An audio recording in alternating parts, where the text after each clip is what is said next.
test. Cool.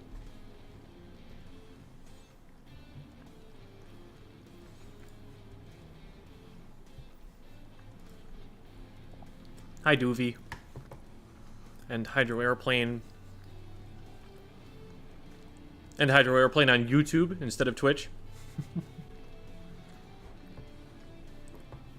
Opinion on Carbon Roller, mid-tier. If you were like a Carbon main, then you'd probably stick with it and hope for another another kit. I think Zipcaster's really fun with it, but it definitely has its weaknesses. It's not super consistent. It was much, much better when it had a Burst Bomb in Splatoon 2, because it could combo with that and get faster kill times, and it also got extra benefit out of the Burst Bomb because it was able to shred armor. Armor's not in this game, so that's not utility that you need as much, and even then it was a niche pick in Splatoon 2, so I think it's not in the meta, but it's playable. Hi, Dasky and Christopher Graves and Flop Doodle. And Anai, Stratagem, welcome. And Novelex and Jamie, and also Jamie, and Smidge, and Nyani Chow, and Phantomu, and Jibo. This stream is at the same time every week, Phantomu. And Z-Tech, and Smidge, and Green the Shiny Umbreon, and Pat Gaming, and Ashawat, and Valimar on YouTube, and Arrhythmia, skipping school, oh no. I hope you mean Squid School, skipping it for real school. Excited for chill season? Yeah, I don't like that I have to wait 2 weeks to have the new weapons to test out and stuff. Should Zipcaster get a little bit of armor? I think that would be a good change. I don't know if it would be the best change. I have not been using a lot of Zipcaster, so I don't have as much of an opinion on how it should be changed, and I default to what someone like Chara would say, who's been playing with it a lot. New kit for a tri-stringer. Anything backline oriented is going to be good for it.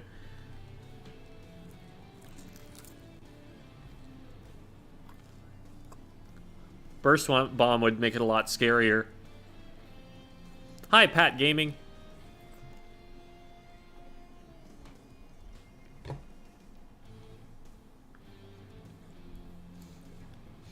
Welcome to the stream, Starna.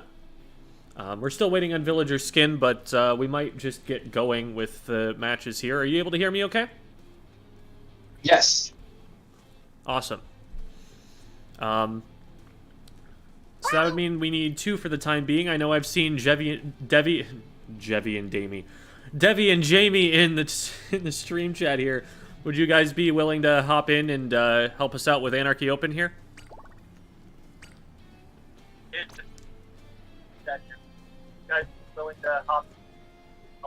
I'm hearing a little bit of echo from the stream on somebody.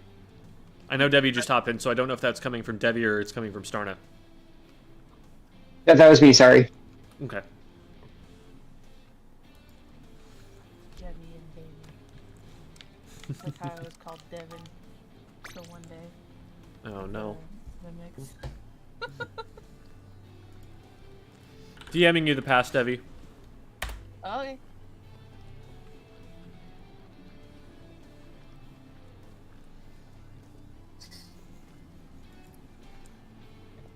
Hello. Hi, Jamie. Hello, Demir. Demir? Yes. Because I said Jevi and Damie earlier. Yeah. I have committed the crime of spoonerism.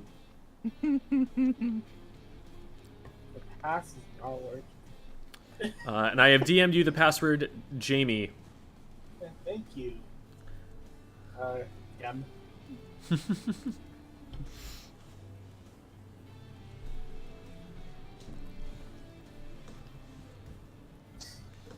Welcome, Stratosphere.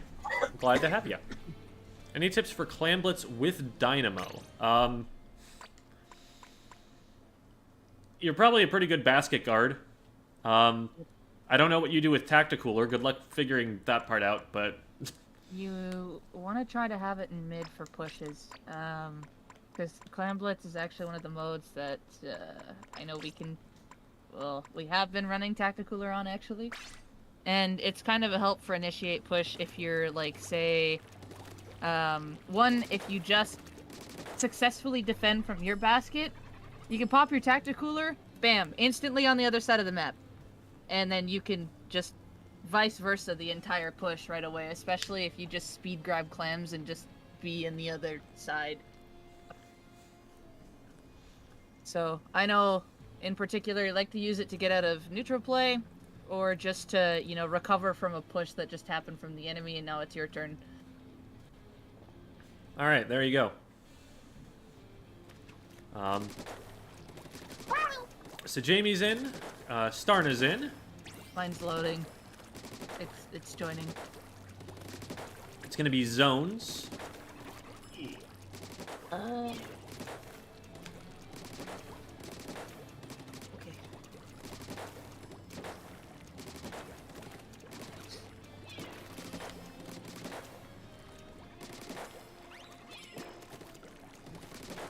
Are you hearing my game over this voice No, chat? it's sounding okay to me. Okay. Starna, how do you usually technically play on these maps? For mincemeat, I like to... I don't know the call-out, so I like to... You know that piece of cover that's, like, on the left side of grate into your base? That's where I usually like to play. And for Hammerhead, I like to usually play on the, like, that top snipe area, or sometimes I'll go left until we push up.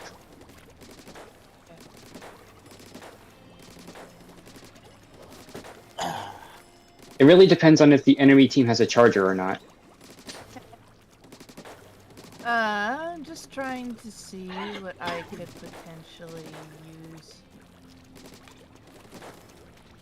I could probably stick with what I have in all honesty and just play the side. Yeah, I'll use Booyah for zones. Alrighty.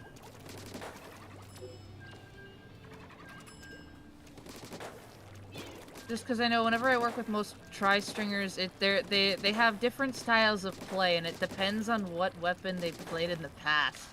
So, it's interesting to find, because I was just working with I had a solid series run working with a fellow tri-stringer, and it was interesting to see how they played, because they took traditional backline positions, so I had to switch spots, but it was very interesting to see, because other tri-stringer players that I've played against have played it like more of a aggressive X-blow, which would be kind of underneath the side, peeking from down below, and then I would take the top sides. So that's why I usually try to find out that info. Yeah, I usually like to give other backlines priority for good spots if I can, since Well, I do tend to play a bit more aggressively. For me, you are perfectly fine.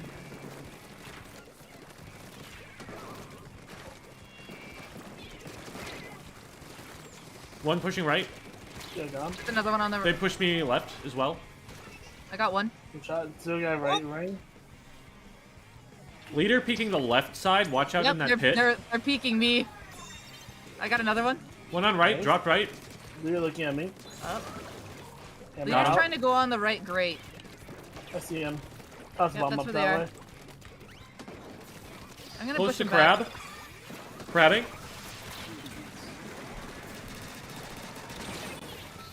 Oh. We're two down. Leader's shoot. down, low right, low right, low right. They're down. They're down. Okay. Guy Still left. one more right. Still one right. Still one right. Hammer. A hammer on the zone. Oh, I missed the last shot. I'm sorry, Gem. I could have saved us both. Yeah, all good. I'm gonna go down. I did not. I have bubble. I can't hear you, Jamie, so I'll have to adjust Oh. volume levels I afterwards, by have the way. bubble. Yeah. Pushing out left. Alright. With, Crabbing forward. Yeah, leader's Leader on farthest right. forward. They're down. Nice bubble. There I'm you go. gonna use this. I'm behind. Yep, I missed the shots. I traded. Yeah, I cannot hear Jamie. Is that just me? Is this Yeah, a bit I better? can hear him just fine. That's better. Okay. Okay, yeah, I just had to adjust the mic slightly. Yeah, that helped. Because I'm like, I don't think I changed since last Squid School stream. I can Like, hear I him have pretty you on well, full though. blast. Is Weird. Chad able to hear him okay? I'm on left currently. They're looking at me. Popping I crab. chickened one out. I I'll have jumped Booyah in. Bomb in about Got 3 one. seconds. Another one behind me. Okay. Behind me. I'm gonna... We need to Got stop him. them from getting in on right. They keep doing that to me. Yeah. Oh, if anything, Jim, come out left. You're gonna have a better time on the left-hand side, low left wing. I can help you. They're not. They're looking for that though. It's catching them off guard when I do it on the right. I got E-leader. Nice. Nice. 2 in front with Tacticooler. Right side, down. Bro. One more on me. Crab is out. One of them's DCing. 3 far right. Yeah, one of them's... well... Good pick. Oh, down to leader though. Thing. That was completely an accident. I didn't see them before. Still Leader good, might though. try and do left-hand side things. Can one focus... Can you focus zone, Jamie? I'm Uh, gonna be, Crabbing. One Oh, dropped right on me. yeah. I've got to focus that. I'm here. It's hammer. I'd be on top right. Oh. I'm gonna miss this again. If someone wants to push E-leader, one on I can right. whale them. I got Yeah, this I'm pushing leader. Nice shot. Okay, let's go for a lockout. It's just leader on the right, but someone go up for lockout initiative. They jumped out. Okay. Bubbles Oh. almost ready. Ready, popping it. Stuck down below. That pro is so weak. Crabbing. Coming out top left. Ooh. Got their crab. I'm down to hammer. Nice. Hammer right. Keep zone if we can. Okay. Nice. Nice. He got distracted with my jump. I'm just swimming in. Careful, you Good better shit. be I'm down. last. Okay. I'm trying to jump out. Got sploosh. Good pick. I have Booyah Bomb basically. Charger watching so- left. I'm going in from right. Okay, let me Booyah the right. Nice. That's 2 Got down. one. Let's go. Let's go. Let's go. Charger's on the left, so here, go Booyah Yeah. left. See him. Oh, there was another one with charger. I'm down. Got it. Good stuff. Nice. Charger's on the top. Not Top getting right, sniped. top right. There's a jump in top right. I can whale the charger. Watch out. 2 from the right. Never mind, I died. Ah, I I got thought that backup. bomb should get someone. Yeah, they're good, good. Blue. I've got Oh, crab ready I to go missed- for I the missed push in. that.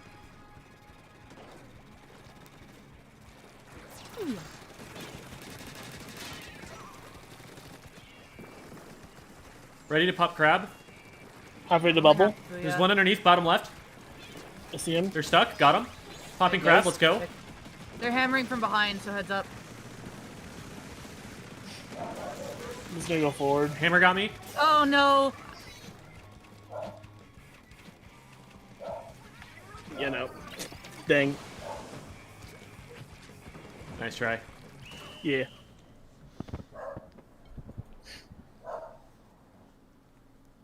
What's this child barking at?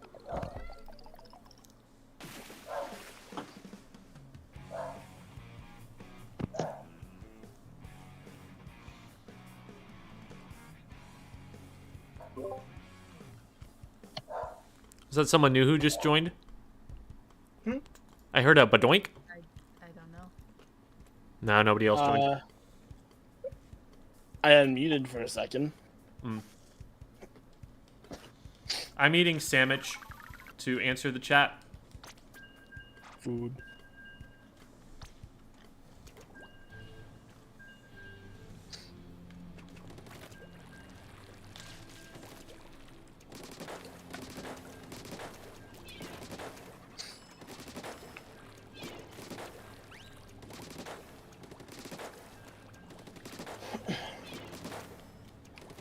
I am not eating dog food. No, you are incorrect, Flopdoodle. Cat food? I mean, anything is cat food if the cat tries hard enough. Yeah, that's true. And anything's dog food by that logic. So they're not wrong then. Touche. I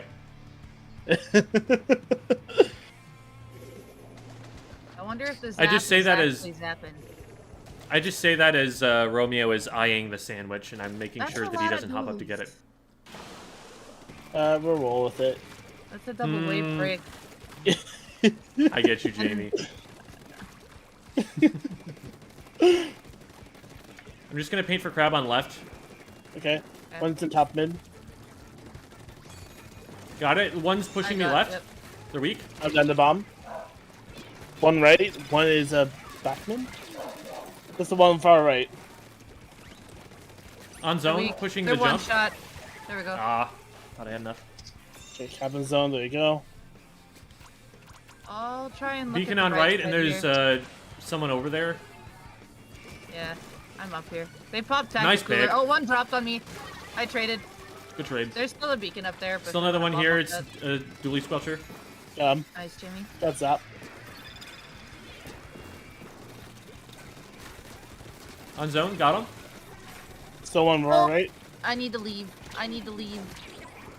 Popping crab. Behind this below. Careful, Jimmy. Yeah, I'm see if I can give shots over top. Oh, Done. nice! I hit him with a tap. Hello? Okay, they have a beacon on the right wing somewhere. I think see it's it. Top up right, top still. right. Oh, it's up top still. Yeah. Yeah, they just Yeah, jumped they, into it. they put a wave breaker down. I got Careful one. far right. I'm down.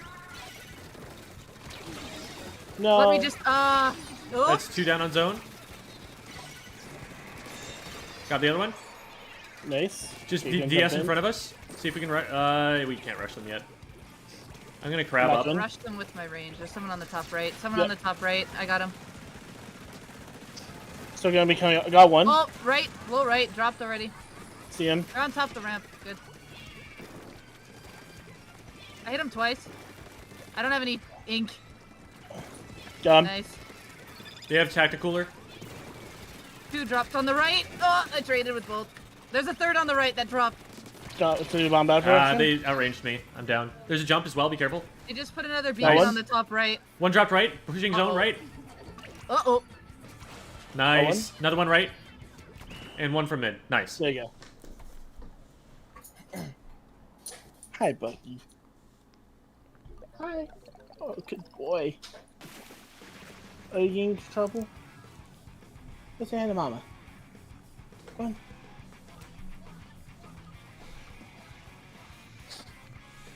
I don't Double think I'm going cooler and camping. double wave breaker. Yeah, that's what they were running. Yep. I gotta say, it felt very underwhelming. Yeah. The other point is that you could also, with where they were popping things, I know this is something I tuned into, but you know the little jingle of the Tacticooler? Mm-hmm. You can hear that when they're putting it up on the top part of the, like, the top right, so you can tell which way they're coming in. Mm.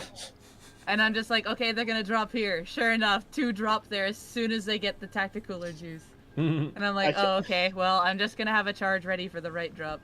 I kept hearing the beacons like coming Oh, in. yeah, and the Dapples kept putting a beacon on the top right in between, so they were either gonna come charge straight down through the front grate, or come through the right, and they came through the right 3 times. Mm-hmm. I was actually able to get a pick off of them with a bomb despite throwing it there. I'm doing well, indications. Cephalo. Thanks for asking. Sorry. Very good. And I'll have a video out, Ty, about Team Water. That's one of the next ones I'm working on. New guns, I have a reaction video up, actually, already. Overall, very interesting, but we need more information on them to know how well they're going to perform. I'm going to take a President's on left. One drop left, one drop left. They're down. Another one on in front zone. of Got me. him. Got one. They're back Rushing left, this guy. I think. They're crabbing. They're on the right, they're on the right. You can pinch it. Nice pinch. Second one. There you go.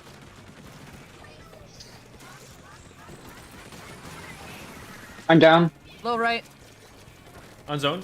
Got him. Nice. Nice. Oh, hello. Ah, Underneath In the corner. Nice. ledge. Another one came right. They're weak. one Didn't looking get at him. me. DS Still dropped on there. right. On me. Whoa. Okay. Took a second, He, but I got him. Yeah, he. There is Yeah, he a pro ledge on the jumped. left-hand side. Nice arc shots. There you go. Good job.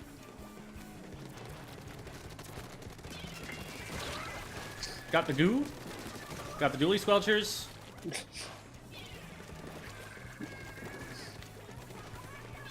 They're jumping off the ledge. No, And they're I down. killed him before he could.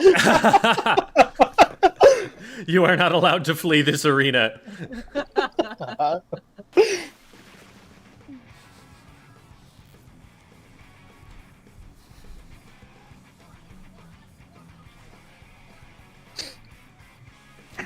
Yeah, I know about the Nova shooter. So it's not going to have the aim RNG get worse as the weapon continues to fire like most shooters do, which is a buff for sure, but it's also going to be apparently lower powered, so hopefully that means like a 4-shot. So the lack of stopping power might be a little concerning, but I really just don't have a good feel for how much range it has. We need to see what it is compared to, like, the Pro or something. If it paints well, then it could be a good alternative to the Pro. But the problem is the problem is the Squeezer is already a good alternative to the Pro, both for painting and for combat, so... People are pointing out that it's going to be like the dual squelcher, custom dual squelcher in Splatoon 1. Is it a similar kit? I think it's a similar, like, fire rate. Oh, look, it's $9.99 plus tax. I haven't seen them in ages. I see them every time I buy groceries. But anywho, the biggest talk is kind of it's gonna have similar range and a similar fire rate. The kit, I'm Kind pretty of what they're sure. expecting. I'm pretty sure the kit is going to be a whale point sensor. Oh, there's a blaster low, right? that is I'm gonna correct. go down on the bottom here. Got one. Got rapid. I bet I got another one on the. There's one back right and one back left. One top right as well. Oh, I thought I put stupid. Oh, well. I can try and use this. Careful top left though. Got one. Nice. Jumping Oh, in my. Got another. Bomb did not work. Nice. There you go. Yeah, they don't know. Oh, blaster dropped on me left. Got him. There's a jump to it. I'm The safe, jump yes. rolled. Got I'm him. out. Oh, I got you. Grabbing. Nice crab. I'm pushing Nice. them into you. Good Got another. work. Sheep herding at its finest. Yee. I've been practicing that practically all day with Hydra. Oh, I got dropped on. I Julie, see him. small sheep. On my way. They're behind this pillow. Woohoo! Got him. Nice, Jamie. Another one up top. And there's one gonna be up over here. Oh, hi, Zuka! Okay. I don't know if I died. I died once, but that's just because it didn't deploy when I wanted to deploy. I died once too. I got caught out by the rapid that dropped left. I just couldn't hit the third and fourth shot. They got me on 2 directs.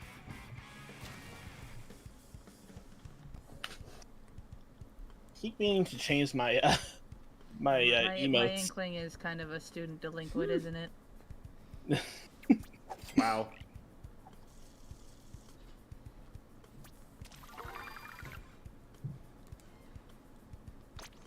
Woo! Catalog level up.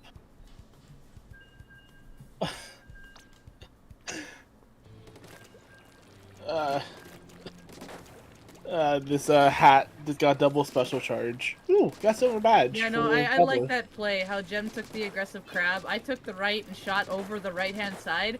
I think I poked one of them, but they literally ran all the way into Jem's crab, and I'm like, yep, this works. I got that was one really good. assist. I got 1 assist and 1 kill from that play. Colin says, me and some friends are trying to bring Splatoon 3 esports to my high school. Good luck. Woo! We're rooting for you. I know that, I think Play Versus might run it.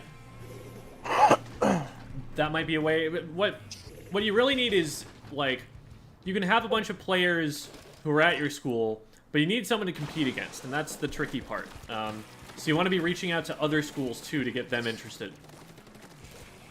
Beware of leader. Got 1. Got 2. Traded. Okay. Going for zone. Leaders watching from top right. Helping you with zone. I'm painting the right hat. Oh, I got sniped. I didn't back up far enough. I'm forward. Yeah, leaders hitting shots. We gotta be careful. Watch out for left truck. There's a Dapples over there. I'll have to play left truck. Ooh, one of them is lagging. Dapple's pushing me. Threw a Ah, bomb. Oh. man, I got baited. Oh, I'm down to Booyah. Didn't see you in time. Whoa! Yeah, okay, I see the person who is a little iffy on the... Alright, chicken, do your stuff. Alright, I'm going in over right, because leader's watching left. There's 2 on the left. Oh, Hydra's They watching dropped that. from the Never mind. whale. Yeah, we have to get special out. I'm gonna get this leader out of the way, but I'm gonna get dropped on. Yeah, well... I got Alright. shredded before it happened. There's one fighting me What on was right, or on left. I keep hitting them a little bit. There we go. There's two. Crabbing top left. Got one top left, pushing for zone. Yeah, we gotta go for zone. Focus the objective. There we go. Careful. Try to get underneath that wall. Alright, right is There's clear. a beacon on the left. Beacon on the left. One dropped zone. Leader down. Oh my goodness. Jump down. What in the world? That was so laggy. Yeah. Yep. Okay, we got the Hydra. That's I'm gonna be a looking at quad. zone. I got zone. Nice, nice. If they have a beacon still, I'm going to try to get that. Yeah, it's right here. Oh, there's a leader up still. I can't be here. This Do might you have not the be beacon? safe. What? Someone's still up there. Yeah. Oh boy. Okay, there's someone dropped left. Down. Got the sploosh. Nice. Crabbing. Oh, I didn't Okay, get it out in clear. time. I'm down to the Hydra left. Oh, the leader. Down. Nice. Thanks, Jamie. Do you have a bubble? They're coming in I from do. left. See if you can put it on zone. Yeah, there. He already has a bubble in front and it's down. Jamie's in Hey, trouble. look, it kept us in the got him. zone though. That's good. Ooh. Ah, I shouldn't have gone for that. It was Dapples. See if I we can keep tra- zone. We're close to I lead. traded with dualies.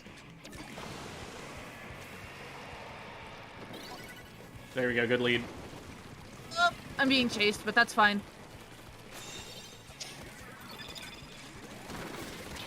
I couldn't get out in time, but I stalled 2 on the far left or right. I was Hey, backwards. got on. Nice. There okay. you go. It worked. That's blue slow. Yeah, I saw that. Some of the ink isn't even coming out of the gun. I had a 1v1 with him that I won, fortunately. Somehow. The end of that game was very interesting for me because I went up like literally aggressive right corner right. There's no way in the world I can get a charge. The Dapples follows me. The E leader is looking at me, so I played Ring Around the Rosie with the pillow and stayed alive long enough to stall it so they wouldn't go on zone. I was like, yes, mission successful. At the very end, 2 were rushing zone, like through the bubble. Yeah, one ended up turning around and coming back, but it was too late because their Mhm. painters were not focused on the zone in time. So I'm like, okay, good. C. It's Gazzacho, not- I have a video on finding a team that gives you a bunch of resources for how to specifically find it in Splatoon, and also to what to be looking for in teammates and how to start your relationship with them. It's also secretly dating advice. Yes.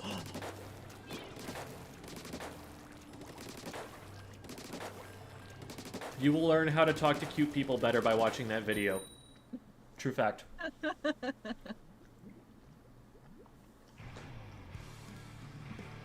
I found my forever Look, left it's of the watching smart Jem's kid. video. The smart kid? Can I copy his answers? Oh my god. Why? Okay. The smart kid is playing Tetris.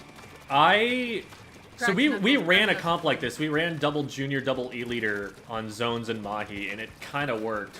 Yeah, for Mahi it would work. For Hammerhead it might be a Oh. little different here. 2 down.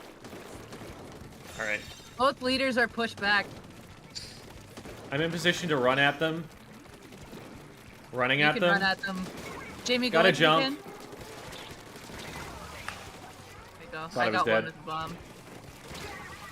He's tagged, but I didn't get him. Watch out for the... We don't have to push too far up. Yeah, I went a little bit too aggressive there, but I did get him. Oh no! up? I misread the Tetris dodge. Tetris got me. They're coming over the grate. I'm with you, I'm with you. Back up. The moment when you turn your controller a full 180. I read that as Crim. That's Grim. No, it's Grim. Got one. There's Yeah, someone crab looking ready? at me on the left. I got him. Crab down. Crabbing. Hello, the smart kid. I got sniped. Let's try to. There's one sharking in the right corner of that. Yeah, it's the ramp. leader. Ah, dang. You got me top right. Okay, we got a whale to work with here. I'm in some trouble here. I might need to jump. I'm jumping. Okay, I'm gonna try and come to the left again, but it's not gonna go too overly well. I'm down. I almost have booyah. Okay, I'm gonna use this on the left-hand side. Got one. Good, we got objective. Leader is weak. Oh my god, how did I not get him? There's someone still on the back. Oh, I got him. Don't ask me how I hit that.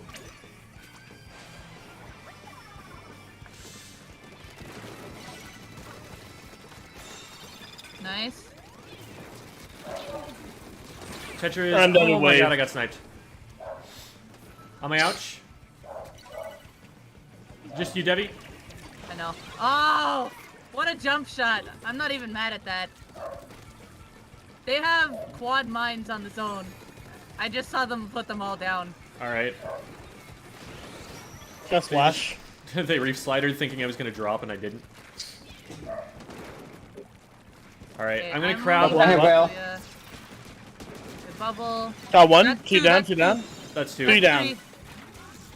Last one's backing Oh, up. dear. It's leader. I'm just capping zone. Oh, Where? Did you die to? Oh, did wait, die I to died a the wave. brief Yeah. For the. Right. I might need a hand. Oh dear. Oh dear. This is bad. Let's just do I this. wave That aimed. might help. Uh, That worked somehow. Another one pushing right. Yeah, I'm Tetris. gonna- Tetris going to right. Woo! Tetris and leader. careful. Okay, there's a minute 50 left. I'm gonna try and paint for Booyah as quick as I can. Tetris pushing me. Got him. One top mid. Drop left. Got him. Got him. Thank Nice, you. three down. Leader on left. Oh, Leader on left. Good. Grabbing. Bombing. Tetris on the right. Tetris on the right. Tetris on the right. They're one shot. Low right.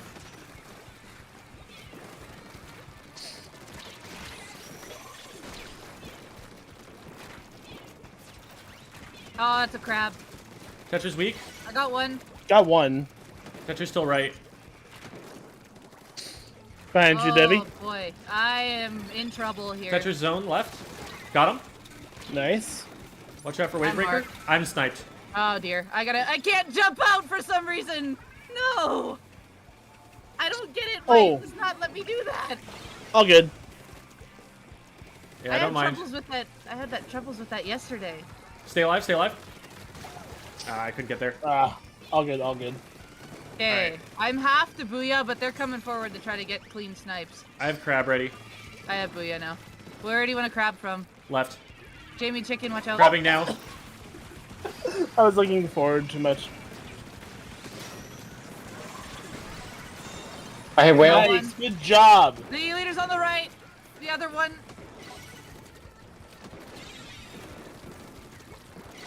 "20 seconds left. I got the dually. Yeah, just stay alive. There we go. That's game. We just have to hold zone.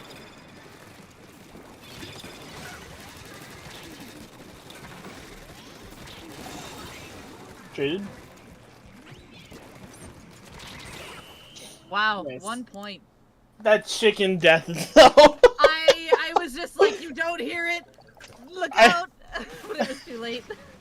I was looking forward too much. I was like, okay, look for a Yeah, good no, that's opening. why I called it, because I figured you would have moved to the left at that point in time, but then you didn't. I'm like, no, the chicken. Jem is gonna give me that Riz. Okay, Zoomer. Riz? Yeah, it means game, basically. Oh.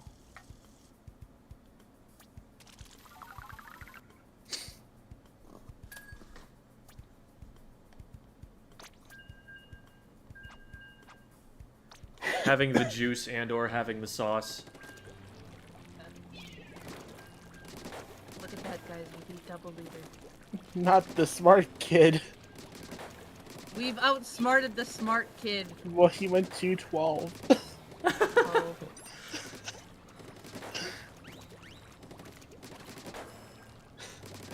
Man, bad. this is not the kind of vocabulary lesson that I was expecting we were going to have on stream today, but y'all are going to learn.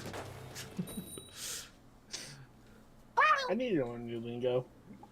When is I've been Squid trying- Swoon coming out? Oh no. Petra Daddy. Gee, I wonder what weapon they play. V-Doolies. Absolutely. No, wow, I could not have predicted. Absolutely not. Nope, I was- not at all. I was hoping it would be Hydra. Right?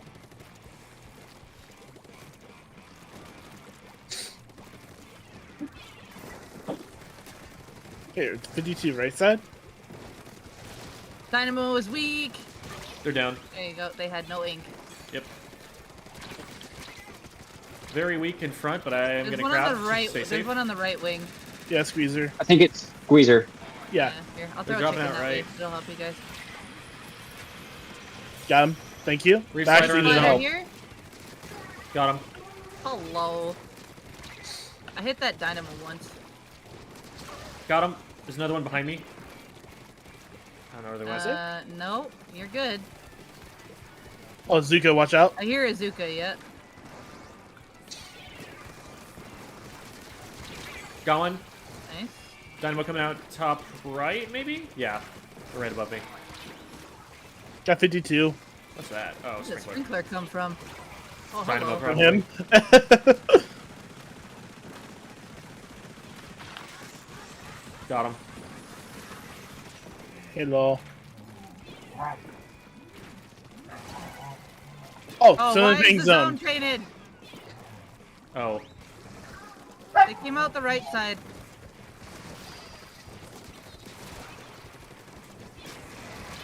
Oh, I got one. There's 3 back up on the ramp. Well, that's Azuka. I'm jumping out. Oh! I definitely thought that that was... The camera was changing because I was jumping, not because of the death. Okay, I'm at half. I dropped left. Traded with the Dynamo. 52's back zone. Squeeze her 2 down. left and 2 right. I'm down on zone. Jump to zone, jump You to down? zone, jump to zone. Yep. They've got force left. Left pit, Dynamo. There's 2 right. Got the one.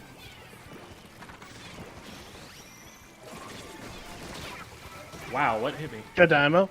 No, you didn't. Dynamo's edge of the behind. Oh, I mean Dynamo's Tetris. on My side. bad. Okay. Watch out far right Two too. on right, two on right. Yeah, Got they're one. gonna try doing the right hand side thing again. Thank you. Nice. Good trades. There's a Whales third out. there. Another one dropped. It's Tetras, I think. Yes, Tetris. I might die to whale. Oh,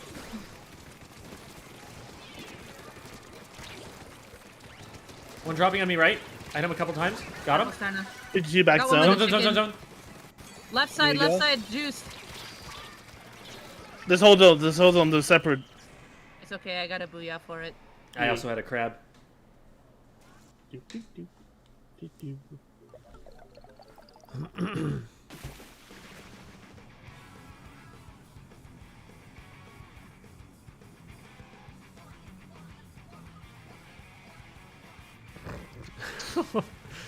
I'm going to aggressively refuse to retain any of this information so I can maintain not being hip or with it, same as my hip is no longer with it, it being the rest of my body.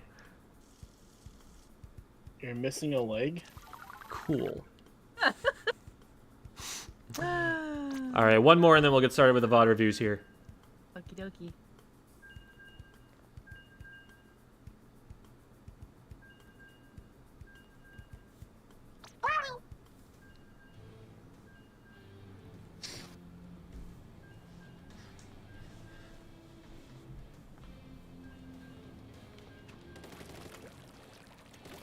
Two kits max per weapon? What downside do we have for having more kits per weapon? Too many options. Derpy.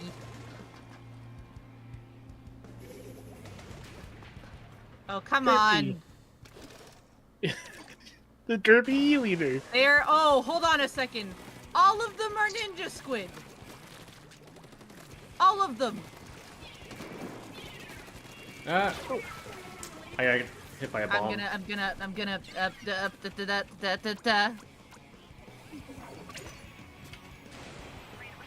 Jamie, I want to be in the bubble so bad.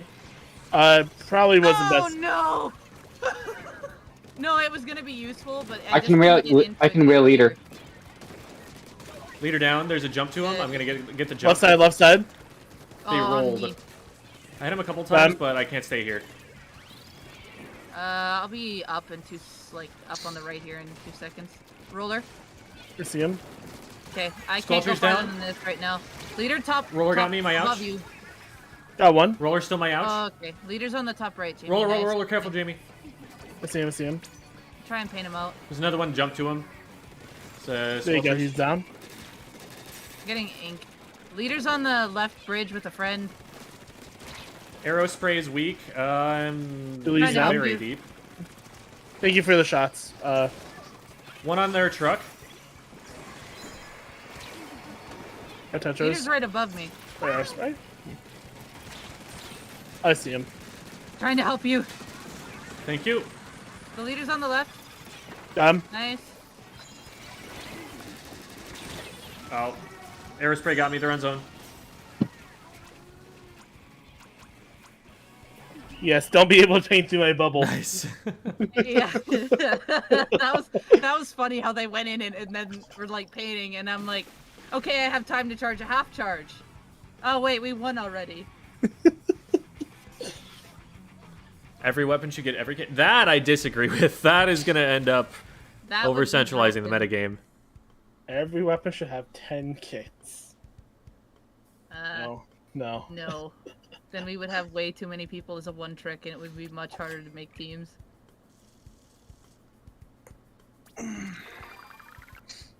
I get it. I can do a rank up match. Stop telling me. All right, we're gonna hit stop here and get started with the VOD reviews. Have fun with the water review. Thank you, and thank you, Jamie and Debbie, for filling in. Thank you. Okay. Just checking for DMs. Okay, we're good. So Starna, we'll start with you since you are here. And All right. I will screen share this for you. I'll probably just do this through OBS because I won't be able to show the writing on screen on stream. So I want to go to here, do this, this, and then this. Okay, so now you should be able to see the stream, but with better timing so that you're not getting, you're not getting stream delay. All right, thank you. And confirm for me that you can hear this. Yes. All right, cool. All right, we should be ready to go.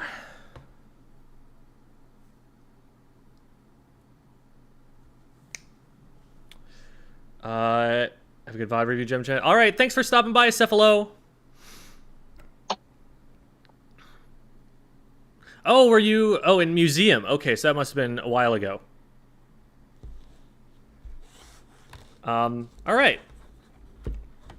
So, what rank is this at right now? I am in S rank. Okay. And that's what this match is in? Yes. I don't know if that's actually what the skill level is at, but that's the number, the letter I have been assigned. It's not super precise. I managed to get S rank with the dually sculptures in Splatoon 2 right before Splatoon 3, so okay. maybe it is accurate. So we're starting off, and we've got 3 Trizookas to work with. That's kind of funny. So you've got a really, really aggressive front line, and all you're really going to have to do is watch for anywhere any one of them is getting into a fight and just help them with that fight. As a general rule for especially tri-stringers, because that's so much of what this weapon is about, I like to advise people to make it a goal for themselves to have an impact on every fight that happens for your team. Whether that means you're firing shots at it, throwing a Toxic Mist at it, or launching your special at it if you can't do either of those things. Now, if they just kind of run it down before you're in position, that's one thing. But try to be in position as quickly as you can, anticipating where your teammates are going to go, and looking for the threats that are going to contest them. Okay. Your team paints a decent amount. Both teams have Clash Blasters. You guys paint more than they do, because you have 2 shooters, and the Tri-Stringer doesn't paint too badly. And then they've got a Junior, but then the Range Blaster doesn't paint a lot, the Clash Blaster doesn't paint a lot, and the Tri-Slosher doesn't paint a ton either. So they're going to have a little bit more trouble in terms of controlling the map. But if they do find sharking spots, if we don't paint carefully, the Blaster and the Tri-Slosher especially are going to be really scary, and the Clash Blaster is at least going to be able to get in range. I still wouldn't call the Clash Blaster as scary, but you definitely don't want to be in range of it before you know that it's there. You want to be able to keep it off you. So for all of those reasons, paint is going to be a little important. Let's see how we roll out here.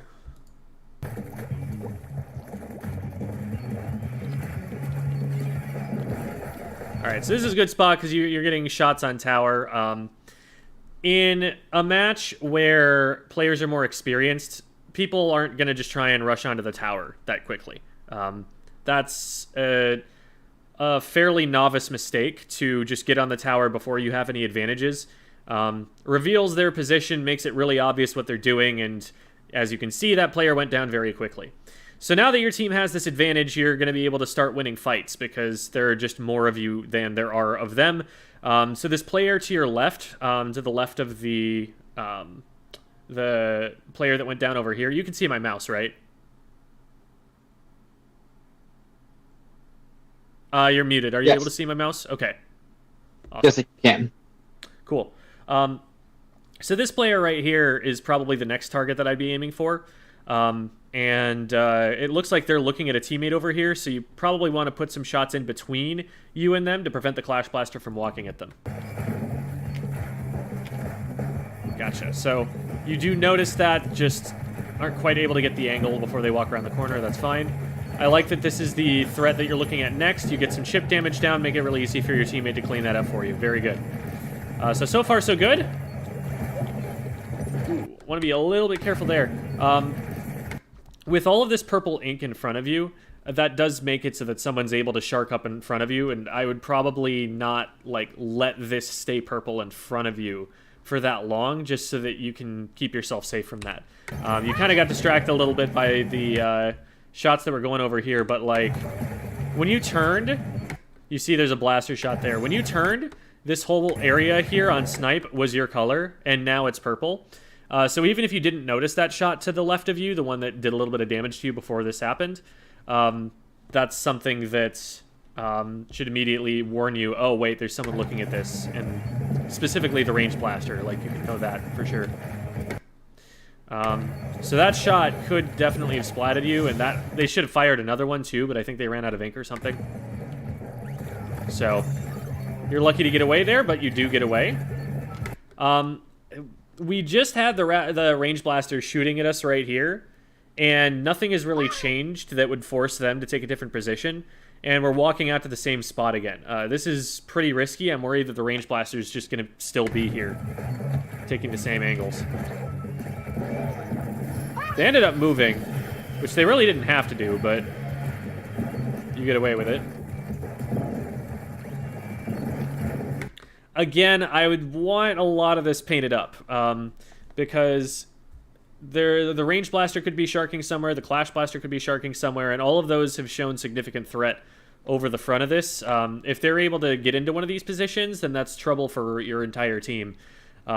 So I would take a shot here, shot there to clean all of this up before I go back to trying to contest mid again. All right. There. I like that. And that makes it much more obvious. Like, this player does try to move and go do something, but part of that is because the paint around them is closing in, so they're not taking, like, the optimal angle that they would like to take. And it makes it way more obvious when they're moving there. Like, if they had just been able to swim in front of this block, then this would be a lot more of a surprise. But you see this coming, and they're not even able to make the jump because it's so painted. So that's 2 down, that's 3 down, just the Clash Blaster. So you want to start looking, because your teammates should definitely move up now. They should definitely start pushing forward towards the tower. And you don't want to run into this Clash Blaster by yourself, but you want you want to be there for your teammates so that when your teammates encounter this Clash Blaster, you're there to help them with that fight. So I'd start shifting over to the left, and as these players start to move closer to mid, I would start taking the tower for them. There, they go down. So the entire team is now wiped and respawning. So we want to get on the tower as soon as we possibly can. Probably wanted to get there as soon as we knew where the Clash Blaster was, really. I don't know if you tend to play the objective there.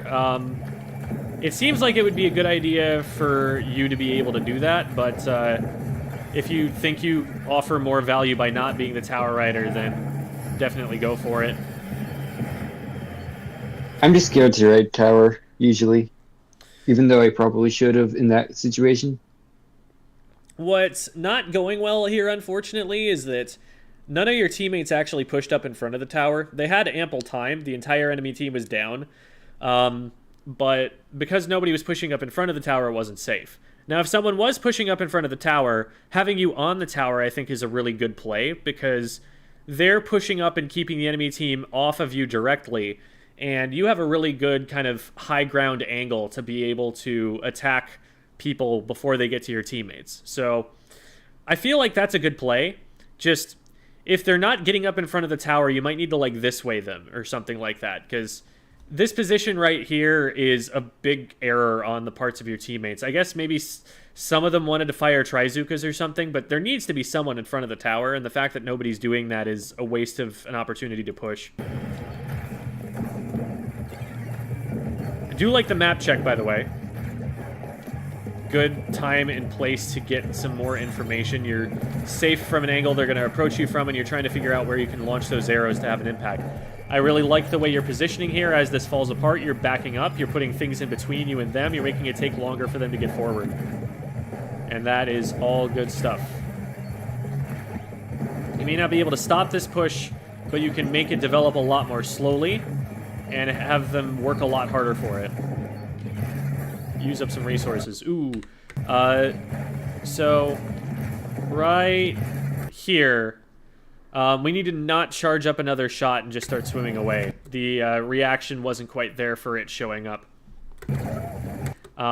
It's one thing as, like, a shooter where you think, like, oh, I thought I had time to fire one more shot before I could move, because your shooter is pretty quick and will stop shooting pretty quickly. But with a weapon that takes as long as a tri-stringer does to fire, it's really important to decide not to take that next shot, because you will just stick yourself in place. Yeah, I didn't notice it until they'd already gone down. Audio cues are really valuable for that. Anytime you hear the bomb sound that's close to you, because you'll hear it and it'll go someplace else, but if it's right next to you, then that audio cue can clue you in.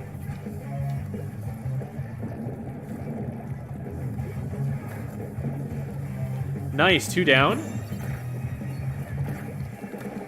With your teammates in front of you like this, this should be a situation where you're comfortable at least getting on the tower, maybe even, like, pushing further up to try and create some more space. But, like, as a general rule with a backline weapon, if you're too far away to be in range of a fight that happens, then you are too far back. You're not having an impact anymore. And right now, the only fights that are going to happen from like further up here as your team pushes up. You can't have an impact on that, and so you're going to need to move up in advance of something like that happening. Probably the soonest a fight can happen right now is over the top of this grate or something if they just run it straight down. So at least get to where that's in your max range right now. And being on tower just so happens to be a place where you can be in that position.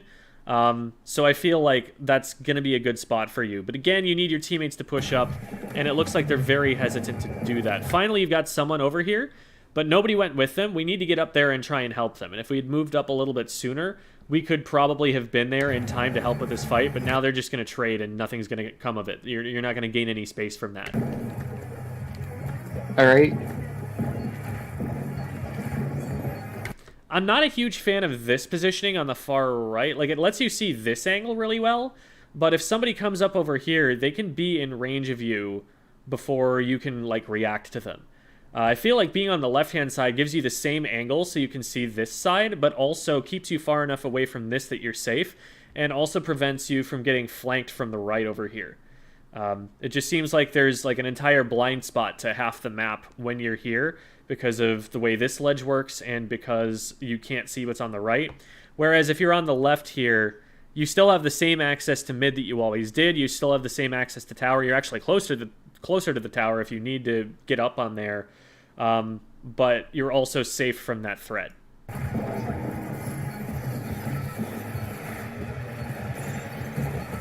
Nice. And so again, like, one of the problems your team has here is that, and this is not your fault, but one of the problems your team has here is that nobody's pushing in front of the tower. So what's happening is we're not creating a perimeter in front of the tower. We're not keeping the opponents away from it. And so whenever they want to, they can just walk right up to the tower and fire shots and get someone off the tower. And there's nothing that our team is doing to prevent that from happening. Tower control on offense is all about mitigating the disadvantage that you have when you have someone up on the tower, because them being on the tower, their position is predictable and they're pretty easy to pick off from there. So the way that you prevent that disadvantage from mattering is by keeping them from engaging on that teammate in the first place. But right now, the furthest player forward is the one who's on the tower, and since when we've pushed up, we've just gone down immediately, nobody's feeling comfortable pushing up. I think if a teammate had pushed up and we had helped them out and fired some shots up there, they might have felt a little bit more comfortable going for it. But since we're kind of going helter-skelter, one after the other, forward in front of the tower, we're not making a lot of progress here, and we'd be lucky to get this checkpoint, I think. Okay, we actually did get 3 down. Cool. So yeah, I can agree with you being up here. I think this is a good position for you. Definitely want to kite back and back up a little bit. Unfortunate that clipped the ledge there. You were just a little too close to the wall. So that doesn't really stop the Tri-Slosher from being where they are. You might want to try to aim some shots up over the wall a little bit. So right now you're shooting at the tower or in front of the tower, but you know that there's someone down here too. And it might be good to threaten their position so they can't just run at you when they want to, or drop down here and come behind you when they want to.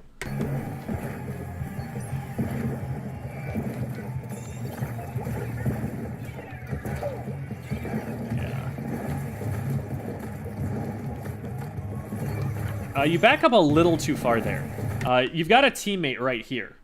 If the opponent comes around this corner, they're not going to just run past your teammate and go to you. They're going to attack your teammate first. So only back up so far as you need to engage on someone who's fighting your teammate. As soon as you back up here, you're leaving your teammate alone, and they're in a pretty vulnerable spot too. They have a Trizuka out, which means, sorry about that. They have a Trizuka out, which means that they cannot paint for themselves. If they aim a shot downward, it's really, really slow, and it's also wasting a Trizuka shot that they could be using offensively. So they're kind of stuck in place. If we were firing at this player that they're fighting and suppressing them, or if we were painting the Trizuka's feet, maybe we could help out with this. But since we've backed up so far, we've just cut ourselves off from having any angle on this engagement. So they end up not going down, but no, they do end up going down eventually. Nice. And here's that danger of being on the right-hand side here. You could have taken those same exact shots from the left ramp here, and that would have let you be closer to the tower so you can push it if you need to. That would have let you see this player coming and be able to stop them before they got to you. That still would have let you hit the same shots, and it still gives you the same kind of access to mid. So I kind of just want you like not standing under this ledge here. It just lets this a player with shorter range than you get too close to you.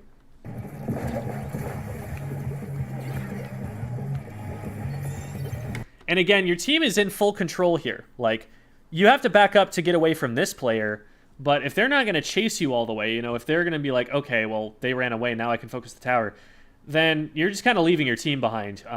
We want to make sure, again, that we're in range to always have an impact on a fight they're taking.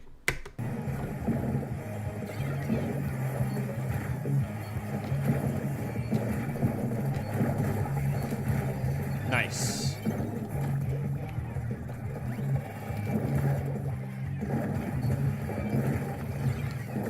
Alright. There was a jump coming in right here. On the player who just got splatted, there's a jump on its way to that. I don't know if you have time to swim up and get any damage on that, but if you did have chance to get the full charge, you could line up a one-shot there. But not a bad idea to paint up this flank route. You could probably just take another 2 shots and paint the whole thing here so that you have more warning if someone drops on the right. You've got time, might as well.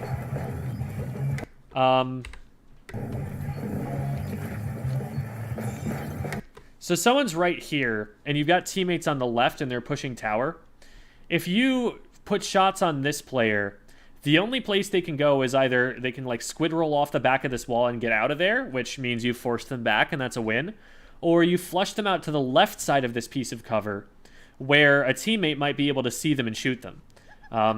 So I wouldn't just like leave this player here unharassed. Like, I would actually put some shots down and force them to make a decision about where they want to stand. Because we kind of just let them sit here and shark. And if our teammates didn't see this player here, that might be a problem once the tower starts moving towards them. Also, thank you for the raid, Yuki CSD. Good to have you.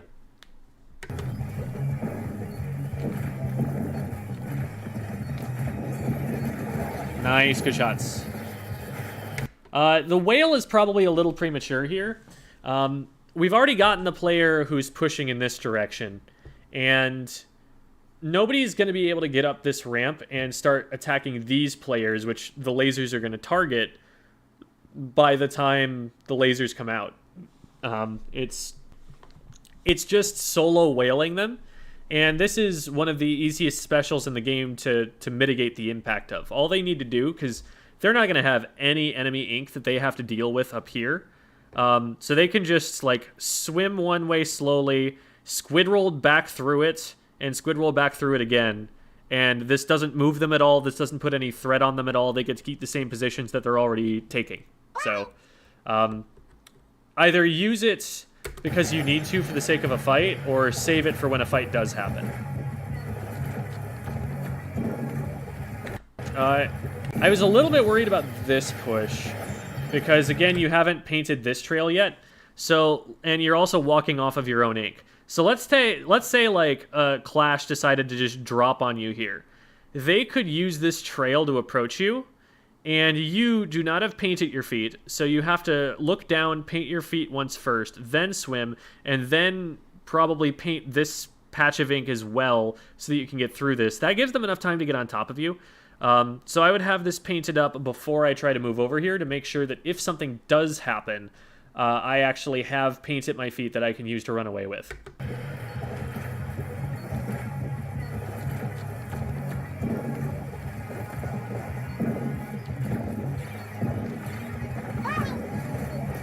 Okay, nice.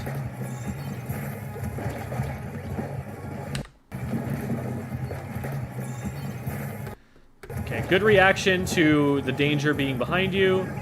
You get yourself out of the way.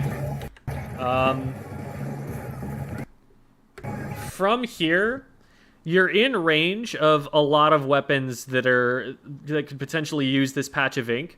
You're also in range of the Trizuka.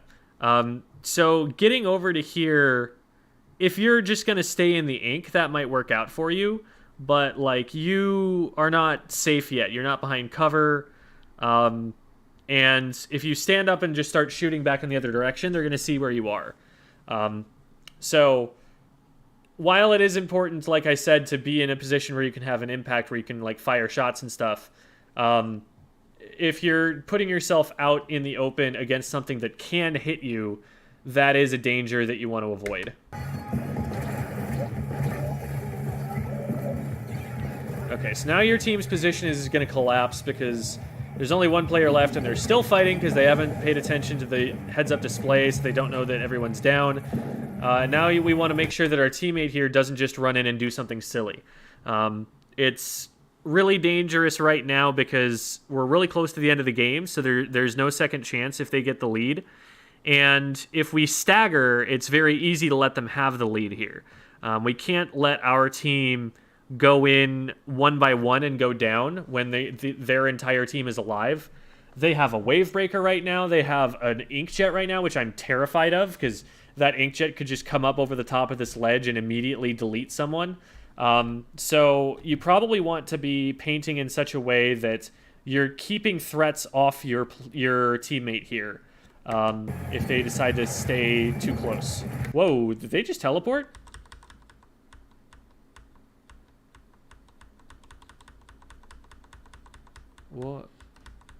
What happened there? You have a teammate right here, and then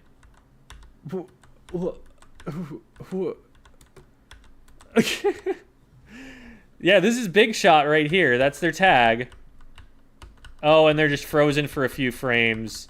And then, oh my goodness, this is silly. So look at this. They're moving. They're moving. They're moving. They finish moving right here. And look, they're in the same pose. They're not moving anymore. And they stay that way. And then they're over here. Oh, goodness.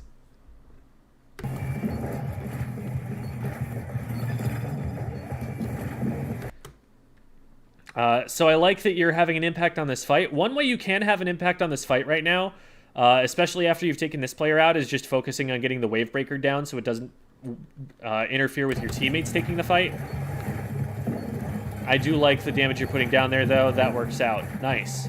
So your team is able to defend that really well. And there's just the one player who's left, but you guys can get up there and get on top of them. And I like that you're getting on top of the tower just in case your teammate goes down. All good things. So yeah, your positioning is generally pretty good. Like, you're understanding how to help teammates with fights. The big thing is just recognizing little like macro adjustments. Like, am I close enough to help with this fight? Am I far enough away to be safe? But once you're in a good position and you see teammates pushing up in front of you, you know what to do about it. And I can understand why you're afraid to get on tower, because your teammates aren't pushing up in front of it, and so that's probably discouraging you from trying to do it. But if you like get up on the tower and this way them, and then immediately like drop off the tower and stall it, but try to get back up again, they might respond to that and push up and try and actually help you there. Because, man, it bothers me to see the splatter shots there staying behind the tower while their team is pushing it. They just can't have any impact on the match from that position unless they have a Trizuka. And even then, they only want one of them to be back that way at a time. So that might be what's leading to that habit of yours to not want to get on the tower. But that is something that should be happening pretty quickly in those positions. So, especially if you were playing in a coordinated context, I'd be like, well, if your teammates aren't pushing up in front of you, it's time for you to be on the tower, so yell at them to do that. And so however you're able to yell at them in solo queue is kind of what you want to do there. Okay. I used to play like a lot more aggressively and would try to focus more on having an impact, but I think I went too far with that and noticed I was dying too much, and so I tried to dial it back down, and so I probably just dialed it back down too much. Instead of thinking of it as as like a spectrum, as like, okay, I want exactly this much aggressive and exactly this much passive. Like I'm at 67% and I need it to be at 71%. Like, different amounts of aggression are appropriate for different situations. So if you find yourself in a position where your team has an advantage, taking a more, and you know that you're not going to get flanked or something, taking a more aggressive position is the right play. And if you're in a position where your team is at a disadvantage and you're forced to run backwards or something, playing more passive is the right play. And in general, like, what you should be aiming for is to always be in position where you can hit them and they can't hit you, and to abuse that position as much as you possibly can. So instead of being like, okay, I need more aggression now, well, that's probably going to get you to feed. And if you say, I'm going to be more passive now, that's going to cause you to miss opportunities. Instead, you want to be aiming to hit the Goldilocks zone all the time. And the way that you're going to do that is by recognizing the advantage state, like the state of the game, who is in control, and recognizing where your teammates are so that you can play around them, and recognizing where the opponents are so you know what poses a threat to you and your teammates, and you know what to be aiming yourself at. Yeah. Do you have any questions for me?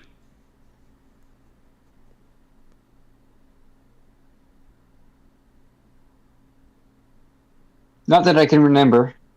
All right. If you ever come up with any, always feel free to let me know. But, I mean, you had a great game here. You won, for one thing. For another, you definitely had a pretty big impact in a lot of fights. That definitely helped your team out. You probably got a lot of assists for that one. We didn't actually get to see the end screen for that one, but still really solid overall. Few minor adjustments here and there, and maybe some things to think about a little bit differently so that you know where to put yourself. But you've got the general game plan down for sure. You're using the different types of shots to pretty good effect. Like, I saw that you were using the single charge shots to hit up over a wall to paint more around that wall. And then when you need a little bit more range, you're using the extra charge to get that range from it. There is...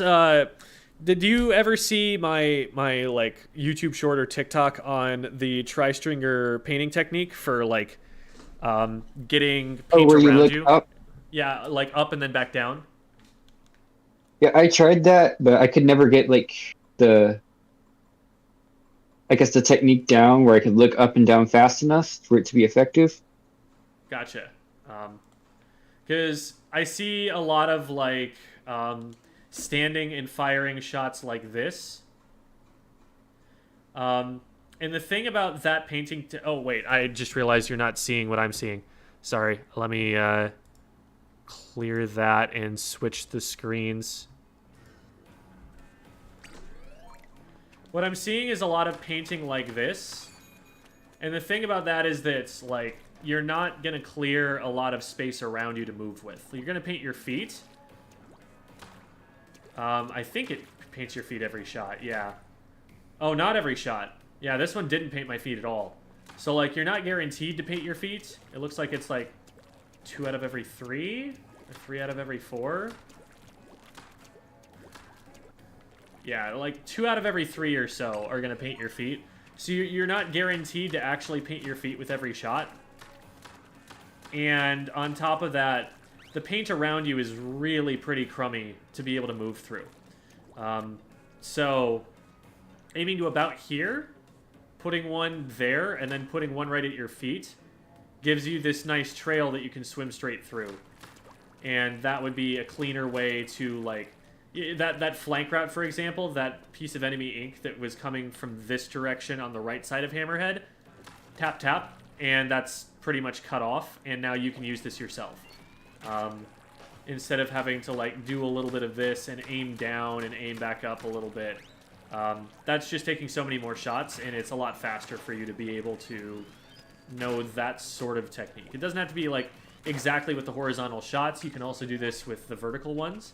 So you can do like tap, tap, like that. And that gets you a nice long trail like that. It's a little bit skinnier, but that's pretty nice. So that's an option. And that's probably a little bit faster for straight up movement, getting the jump shots like that. But that's something that, like, you can just mess around with the training room for a while, and I bet you'll get it down in short order.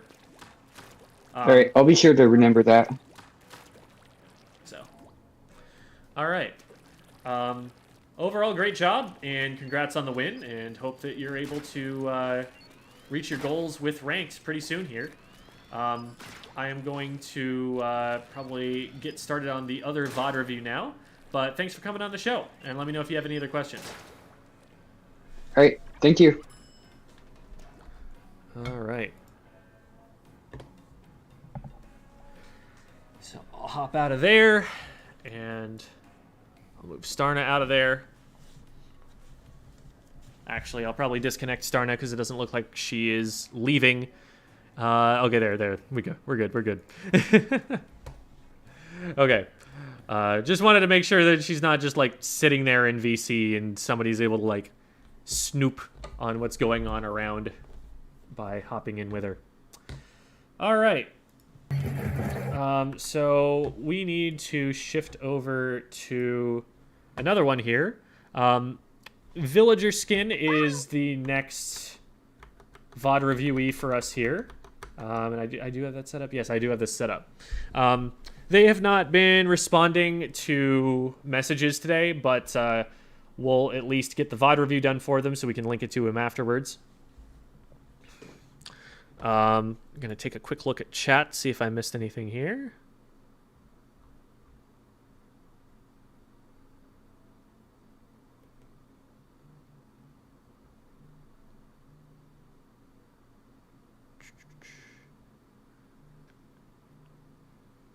What do you think about Tri-Slosher?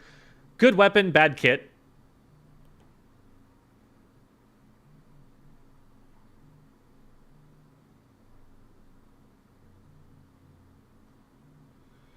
All right. Tips on picking better fights. I like your content. Congrats on 50K. Thank you. I don't know what's going wrong with your fights. In general, it depends on your weapon range. If their weapon range is longer than yours, then the objective for you is to get in range of them before they know you're there. Or at the very least, to get in range of them before they can possibly shoot you. That's the challenge that you have to face. If you have longer range than them, then your job is to keep the fight over an open sight line where they have no cover they can work with, and they are forced to contest your range, and so you're shooting them before they're shooting you. If you have equal range, then you probably don't want to take the fight unless you have a faster kill time. But if you do have a faster kill time, then you can just hold forward and go for it. If you don't have a faster kill time, then you need to get them like chipped down a little bit first or avoid the fight. So for something like a Clash Blaster, for example, if you end up having to fight against the splatter shot, you do not have the kill time to contest the splatter shot if you're across open ground. So there you kind of want to play it as if they have more range than you and use cover so that you can use your weapon to hit up around corners and stuff. Because otherwise, they're just going to be splatting you faster. So it all depends on the situation that you're in. You want to recognize what weapon you're fighting against as quickly as you possibly can and know whether it's more advantageous for you to push into them or to back up from them. Also, stealth is extremely important. If your opponents either don't know that you're there or are distracted by another fight, that is the optimal time to be engaging on them. You'd really prefer, with every fight you take, ideally, for them to be looking at someone or something else when you engage on them, so that you have a chance to hit shots on them before they realize they're even in a fight and do anything about it. Okay. Let's get started here. This is a match for VillagerSkin, who is playing the... we just saw it. Playing the E-Leader, And we've got a team consisting of a Clash Blaster, an Arrow Spray, and a Dapple Dualies. So a lot of very short-ranged weapons that are going to be playing relatively supportively, except for, I guess the Clash, if they're playing ideally. Dapples might try and shark and hold forward a little bit, but against something like Flingza, Splatter Shots, even Splash to an extent, they get outranged a bit and they need to close distance, so they're in a bit of danger if they try to just hold forward across open ground. They need to be careful about how they play those. So hopefully the Arrow Spray is just going to be painting a lot and throwing a lot of fizzies to make room for the rest of your teammates. You're going to just want to watch where your teammates go and cover the angles that the opponents are going to be able to use to best deal with them there. And of course get random picks where you can. It's always nice. So we're getting here, we're collecting some information. I don't know if we fell down there on purpose. Because one disadvantage of that is that you're not able to see around cover as well. Like if someone were to come to left zone, you don't have a great angle on that, especially if they push further in. Whereas you would be able to see that from up above here because you're seeing over the top of cover.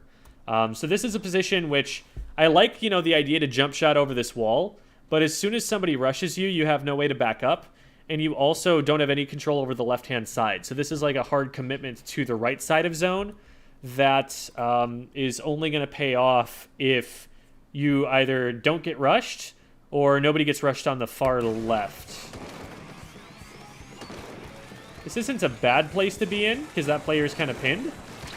But after missing this many shots and this many players diving on us, we do kind of need to get out of there.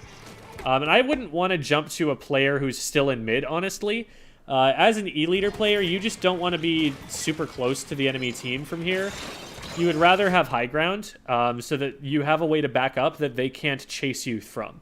Like, if you were still up here and that same player who gets you on the left decides to come and push you, what you would be able to do... Let's see if there's a higher quality setting, by the way, because this is really pixelated. No, this is as high as it's going to be. So if you were here and they started rushing you, you could just back up, and there's literally no way that they can possibly reach you. This is splat zones, so the only way into the enemy side is across this bridge. Nobody's going to cross that bridge until your team is wiped, and your team is not wiped. So all you have to do is stay up here and back up, and you get access to this whole side of zone and this whole side of zone. And you're still pretty close to mid, so that once your team does get control, you're able to hop up onto top mid and start controlling this area over here as well, and the area behind the zone and up above it as well. So I think this area right here is stronger for you, and you should try to be rotating between here and the top left. You would only want to drop down here if you have like some kind of hard read, and you need to be able to hit like past this piece of cover in order to get a shot off. There are very few places where I feel like I prefer this position to, this position down here to any position over here. It might be an accident that you drop yourself down here, in which case, I mean, it is what it is. Sometimes you make mistakes, but also consider that you can just super jump out of here. Like, you don't need to stay in just because you drop yourself down here. Like, this jump, if you just go back to spawn, you probably survive just fine. But they're starting to push the zone. They're starting to push into these areas. And your teammate is very visible on this side of the map that you're jumping to. So, like, if you're going to be here, you want to be backed up, like, all the way against this wall before you peek out anywhere. Because otherwise it's too easy for enemy players to get close to you before you can shoot them. Ooh, goodness. We're losing pixels.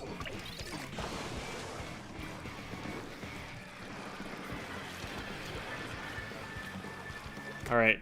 It's important to note right now, as you're coming in, that your team is 3 down. I would probably want to be looking at the map, but also, it's not a bad idea to be keeping an eye on the bridge in front of you, because with your entire team being down, someone might be trying to come across that bridge. It is the only way into your area here.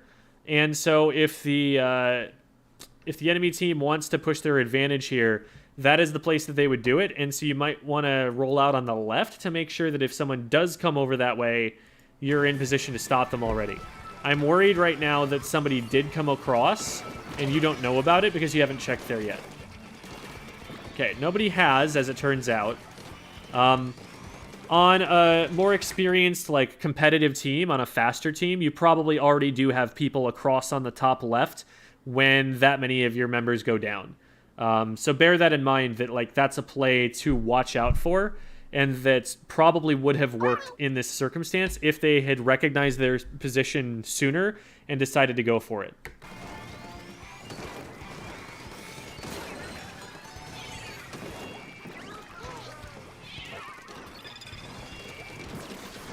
I would be very careful about staying here for this long. There's a lot of paint underneath you. What you're worried about happening here is that somebody attacks you from the top right, so over here, that like they're underneath you and they shoot up over the top, and that cuts off your escape so that somebody on the left can shoot up over the top and be hitting you. This is a vulnerable position if you don't give yourself an escape route soon, and you're one of the only 2 players on your team for the enemy team to look at. They have 4 up and you only have 2. So at least 2 of them can be looking at you at once, and they're still perfectly safe from your teammate. Yeah, you do get away there, but that could have gotten ugly sooner. So definitely be aware of that position.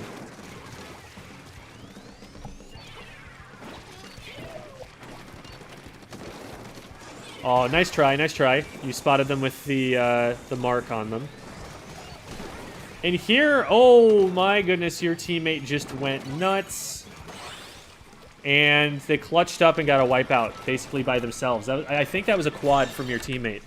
I don't actually hate the idea of moving over to this side if you're trying to paint the right side of zone, because your teammates are going in from left, so anything that's happening on left, they're probably going to run into your teammates first.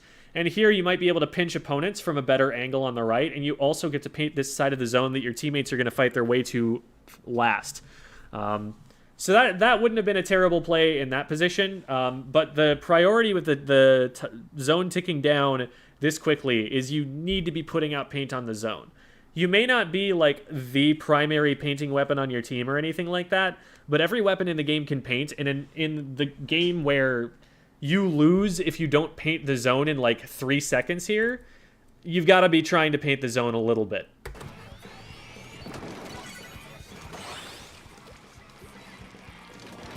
All right. So from here, your priority, I would say, is getting up to top mid. Being on the ground floor here doesn't give you any kinds of advantages against the enemy team as they're coming up, because when you're 2 down low here, you try to use your range to hit someone up over the ledge, and it doesn't matter because you're at an angle where the shots go up over the top of them. You need to be higher up so that you can see over this cover and it's not hurting your range at all.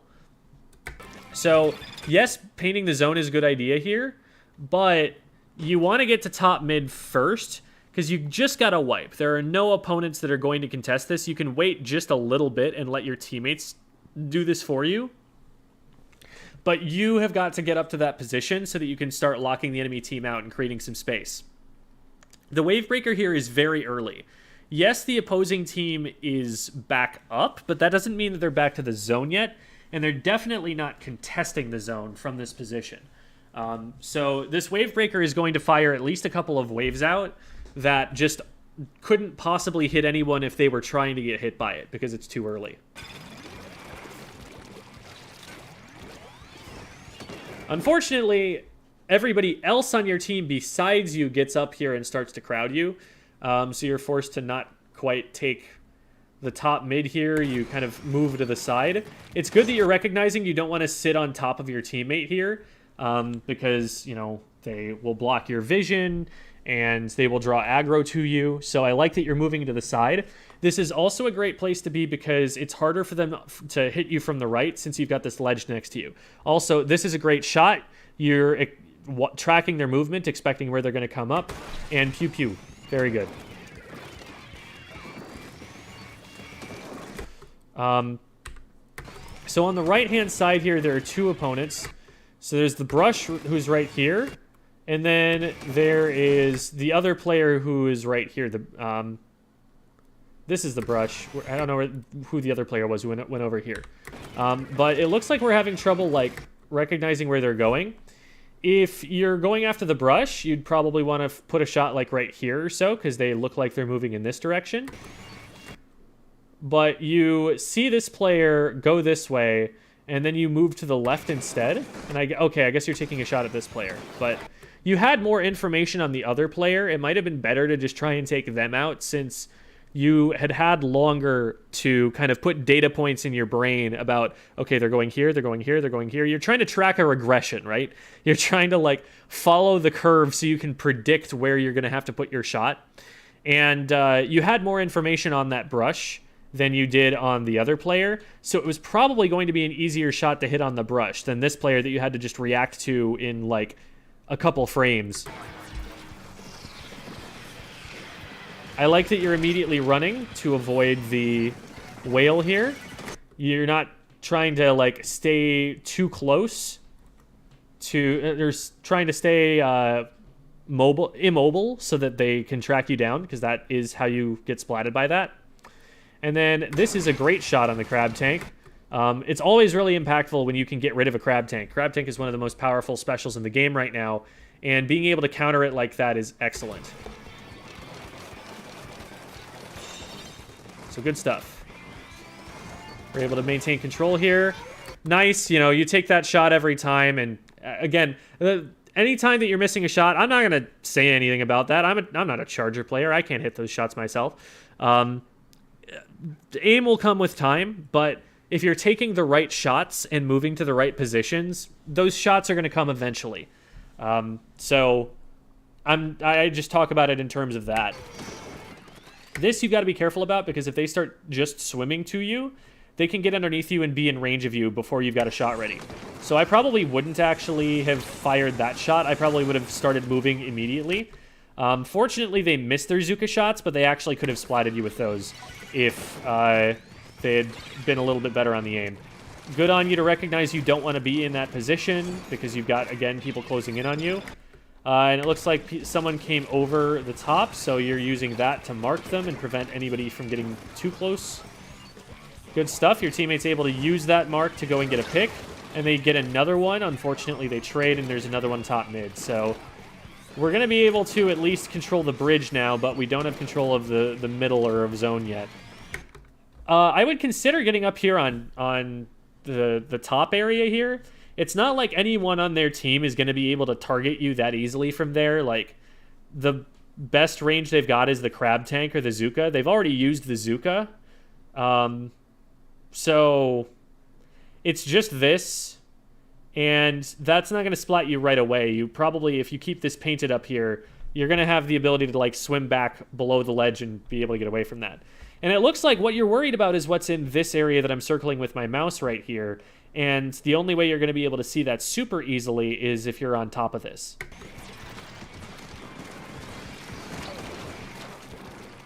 Nice. So the crab goes down. There is still someone on the right. Knowing that there's still someone on the right, I would probably, instead of dropping down into mid, I would have probably rotated to behind this block to help them clear that out first. Because now that you drop here, there may well just be a brush that knows you've dropped and is swimming directly towards you right now and trying to get in range. It looks like they didn't notice you were there, but that would have been dangerous for you. Teammate cleans up the brush.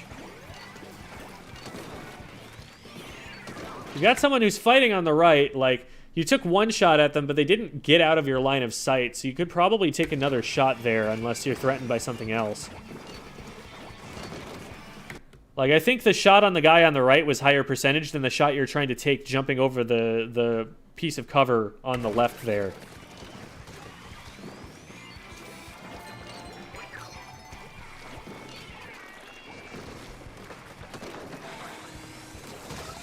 Nice. I like how you just fired as soon as, you know, they were about to start moving, so you got as much damage as you could out without having to readjust your aim. It's like, sometimes all you need is a partial charge. And there is a brush right there, and that is something that we need to be worried about. There's been a lot of play around, especially this area of the map, where we're not paying attention to what could be over here. If I'm sharking behind this pillow here, and I see an E-liter drop here, that's easy pickings, because it's so easy for me to cut off their escape by just, like, aiming in this direction. And I can right side peek around this pillow in case they do have charge. They can't get further back. They can't back up anywhere. Their back is to a corner. So we take this risk a lot, and while it doesn't end up biting us too much here, it's something we got to be worried about. So there was a player that was shooting us from the right, and okay, it looked like it was a crab tank, and the crab tank gets taken down. Unless we recognize that it was specifically the crab tank shooting us, and it was specifically the crab tank that just went down and stopped shooting at us, I see no reason why it's advantageous for you to, like, drop down from here. I'd think you would want to walk closer to mid and to try and get, like, maybe over here to block their shots with the cover of mid instead. Because, like, if you just keep walking to the left, they have shots on you. If you drop down, they still have shots on you. It's really dangerous there. But we're able to keep zone. And if we were able to keep it for another few seconds, then we win this game. So consider just playing for paint here. Consider playing to paint the zone as much as you possibly can, rather than to go for picks necessarily, to get those tap shots on. Oh, no. They really held forward and kind of just ran you guys down there.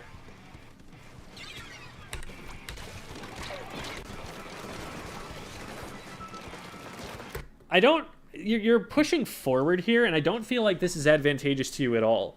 If they're going to give you enough space and shoot at your teammates, you could be backing up and charging this shot and getting a stronger shot off on them. And when you push around to the left here, like, I get you're probably trying to paint the other side of the zone and get control back, but you don't know what's around this corner yet. And so, like, putting yourself around a blind corner is an easy way for a frontliner to get up to you. You should always err on the side of turning really, really wide around corners. Like, get far away from the corner before you come around it, so that when you are here, when you can actually see around it, the enemy player is still not in range to hit you yet.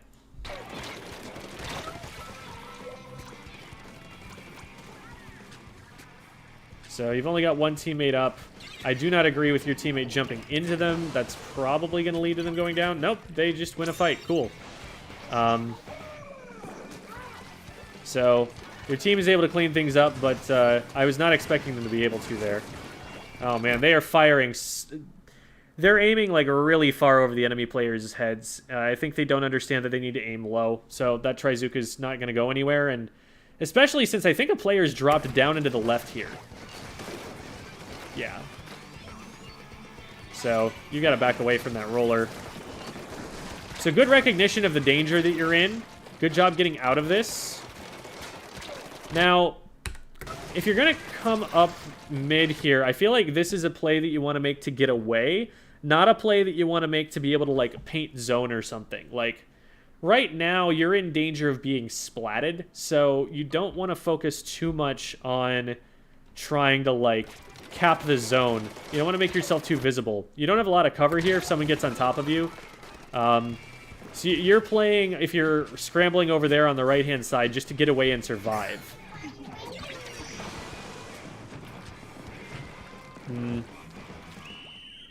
Unfortunate. We were kind of close there, but it's like from back here, because we do need to cap the zone at a certain point to be able to get control, but we can't paint the zone if we get splatted. And so the first priority is just keep yourself up and retreat to a position where you actually can paint the zone again. Right here, this is not the time, I don't think. You still have 15 seconds. You could have backed off to the far right side of the map and given yourself some space and maybe painted the back side of the zone that your teammates can't see. You could have backed up to maybe this corner somewhere if you'd gotten an opportunity and see this angle and help your teammates. But being on top mid is just too exposed right now. There's no control around zone, so you're not going to be able to get in and do anything in the last 10 seconds of the game. especially since everybody goes down and there's no jump that you could possibly go for, let alone a safe one. Let's see what the... There we go. Yeah, so... I think the biggest thing there is to make sure that you're positioning for both impact and safety, and this is the conversation that I have with like every backline player. But always be putting yourself in a position where you're safe. Focus on being safe first, but then as soon as you are safe, put yourself in a position where you can see as wide a range of angles as possible, or be as close as you can. Excuse me, or be in the position that will help you help your teammates. So if you need to move away from your teammates to get a crossfire angle to be able to see around a piece of cover they can't, then that's where you want to be. You always want to keep high ground when you can because it lets you see over cover and gives you better angles. There are definitely a lot of really risky positions that you take down on the floor of the zone, which is basically just a place you never want to be as the E-leader unless you're scrambling and running away from something. Always keep the high ground so you can see over the top of cover, and then once your team is cleared out mid, then you can take top mid and take advantage of that strong position from there. But if you ever do have to like back up, like try to be doing that a little bit preemptively so that like you're seeing, okay, my teammates are not stopping this player from getting close to me. I need to back away so that I'm far away from them before they get here, and I'm not just getting engaged on directly.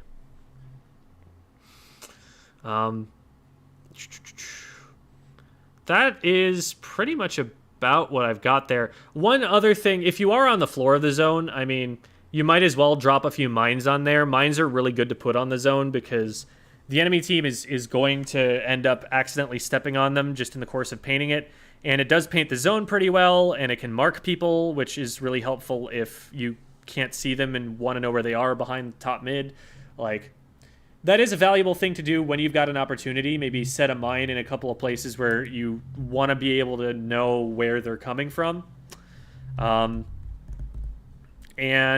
make sure that you're popping the wave breakers in places where they're going to spot the enemy team.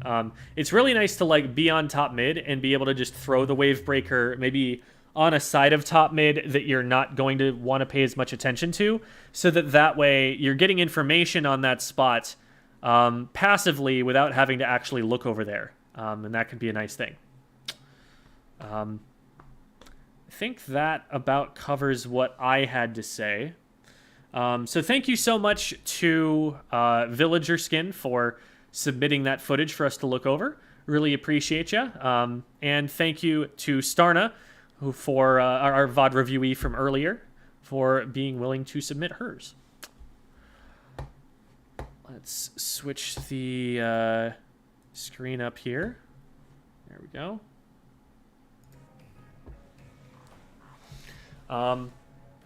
So I am going to go, and I can't promise that I'm going to be able to do a ton on the E-leader. It's not a weapon that I'm especially great at aiming at. But I'm going to play a game on each of the weapons that we have VOD reviewed today and talk a little bit about what I'm thinking as I'm approaching those engagements. And hopefully that will help a little bit with any questions we may have. Might help with understanding playstyle. Thank you so much for the donation, Anime Hero. How do we submit VODs for Tuesday reviews? Just DM me on Discord and we'll get you in line. Right now, I think we're backed up to like January 24th. Like people are just waiting in line for that long. So don't expect it to be super soon, unfortunately, but we will be able to get you in line just as soon as you ask for it.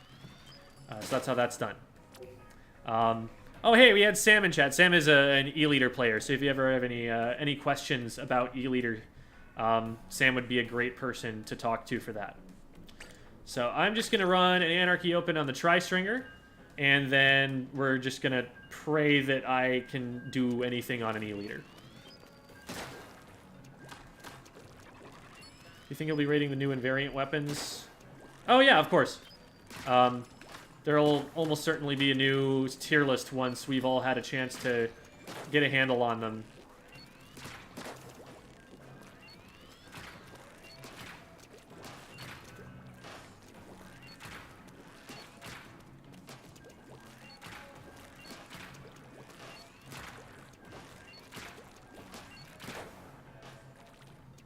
Trying to get the hang of this first charge range.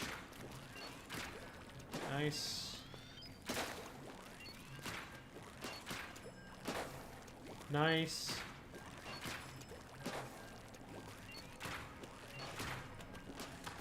Ah, there we go.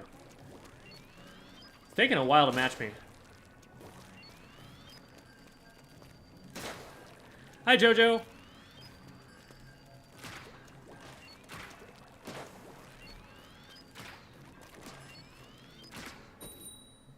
All right.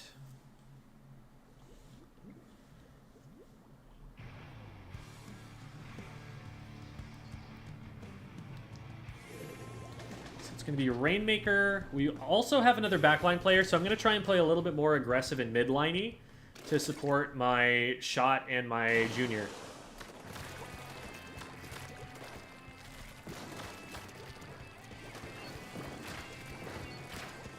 I don't actually know what the best technique is for painting the Rainmaker shield. I haven't tested this too much. But my arrows were able to get a pick all the way over there. Nice, that's 2 down. Okay, I should be picking it up here. And I just need to run away from that player so that my teammates have the best opportunity to be able to protect me from them.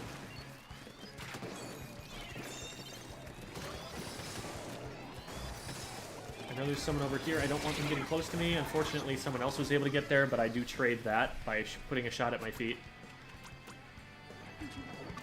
It's unfortunate that in this comp, I ended up being the best player by far to pick up the Rainmaker.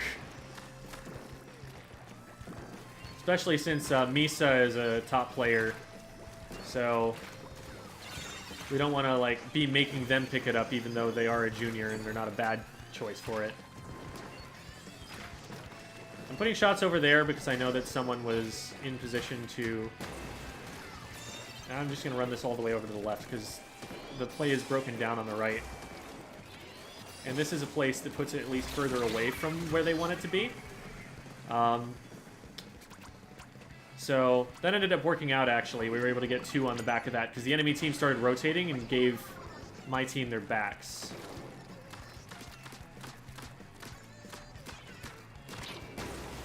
Okay. Nice. Let's keep going here. Oh, and this is Lucas, too. We actually played this team... I was playing against this team yesterday in team practice with somebody else who was doing a tryout. They needed a sub, and I was subbing in for them.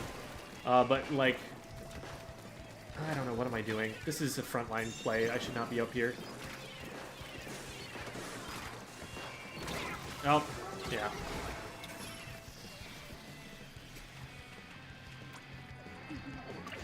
Need to back up a little bit. So, but Lucas and Misa... Oh, God, oh, God, oh, God, oh, God. That looked like it was going to be safe, and then it was definitely not. Let me try it again. There is a beacon all the way over there that I can probably hit. Nope. Not going to try too hard for that. That's taking a little too long. And we have other things to deal with over here.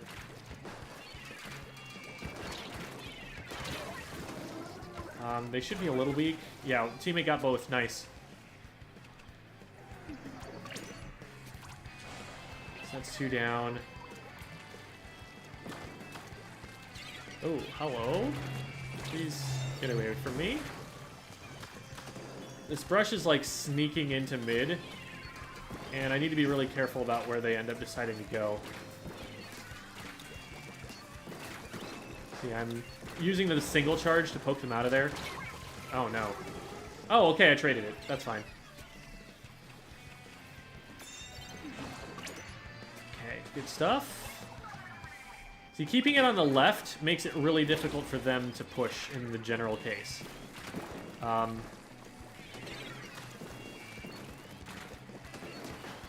They're rotating it over to the right because it's easier from there. Now I'm not paying enough attention to when I'm getting pushed, but something that's happening here is there's a little bit of a disconnect between our front line and our back line and mid line. Like, they're getting far enough ahead of us and playing aggressively enough that they're not able to, like, zone the other players out from getting to us.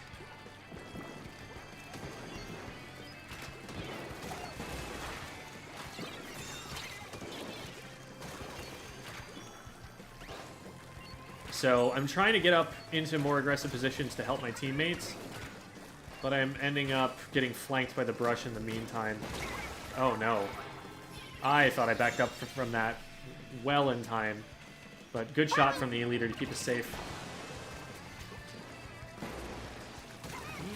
Okay.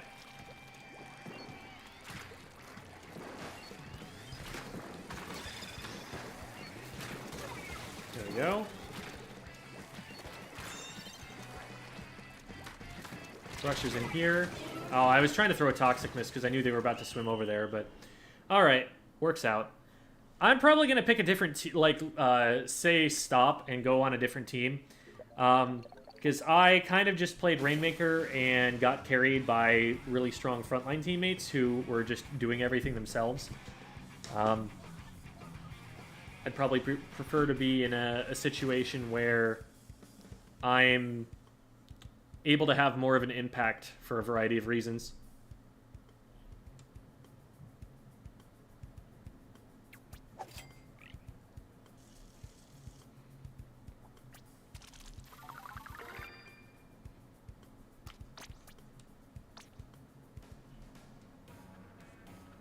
I said Bo was a...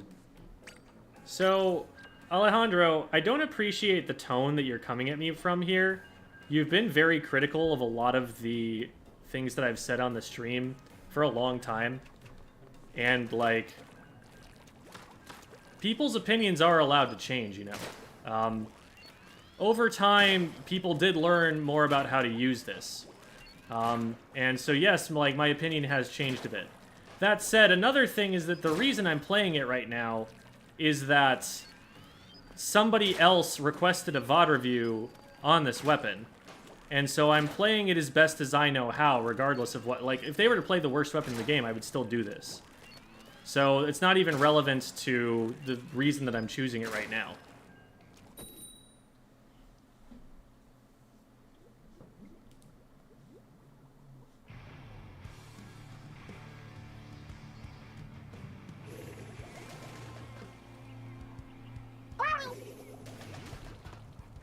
Alright.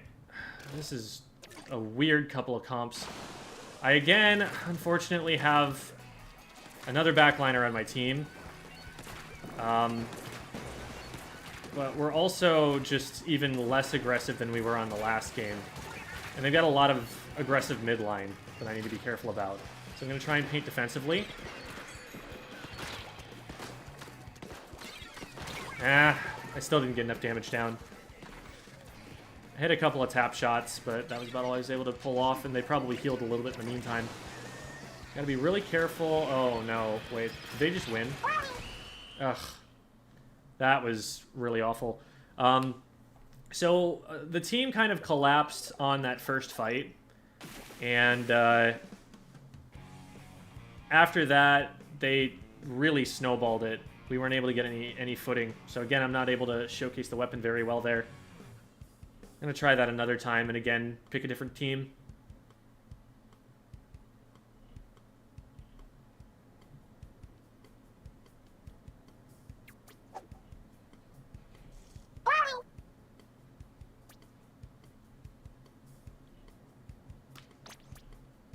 Squiffer is not an anchor. Squiffer is a midline weapon. Squiffer plays relatively aggressively.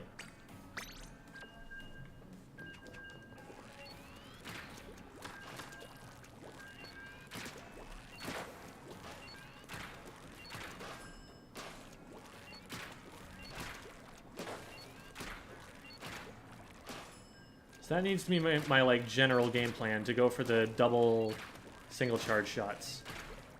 And to try and land them at the opponent's feet when I can.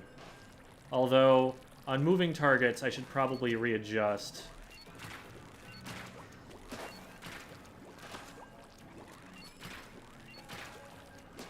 Oh man, that's really hard to do on moving targets, actually. Okay.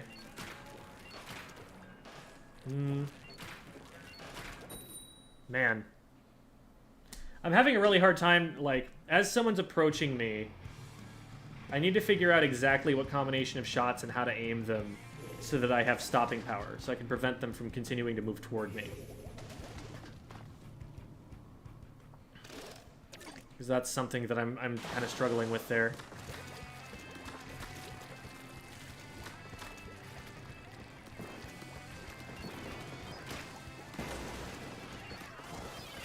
Probably need max range shots to hit that far.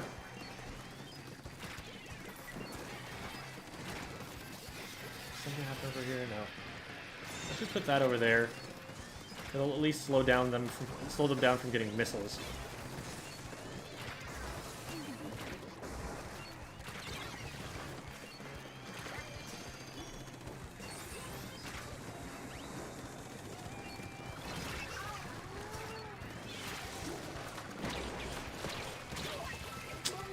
Got closed in on. Yeah, it's that situation where I'm being rushed that I actually don't have a great idea of how to kite back.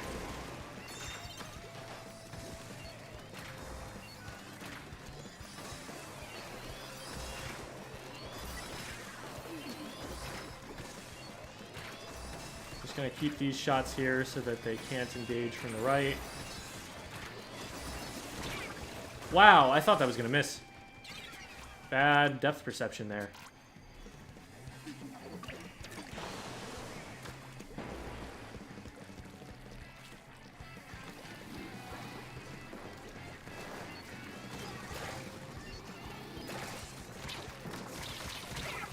Nah. I shouldn't have taken another shot after the first one got sucked up. I got greedy. Their teammates were going to see that and rush me, even if they weren't able to do anything about it. That was like a frontline play.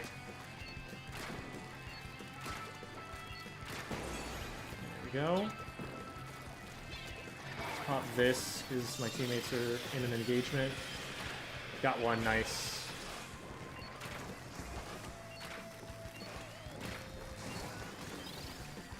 They're ignoring me, so I'm just going to take my time and line up a shot on them. Nice, and that did chip damage that helped them splat that.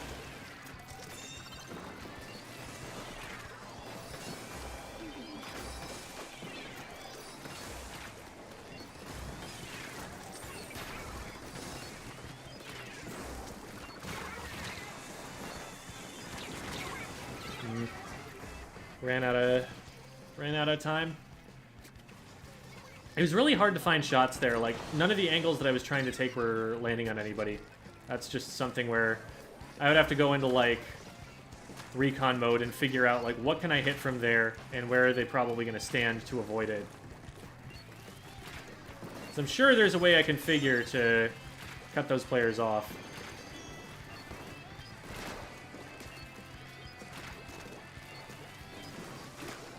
Nice. Yeah, I definitely had 98 damage on them from there.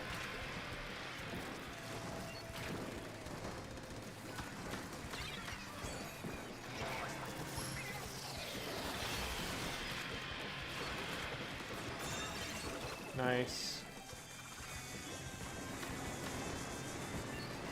There was a pause there with my teammates where we stopped and kind of indicated where we were going to end up going with that. Going with our missiles so that we didn't all go in the same direction.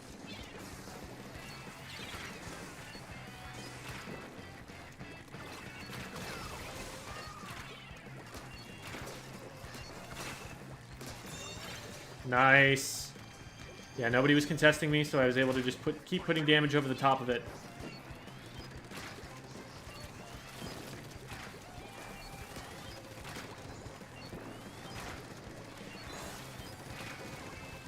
We're stalling them out really hard here because we're able to outpaint them on the Rainmaker shield.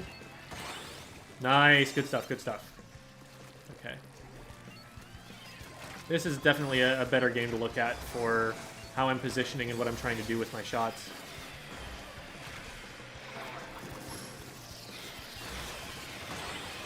Nice.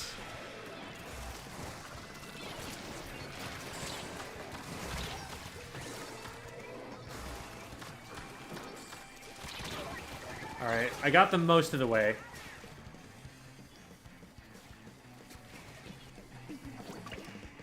This should be jumpable. They backed up pretty far. So they're going to be able to get one more attempt. But we can make that as difficult as possible for them. Nice! And we're able to cut them off, too. Alright. Whew. We figured it out a little bit. So that was a better one. Alright, now for E-Leader. Oh boy, this is going to be rough. I have to go to regular school now. Alright, see you later, Lee. Thanks for stopping through. The bow is just a weaker Rainmaker, but all the time. Ah yes, if I dunk my bow on top of their podium, then we win the game. No, I kind of get what you're talking about. E-Leader. So we run this, and we probably run Main Saver. Do I have a Main Saver hat? I do have a Main Saver hat, okay. And then Stealth Jump, I'm probably not going to jump in that much. So I am instead probably just going to do... Object Shredder wouldn't be a bad idea. I don't remember what else other people run on this. Maybe Swim Speed? Actually, Swim Speed makes a lot of sense. Do I have any Swim Speed shoes? I've got to have a Swim Speed shoe, right? Do I not have a single shoe that has a main of Swim Speed on it? Come on, RNG. This is actually the best Swim Speed shoe that I've got, so I'm wearing it.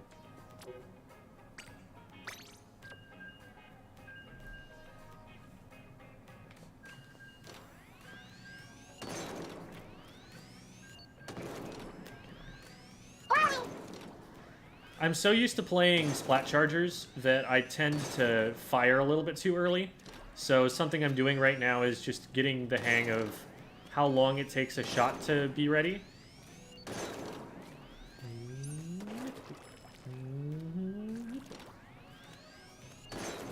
I work really well off of like little audio cues, so like... That was close. I believe in you? Oh boy, I don't. Thanks, though.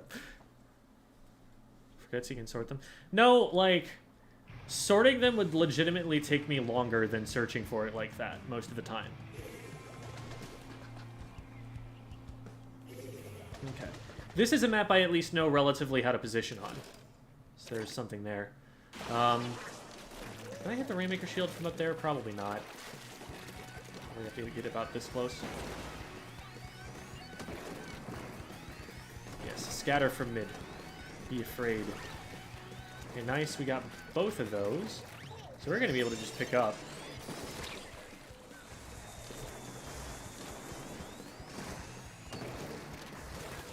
And where I really want to be on this map is up on this stack.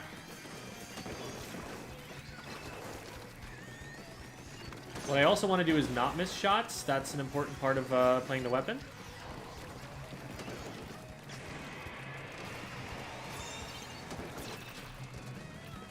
Do from here. See if I can, this is cheeky for sure, but yeah, it was a bad idea. I was just trying to find a different angle that I could take from the crab tank, because people kept standing in places where I wanted to be shooting from, and it's not as useful if I'm shooting at the same angle as somebody else is.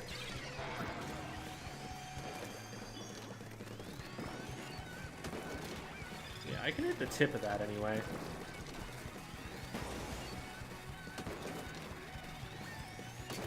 Just let them know that I'm looking over there. They can't pop up and do too much against my teammates. I know there's someone on the left stack, and I'm keeping an eye on that. Okay, they're taking an angle to avoid me here. Nice. Oop. Teammate ran in the direction that I wanted to run in, so I changed where I was going.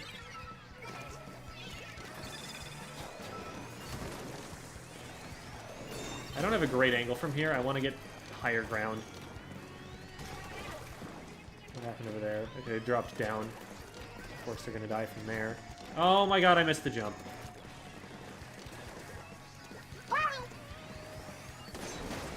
Ooh, that was a double. Let's go. They went right by my teammate there.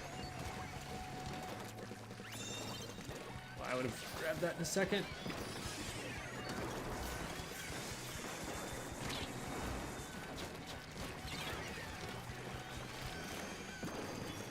I should probably be picking up the Rainmaker more than I am. And part of it is just I'm trying to show off the weapon. This is a terrible idea. I should be using tap shots if I'm going to take this fight, and I shouldn't be taking this fight. I had time to run away. I could have just run. It's not my job to push the enemy team back. It's my job to lock in what we already control. What are you doing up there, and how did you get there? Must have been from the... Oh, they jumped from the rail. That's what it was.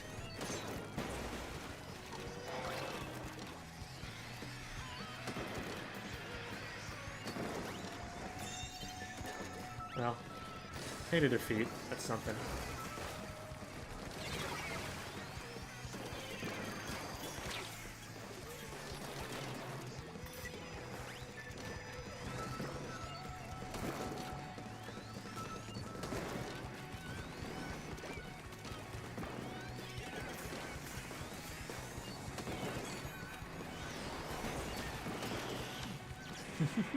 Got annoyed at me, so they just threw the booyah.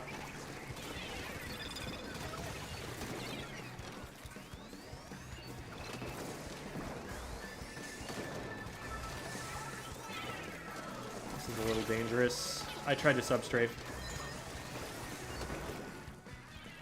It's just me. Man, that's a tough situation for me.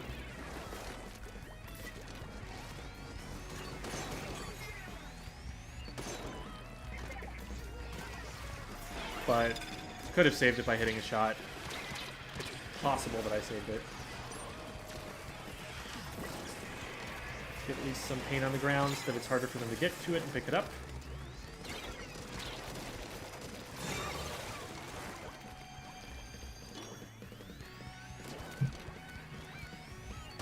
Alright, let's try and pick this up. Looks like we've got some control down here. Had some control down here.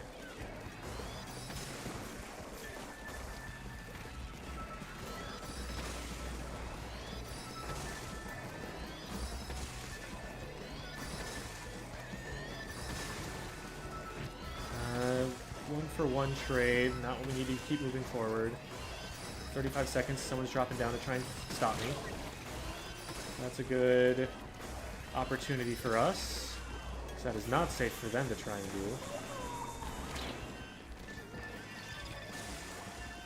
Need to make sure to not get too isolated here. There are some people in front of me.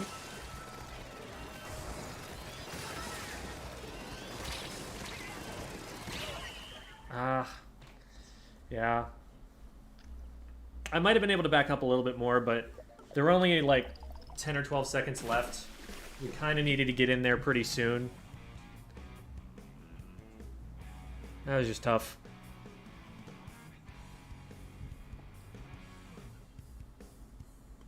How go the matches? I'm trying to play the weapons that the people who I gave a VOD review to were using, and I'm not having a huge impact because they're both anchors, and that is not what I'm used to. But that wasn't a terrible example. I'll try one more round. Just give myself some time to get the hang of it. Oh, my cam is stuck. Figures. I'll go and get that fixed real quick. Thanks, guys.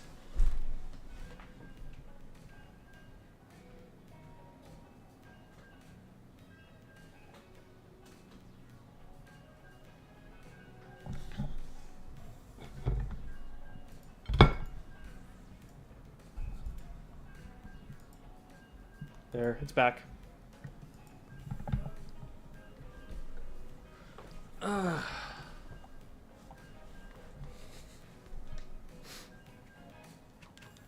started to like it. Oh, was it a Pog emote? That's great, actually.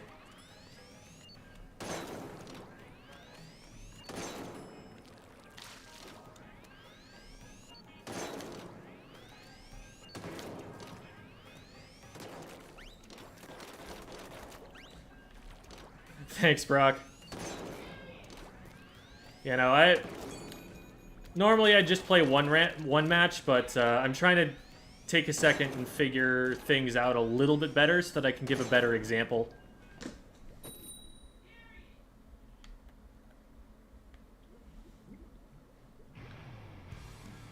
Thanks, Alejandro. I do appreciate that.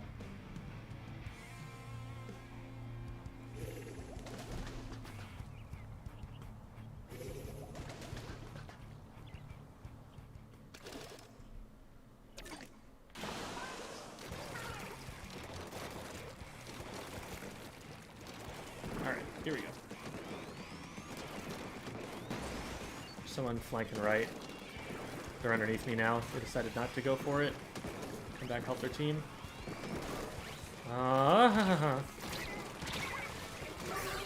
Man. Well, I did get the mine down. I guess that's something. Although it doesn't seem like our teammate is actually paying attention to it. Okay, now they know. Now we're being crabbed.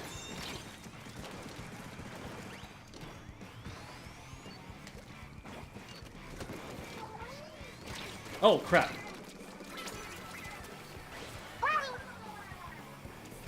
We've got to do something about these players in our base. This is something that I, as this weapon, am not well equipped to deal with. We're going to paint the rest of this up so that it's more difficult for them to use it if they get up here a second time, because they're definitely going to try. I'm going to check this out here, make sure that we're safe on this side.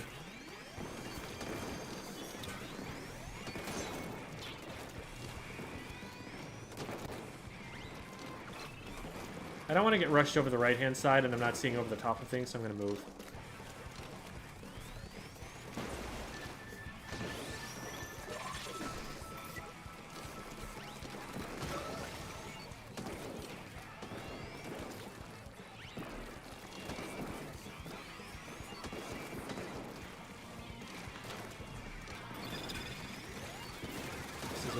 Position, and now I am last up. Goodbye. Yeah.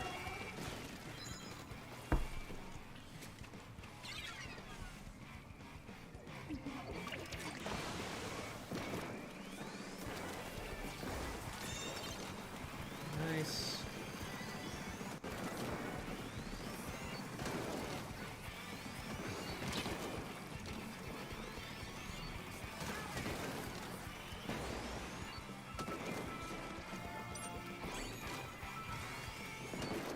This is a really aim-intensive weapon.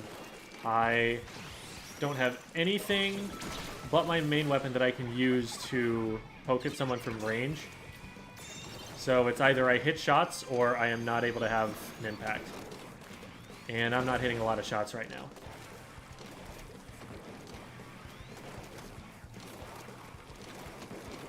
This is one where I might only be able to kind of comment on positioning. I don't think I'm going to be quite as useful in terms of showing how the weapon can work when played at a higher level.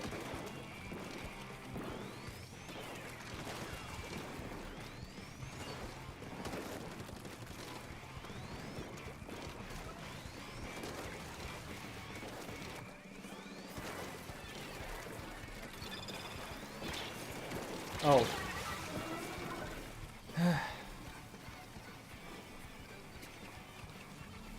Okay, nice. Teammates got 2. Better than I've done.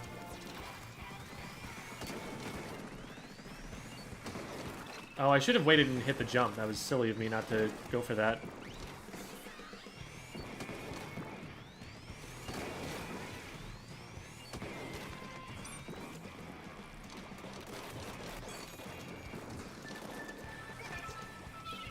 Let's check that out there. Disrupt them a little bit and probably get some information before my teammates go in. Ah, but nobody was watching the left. Cool. Let's try and get another wave breaker out for the next engagement. Oh no.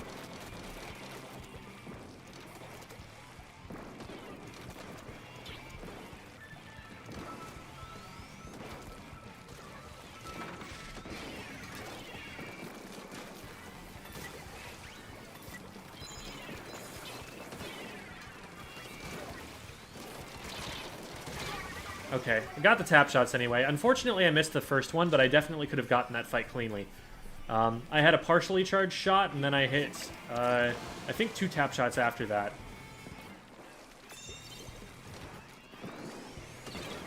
Oh, that was a very hittable shot. That was also a very hittable shot. Oh, crap.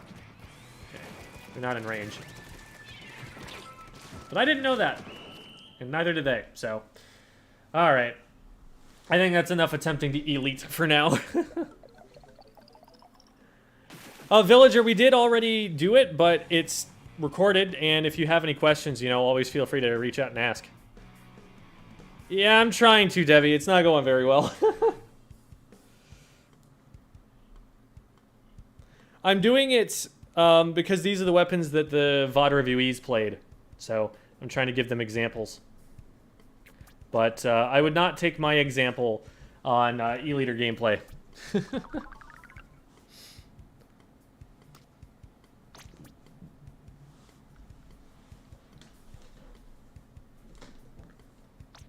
Alright. That's enough of that. Let's get onto a weapon that I do know. Let me just double check something on my schedule, but I think that... I should be... That's an annoying beeping sound. Yeah, I should be free to do a little bit more streaming after this. Let's keep going a little bit. So I've been working on learning Splash. I was playing it in a team context recently and was like, wait, I could play Splattershot, but Splash is a great fit into this comp. And then it's also a great fit into this comp. And it's a great fit. And I just ended up playing more Splash than I played anything else during that entire session. So I feel like it's actually probably a pretty good choice for me. That said, this is tower control. And now that I know that, I'm just going to play this instead. How's Splash compared to Splattershot? The Splash is slightly shorter range. It's higher fire rate, but it needs a 4th shot, so it's a slightly slower time to kill. It's perfect accuracy both on the ground and while jumping, which is a big advantage over the Splattershot. The Splattershot is not perfectly accurate. It's pretty accurate, but it's not perfectly accurate either. There are definitely sometimes you just miss shots, and it's not your fault. And then... the kit, obviously, is much different. The Splattershot has a suction bomb and an Inkzuka, a Trizuka. So that gives it threat from range, but for a short amount of time, and it doesn't want to get too stuck up in that.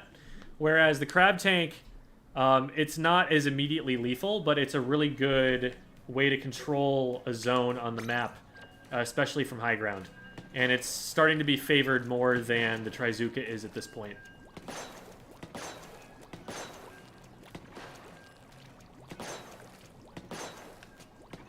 Splattershot also paints a little better. Or, not the Splattershot, the Splash also paints a little better. So, Splash is a little bit more able to play the supportive role, whereas a Splattershot you're typically bringing to slay. You're bringing for frontline pressure. Splash, you kind of do a mix of both. It's not to say that you should just never slay with that thing, or that it shouldn't be a primary slayer, but that it can play supportive when it needs to. My goodness, come on now. Let's get a game, please.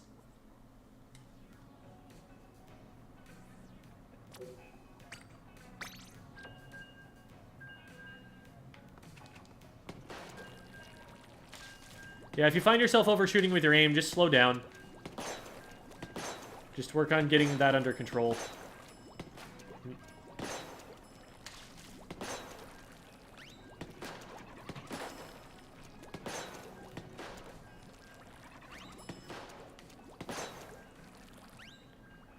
When you become a 4-star weapon, it's literally just the amount of experience that you've gained on that weapon.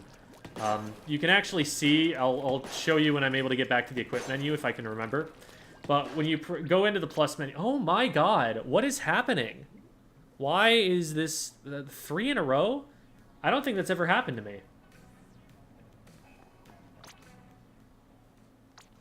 So if you press ZL from this page, it shows at the very top of the screen. You got to fill that bar up with experience. So this one is only about halfway to the 5th star. I think I'm actually pretty close on the splatter shot. Where's that at? Yeah, decently close. 200k. But every star that you go through, you get a Sheldon license. And at certain levels, you get stickers for the weapons.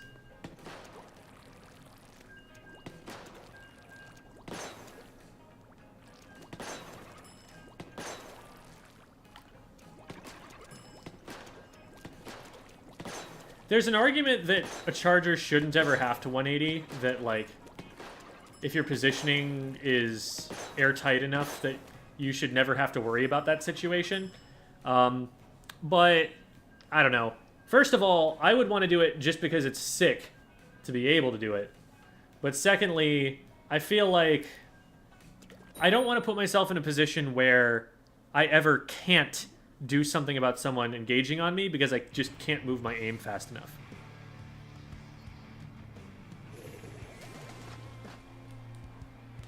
The shortcut to spawn back in base? You mean, how do you super jump back to base? You open the map, you press down on the D-pad, and then you press A.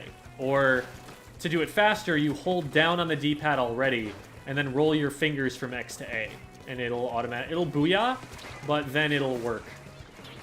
I don't like pushing this direction, because I can't paint for myself from here. I'm kidding. This is an awesome place, and you should always take it. Let's see if I can get it. Ah, nope. Nope, they saw that coming from a mile away.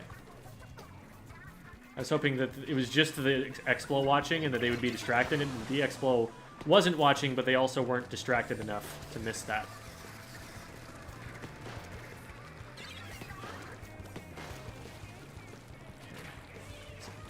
Get in there and cause some mischief. Oh, I thought I already had a shot on that player. Whoops. Did we not get them? Oh, that's annoying.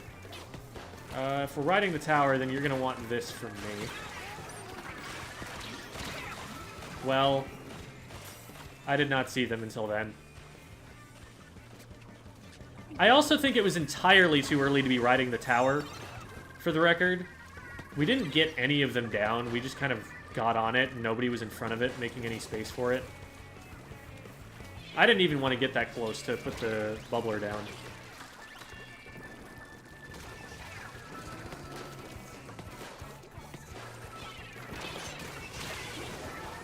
I got one of them. Another player trying to flank. We need to focus the tower here. This Stamper is just not dying. We got one of them. This rain is going to be a problem. There we go. Ugh. I am very unhappy with how that push went. I think we could have defended that much, much better than we did.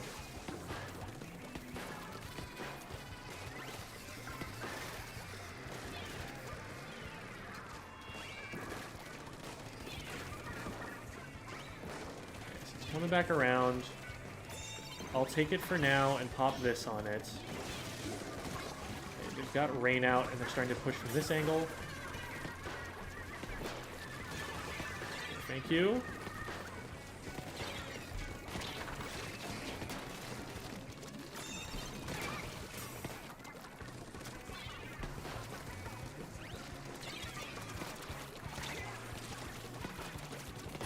Oh my goodness, they missed. They missed for so long. I can't do this. That has more range than me. We really need to get some pressure up in front or get a pick or something before we're going to be able to push the tower. Like, we've still got 2 people up on grates. They're holding this down. So we get like a special that'll let us do this safely. Okay, that was a good push. Let's create an escape route for ourselves here while we still can. Now let's let our teammate handle this and get up over the top.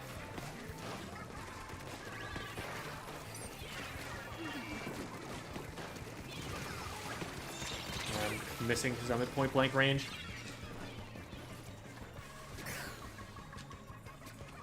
We got a checkpoint. That's progress. We need the other checkpoint, though, in order to be able to win the game, so we're not out of the woods yet. Still. You know, if we had gotten that push earlier in the game, I'd be like, okay, that was a good push.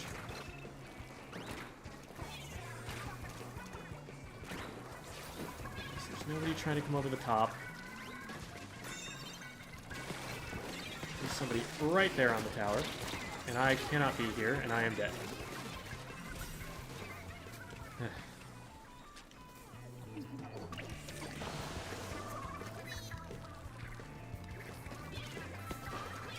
I need tower.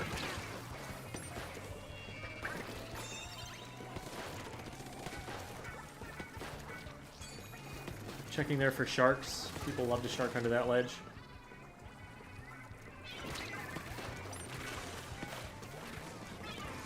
I don't want to get too close to the stamper here.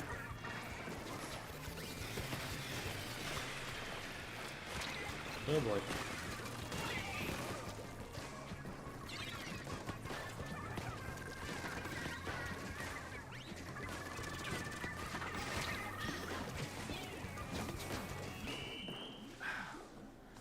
I feel like I had enough of their attention on the right that we probably should have been able to get control of a tower on the left.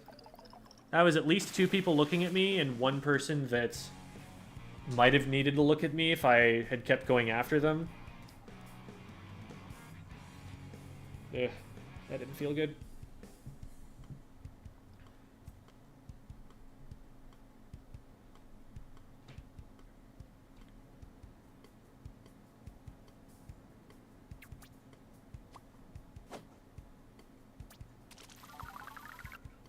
Play range. Alright, I'll probably, yeah. I'll probably, go to open for that, but I'll do it.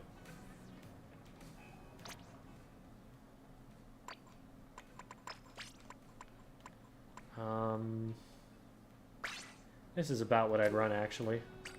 Oops, not series. Range is going to be a lot different. Range is going to stay a lot further back, obviously, but also just because it has an even slower fire rate, it's going to need to keep its distance just for the sake of not dying. Range blasters right now are actually running a ton of quick respawn because it's so likely that they go down.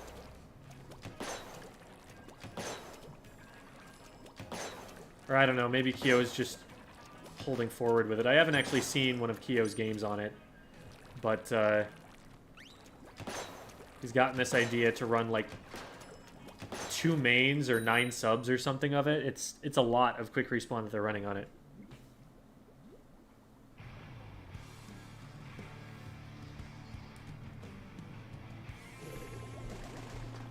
Just went 0-3 in a series. Got to take a small break. Good idea. Good idea. If you've lost 3 in a row, usually, that's when I recommend, like, make sure that your head is in the right place. Ooh, I don't like where I am. Thankfully, a teammate was able to handle it. Oh, shh. That's just dead.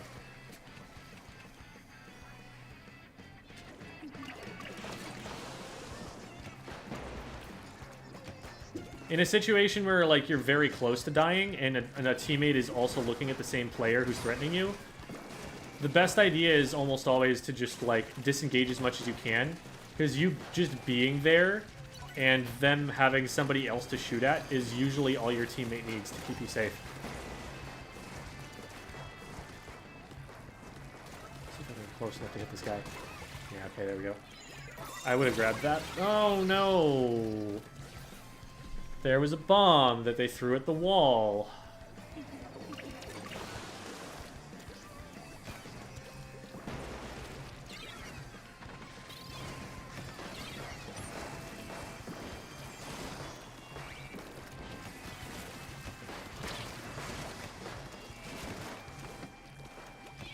I'm threatening down here so that the roller can't get underneath us. I don't want to spend too long shooting at anyone because the rapid is looking for me and the roller is also potentially here. That'll at least hit one. If I had hit a direct on the roller, then I would have actually been able to get a 2-for-1 in that engagement. Just missed a shot. I don't like all of this blue ink on the right-hand side here, so I'm making sure to clear it as much as I can. I can also threaten this player and probably get them here, yes. I'll throw that out there, and I'm going to go down to this roller, but at least they'll maybe get marked. No, they won't get marked. They jumped over it too well.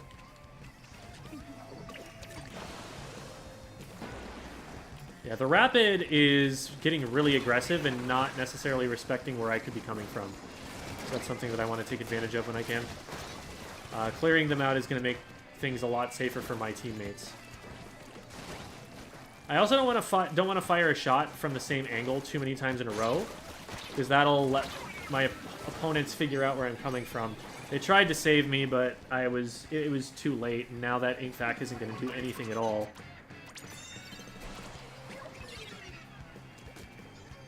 Well, that'll stall a little longer, I guess.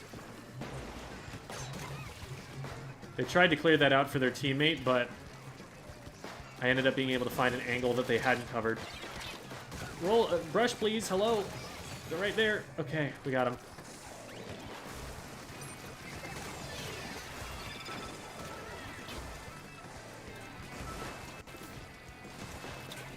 What?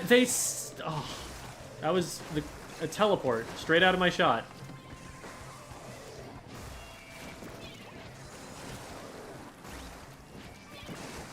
Throwing a bomb up in the air like that not only puts it closer in front of you, it also makes it so that it explodes a little bit later. So it's going to land... If you don't want it out there yet, but you want it to be there after a set amount of time, you can just throw it high. My weapon one-shots, and yours does not. I still think we've totally got this.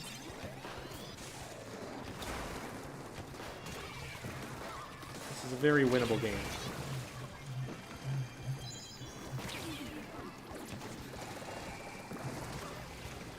Thought that bomb might get him. Use this to prevent anyone from using that area to defend. Which is exactly what I needed to do. Unfortunately, nobody's watching the roller.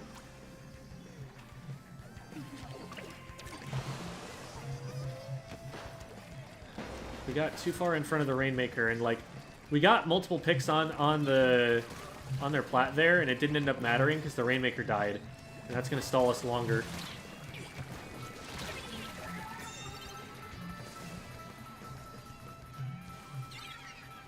Nobody's paying attention to the roller. I this-wayed before I went down. I ouch-pinged so many times. We've got to go for it. We don't have time.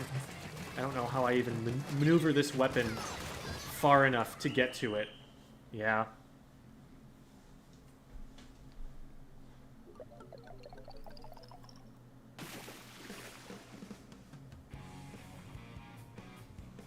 A lot of cases of not painting defensively enough there. The roller was just able to sneak up on us way too many times. And in positions where we could have done something about it if we had just spotted it out, looked at the map, anything like that.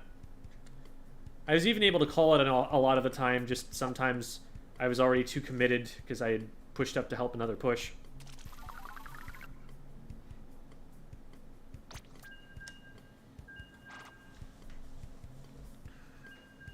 But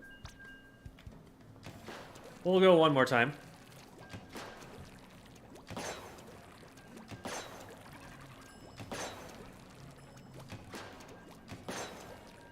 Doesn't the ouch ping only come out like twice on teammate screens? Yeah, I don't know the exact timing of when it will end. So I just spam it if I want it to come up that second time. It's not like I have anything else to do.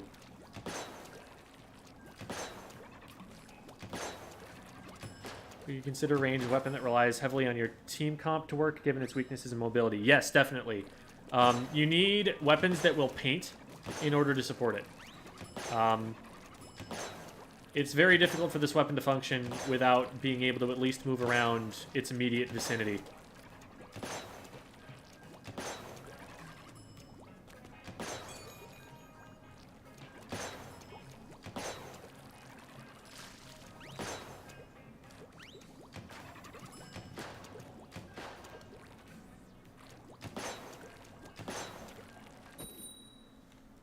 Yeah, no, you're on point with that observation. You really don't want to run this weapon unless the rest of your team comp paints, because it's not going to paint enough by itself.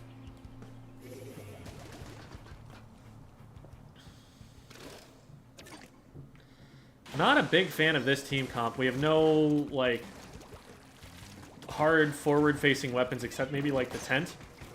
I guess we can play for chip damage, especially off of the basis of missiles. I'm probably dead.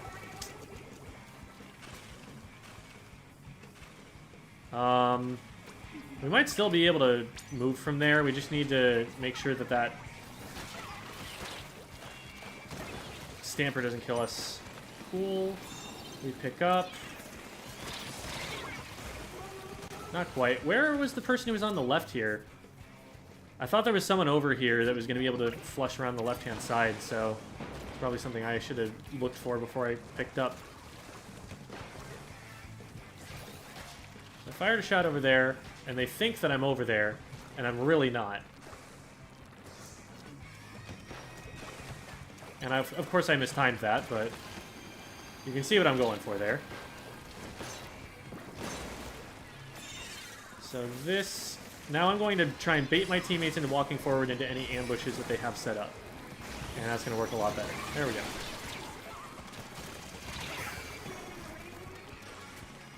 Well, we all died. So I guess the baiting them into ambushes part worked.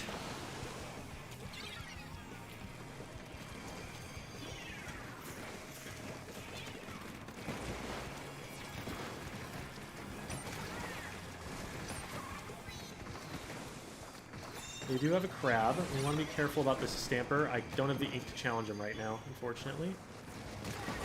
Yeah, they're not going to survive pushing there. They're taking it the slow way here.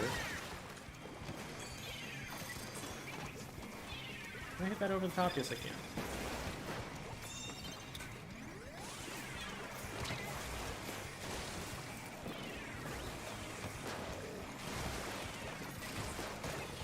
Got him.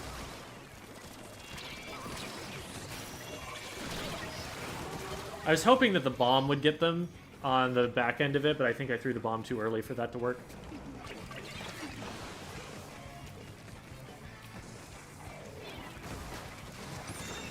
Need to get some paint on their feet, otherwise they're just going to keep running it.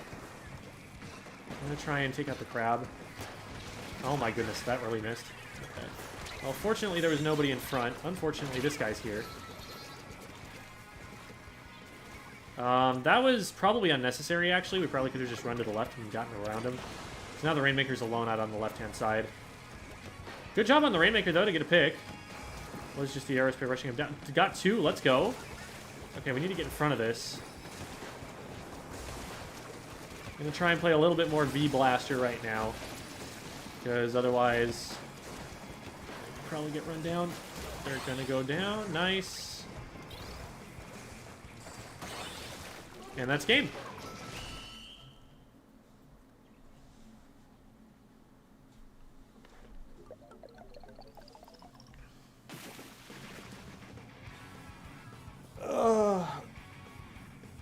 We had a squid bagger that game. It's like, cool, you're on TV. Good for you. But they didn't win.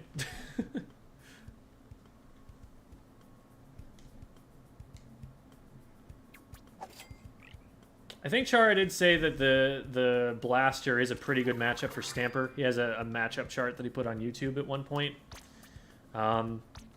It's probably a weapon that you want to avoid. It's just a little bit more mobile than you are and still can compete at a similar range and has a pretty similar kind of size of its hitbox. So there's just not a lot that you have over it, and it's something that you got to be careful about. You either keep it at a really long distance and dodge its shots, or you just straight up run away.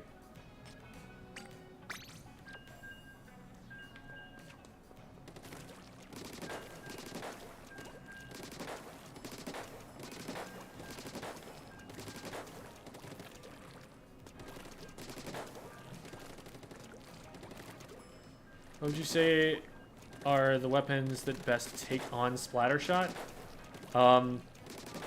If we're talking about it an open sight line, just grab an E-liter and you'll win that every time. Or a Hydra or something like that. But if we're talking about in-game, 52 is really hard to fight. Because it kills just as quickly as you do, but it has longer range and a wall.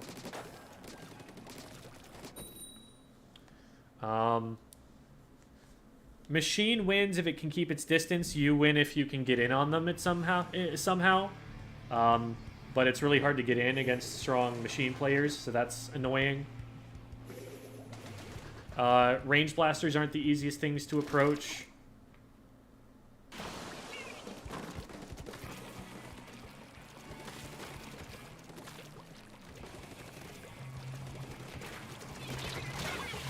Oh no.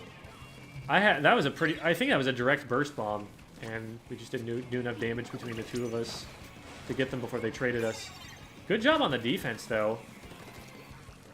Let's get through on the right-hand side, because this is tower control, so it's going to go right first. Why are we not on tower? What is going on?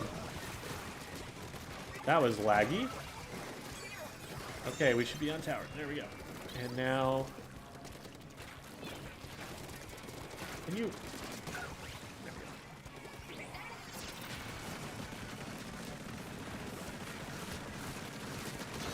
Cool, yes, thank you.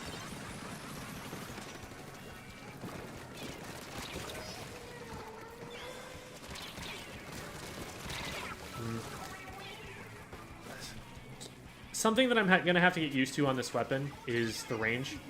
I'm used to Splattershot range, and so there are a few engagements here and there that I'm taking that I'm not quite close enough to take.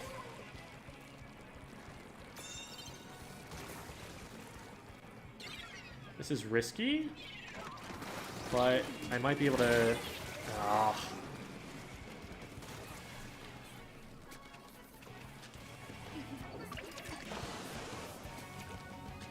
We're getting a lot of good individual fights here. I was hoping that I could, like, stop that special before it was able to do anything. I feel like that's worth trading for. Careful. Okay, nice. There we go. Just do a little bit of chip damage and then get away and let the teammate jump on them while we're able to... Oh, that's what I was going to do, actually. Let's cover the top right.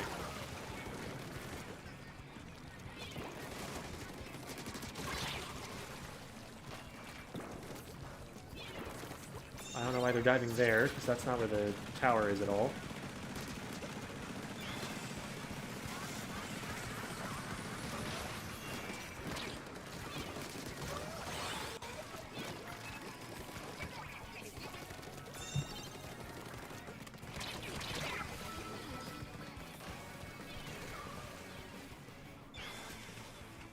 should be good. We need to get on tower at some point here. And we might not be able to win the game from here.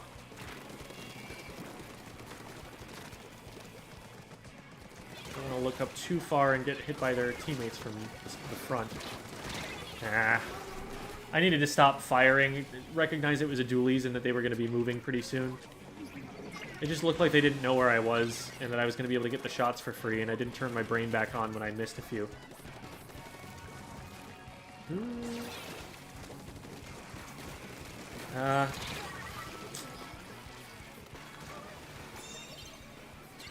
Again, I tunneled on one fight, bad awareness. Wasn't paying attention to the other opponents that were starting to move in. That's what coordination does for you. It makes it so that if someone's focused on one fight, they lose another.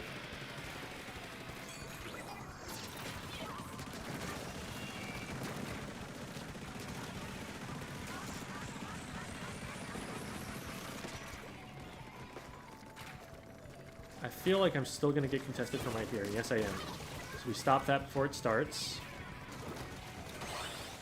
Nice. That should be game.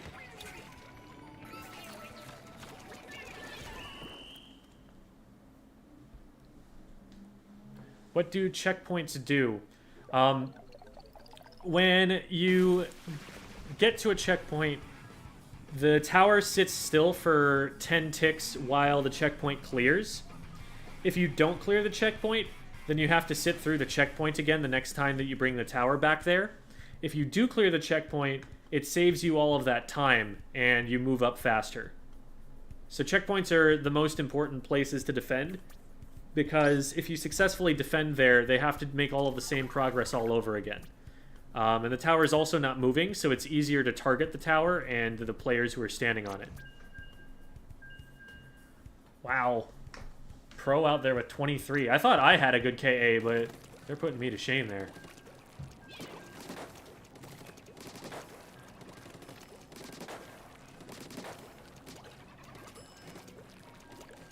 Trying to get better at the game.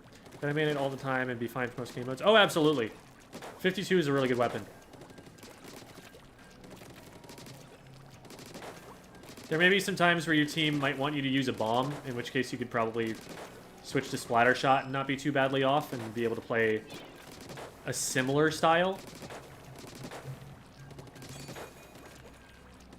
Closest to similar, anyway. But yeah, 52 is really good.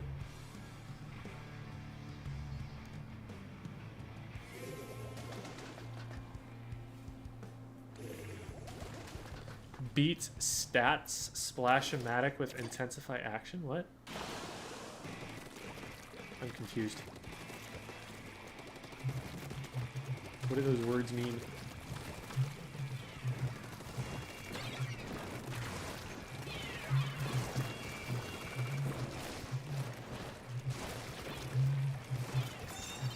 There's somebody on me, and I've been trying to figure out where the heck they are for a very long time.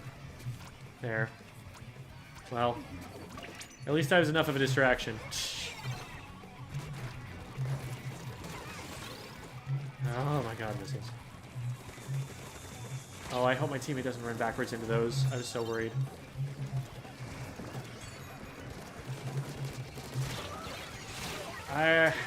I should have had both of those, and my aim just wasn't on.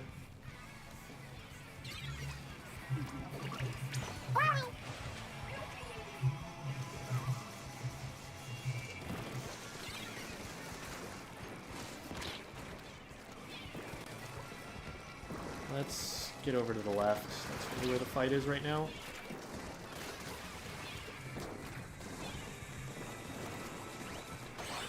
Nice. Let's go and support Splodoosh here. Make sure they don't get flanked.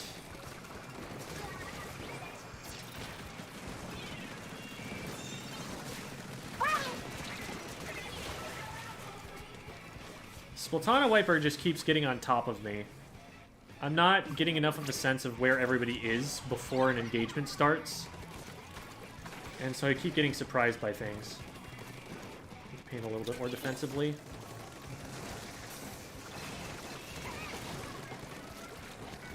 There's another person behind us that I will pay attention to in a second. Okay, nice. I don't need to pay attention to them. They are down. I'm going to stay up here long enough to get the crab tank, because there's not a lot of paint left to grab. And then I'm going to get up here, and I'm going to use the crab tank. Couldn't quite get ball form in time, but I did take someone out. Yeah. I'm not going to get any further with that. In fact, Sploosh is probably dead. Nope, they just outplay.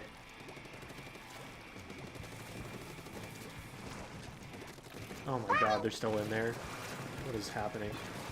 What was that? Oh, Zuka.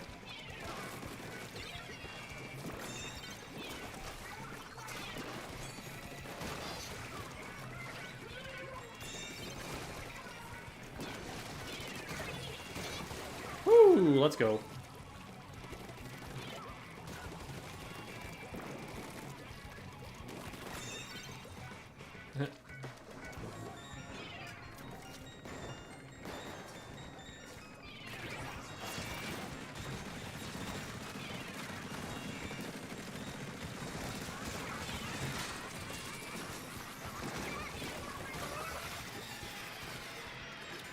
Alright, this is progress. If you're gonna stay on, then I'll take this fight. Ah, I took the angle a little bit too straight on. If I'd moved a little bit and put just a little more space between me and them, I'd probably hit those shots before they can swing.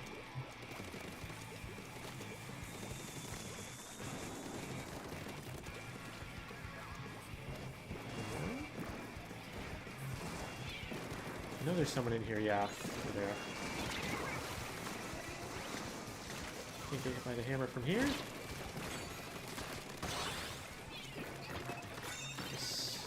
Okay, this is a lot cleaner. I'm dying a lot less in these engagements.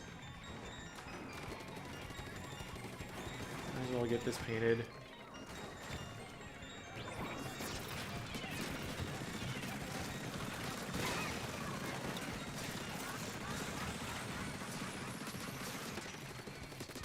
There we go. Just needed the other weapon, you know?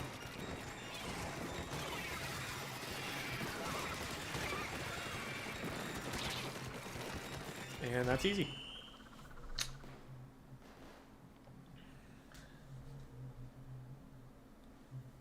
Definitely gonna stick with the squad because we are kind of cracked out of our minds here.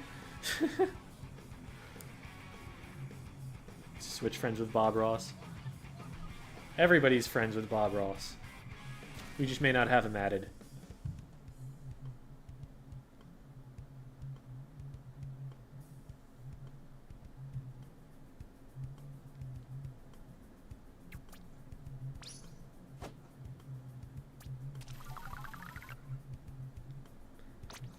All right.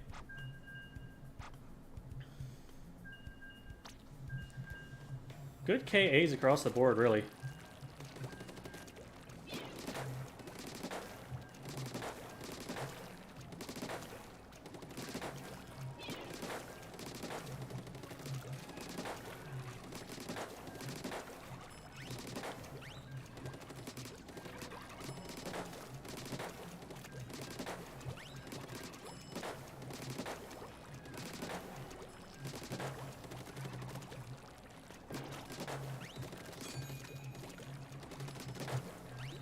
How important of a skill would you say flicking is for chargers? I mean, anything pertaining to aim that lets you hit shots is good. I think you want to be able to do both and to pick, like, to track versus flick. You want to be able to do both and pick which one's the right choice for the situation.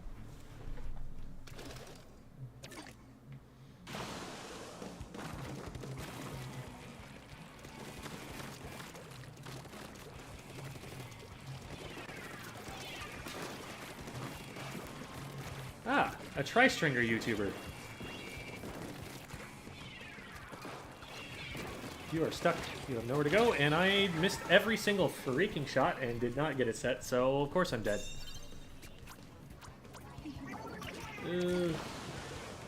Gotta be careful here.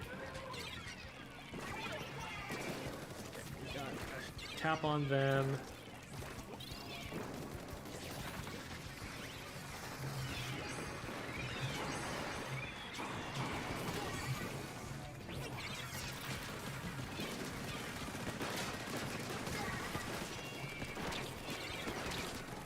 No way. I thought I had them. Oh, I almost actually got the second one. I wasn't expecting to get the second one, and then I almost got it, and then I was disappointed I didn't get it.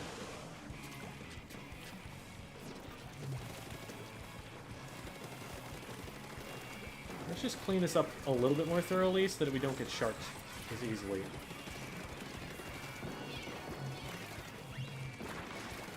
I'm giving the idea that we're going that way, and then we're just going to hold forward.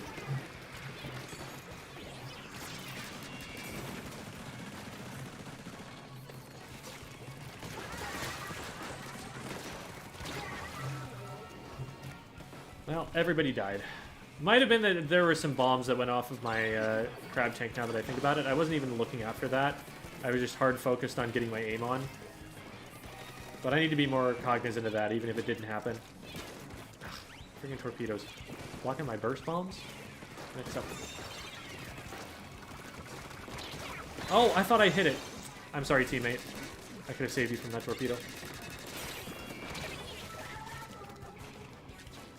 I keep getting myself in too deep.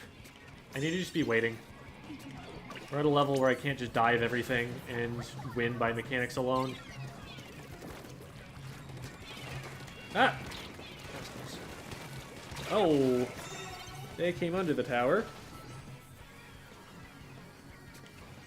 I was wondering why they weren't going down, because I thought I had a teammate behind them, but... I'll do it. Okay. So we're in a good spot.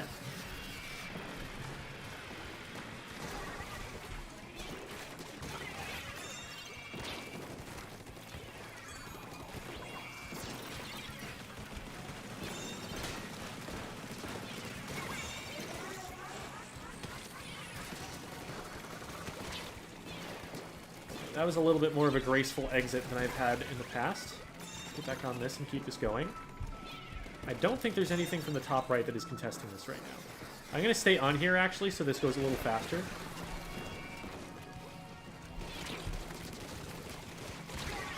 Yes, look at me and not the tower. Look at me and not the tower. Good, good, good, good. Let's back up to here. Oh, this might be bad. Immediately, I was trying to cut him off so that I was only in a 1v1 there, and then just hope I could win that. Because if I drop off the backside there, the Luna's teammates can't help them, it's just the Luna. So they have to hit a shot, and I'll have had their feet painted. Wasn't a terrible plan, given that I ended up in the position, though I didn't want to. That's 2 down. Now we just get this moving the other way, and we should be good. We're really close to Crab Tank as well, so we'll just pop Crab as soon as we get contested by anything. Unless we get contested from behind, that would be a little concerning. Oh no.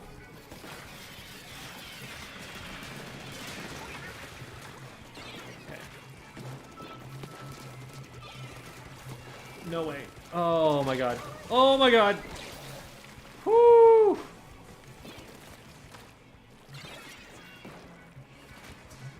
And we wait. Let's flank around right.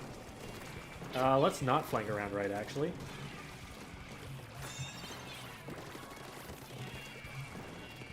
Alternative proposal.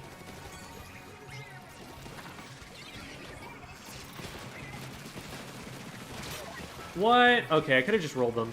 I hit enough shots, I probably should have just pressed ZL and bumped them. This is really dangerous. We need to not go down here. How close are they? Oh, no! I don't think they even saw me. I think they were just painting. That's game. Man.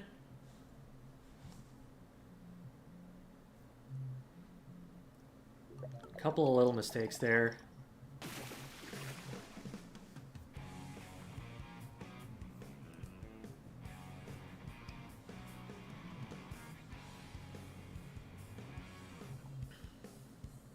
I'm having a lot less success on flanks here. I'm trying to get some set up, but every time I've gone for it, it's been like, it does not feel safe.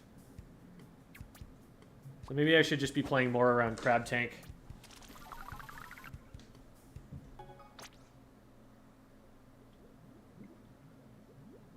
Should you be able to kill them before they roll? It depends on the weapon. Like, some weapons are more reactable than others.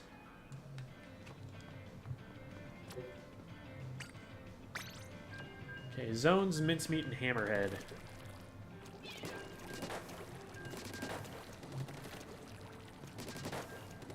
Ah, sorry your series is over on that inbound. Hope you at least got a couple wins in there. I still have one more to go before I'm out of it.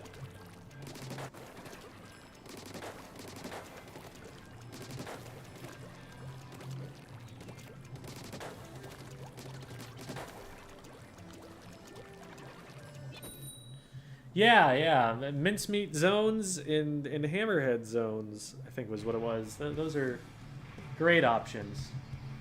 Hitzel, Sleepy Grandpa, I know that that's the real Hitzel just from that tag alone. This could be potentially pretty high level.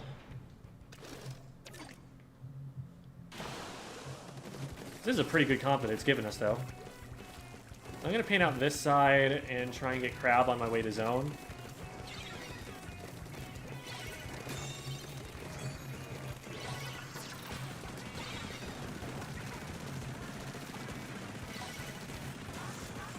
I guess I can't hit that. Here. That is not a very impactful Crab Tank.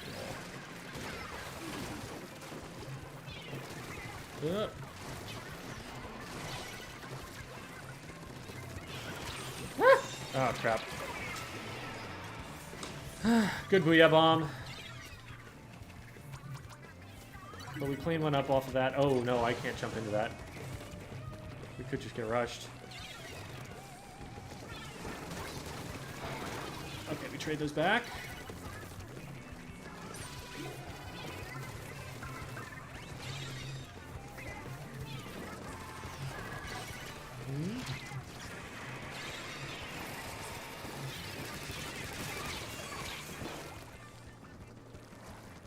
Snuck up on him a little bit there.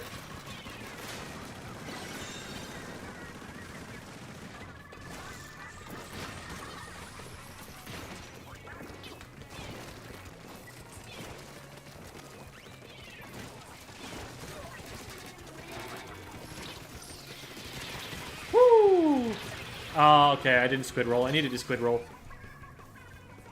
Oh, they have a DC. That's really unfortunate.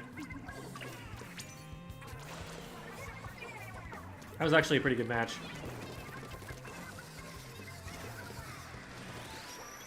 Oop.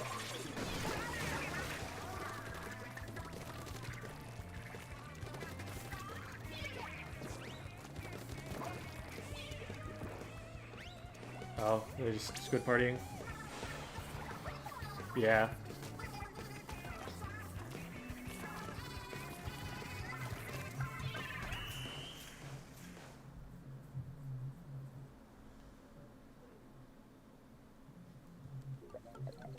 An honorable ending for sure. GG's.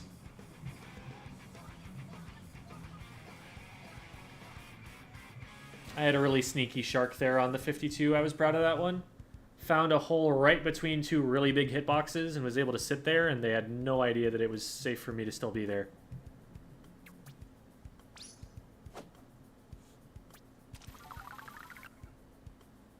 So that guarantees a positive series. But we go for more. More. Ah, it hits the left. Camera shy, I guess. I don't think that ever describes Hitzel. That can't be true.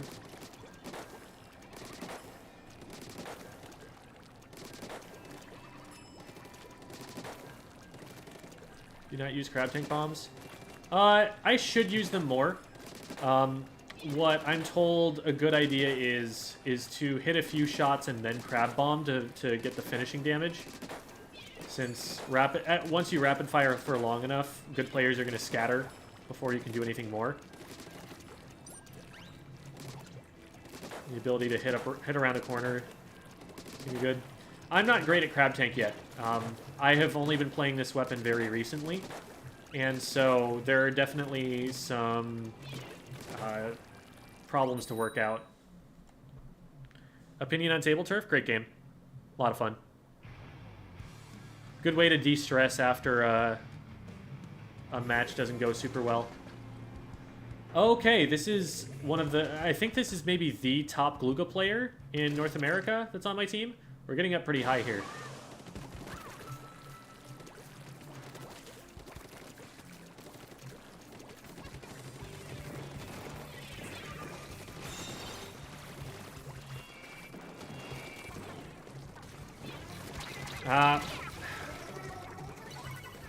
I thought I knew where they were. I did not know where they were. You got this still. Nice. Oh, one behind us. I probably could have handled that better. I don't know. I feel like between the two of us, we should have been able to do enough damage there. I don't know who missed more shots. Nice. Oh, they're so weak. Why did everyone look away? Okay, I guess we got a few over there. No! That's a situation where that never happens in a coordinated game, because we call out which target we're focusing, and we focus that target. It's a good thing that got stopped, because I was not going to be able to escape, because I ran my back into a wall. I forgot there was a block there.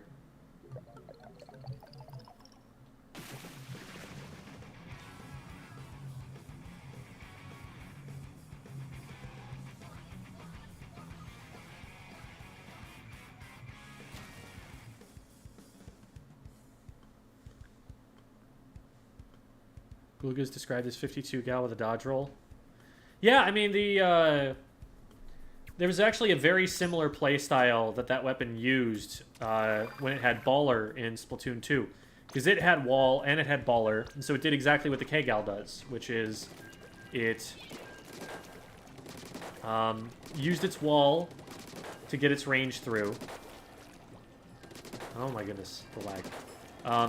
It used its wall to get its range through, and if it ever got attacked, it just used its survivability special.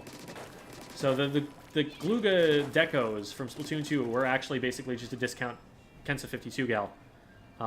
Now, the thing was, there was no reason ever to use it over Kensa 52 gal, because K-Gal was better in a lot of different ways. Had a better special, had a better fire rate, painted better.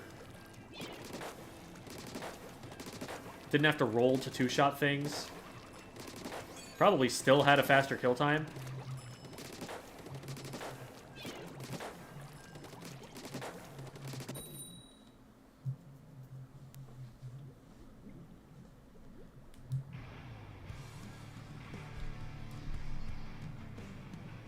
Why, hello there, cat. Squirt, squirt, squirt, squirt, squirt. You do not get to get up on top of my computer now. Is that Lux on the X-Blow?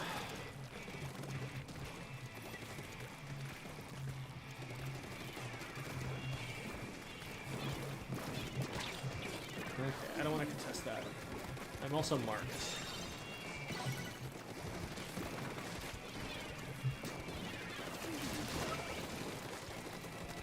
I'm just trying to be annoying over here because it's drawing an aggro and they don't have enough paint to use this area yet. Oh, there was actually somebody there and they just did not stop me from getting on top of them. I can't hit you with my main weapon, but I can hit you with this.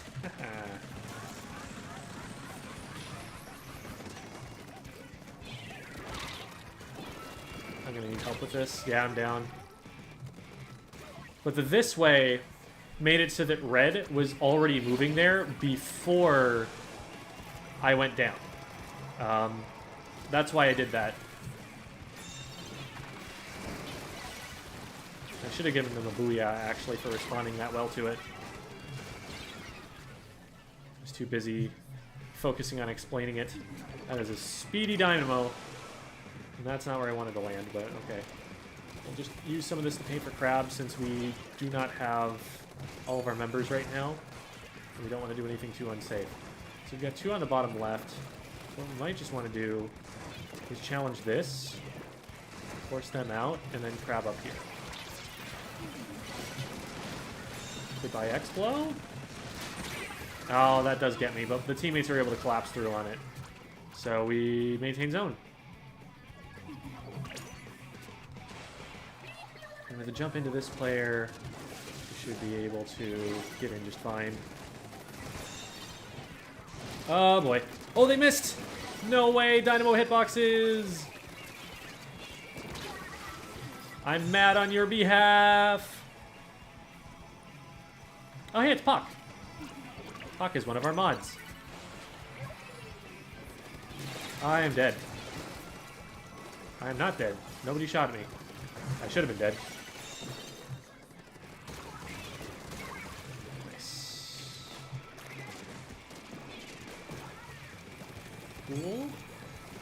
Let's get into this position, because this is a good crab tank spot.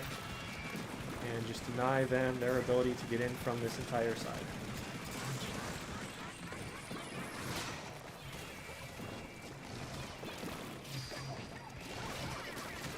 Should get this. I got it eventually. That was definitely a lot longer of a time than I wanted to take to get it.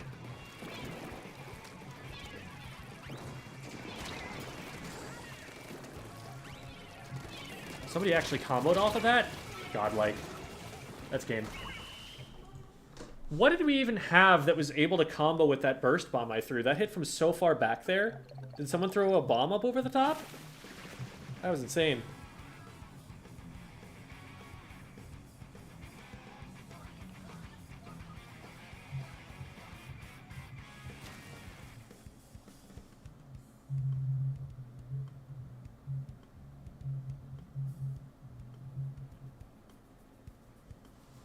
Fizzy? I can see it. Nice.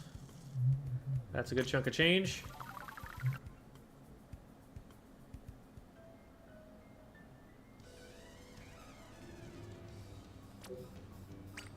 This has a dead hamster running in her brain.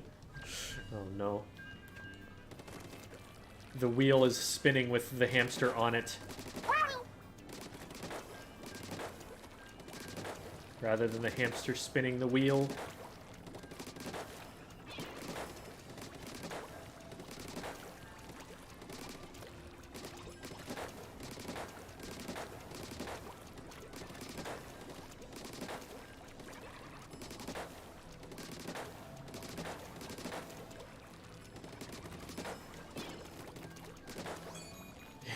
Rise and hear microwave noises. Is drop roller viable? It's better than nothing in terms of protecting yourself, but stealth jump is just going to protect you more, so it's outclassed. There are more situations that stealth jump saves you than that drop roller saves you, is the problem.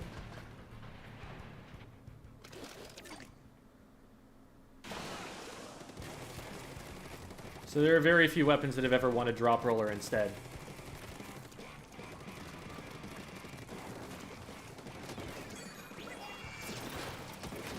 I didn't even think about like what I was going to use this for. I was just like, crab!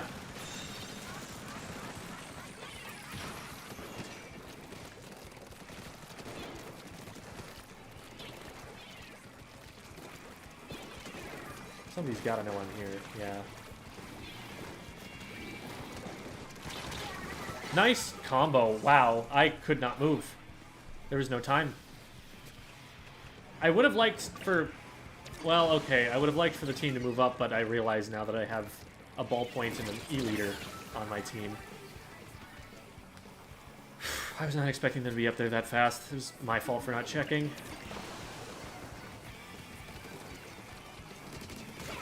And they left their backs.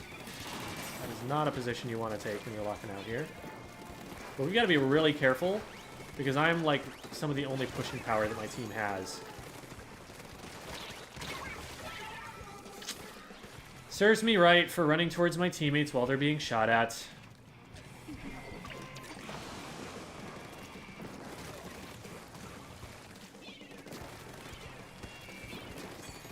Okay, I've hit them twice. Can we hit some shots, please? Thank you. Oh goodness, I was about to die for that.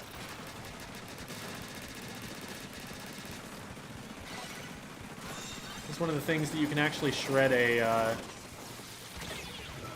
Man! It filled up before I could get away. Before I was able to move again. That's one of the few things you can actually shred a tent with pretty reliably.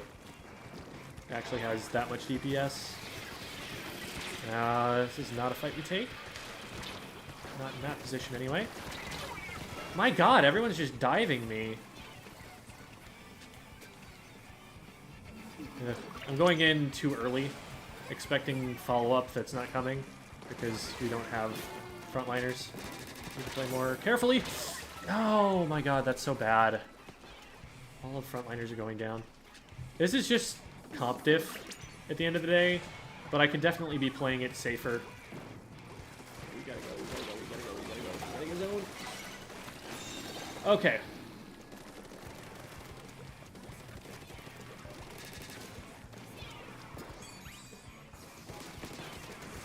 Oh my god, I fell, and that stopped me from hitting my shots.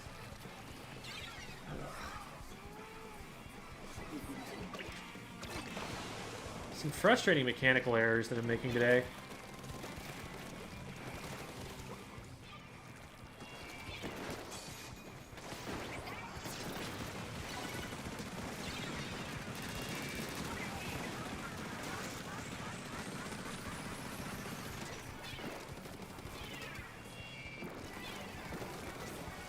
Get into the zone again.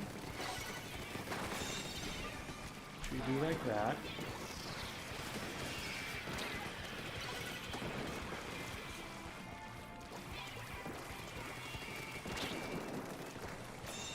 I don't want to go in too hard here because my teammate is poking out on the middle side, and I might just get hit with shots that are aimed at them.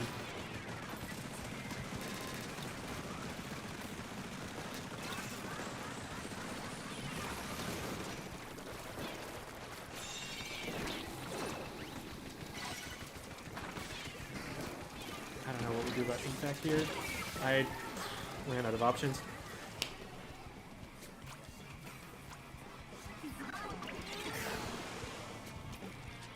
Fire up are they? They're here right away. We hit them a couple of times, and that's it.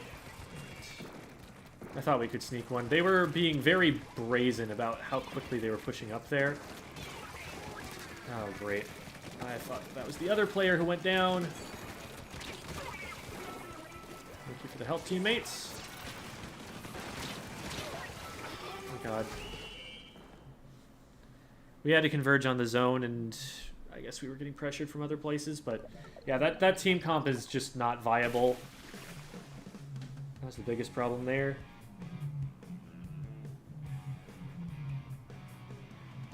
They had a tent and a 52, so both of those are going to wall out the backliners. And then they have a range blaster and a slosher, and those are going to be able to hit them up over ledges. Our backliners just couldn't do anything there, and we had two of them.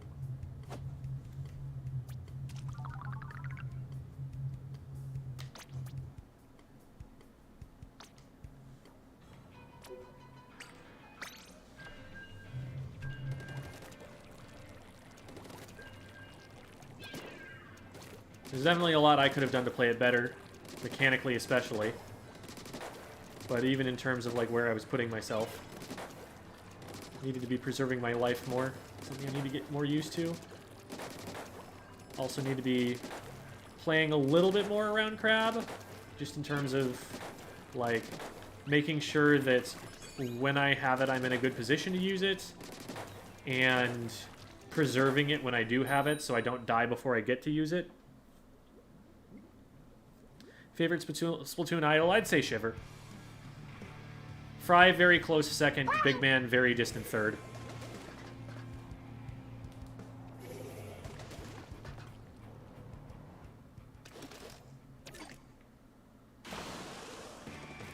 Double backline again! Cool! Thank you, game. They don't have a backliner. They could have given one of them to them, but no. This is how we play the video game. Yep. Oh, they're stuck. No, they're not. I was not able to get in range before they were able to get shot. Now that, we should be able to collapse on. No, no. I was hoping we would at least trade that. Okay, we trade that. That's fine. Let's try and get some paint on zone. Maybe we can actually sneak a cap here. No, we cannot. And I died of the bomb. I exploded for so many reasons.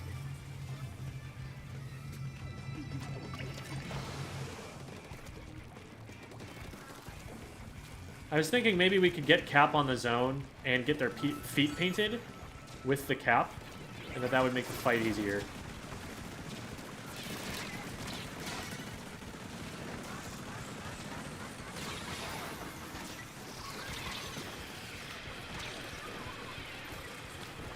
Oh my god, I'm trying to move, and right as I'm trying to move to get the squid roll out, my feet get painted.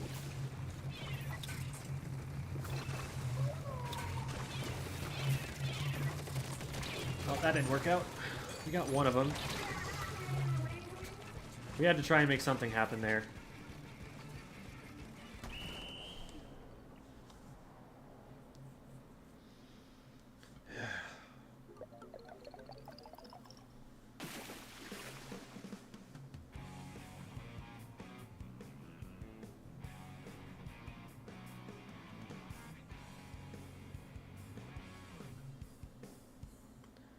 Phone ringing in the background, or is the controller rumbling? I don't think anything's happening on my end right now.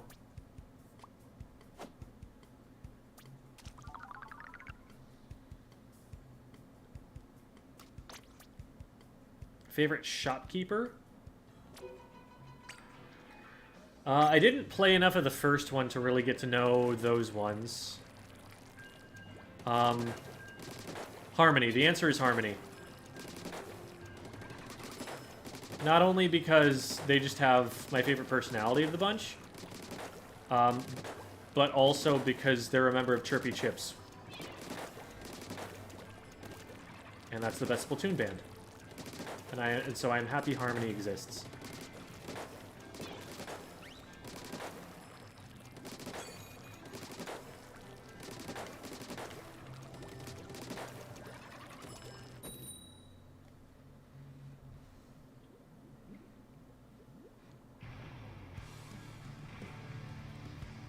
Difference between Explo and Tri-Stringer? I mean, they're very different weapons, but they have different kits, they have different ranges, they do damage in different ways. They play a similar role, but it's very apples to oranges comparing them.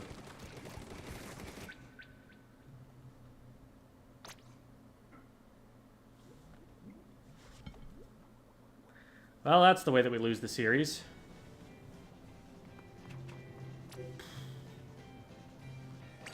Try one more time.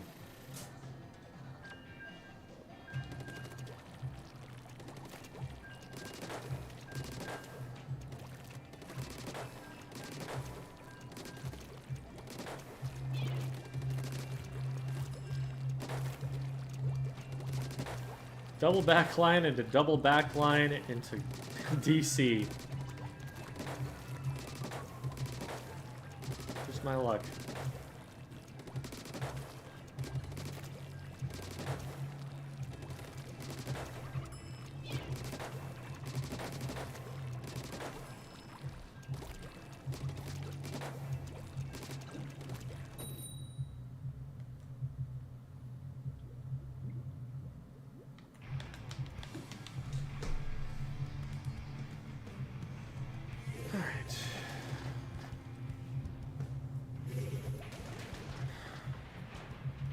And now it gives me triple backline.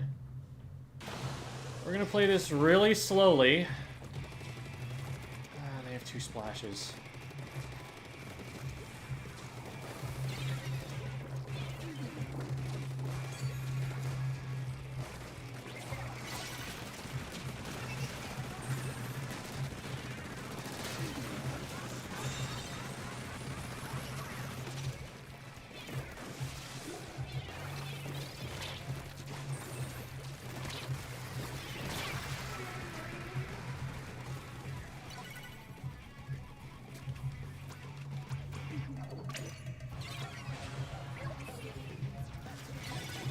should be able to paint this if I'm allowed to paint it for long enough. Get a crab tank to deal with. There we go.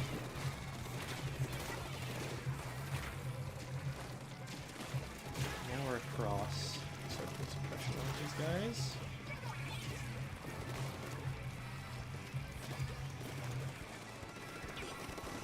I saw someone over here, but I guess they backed up.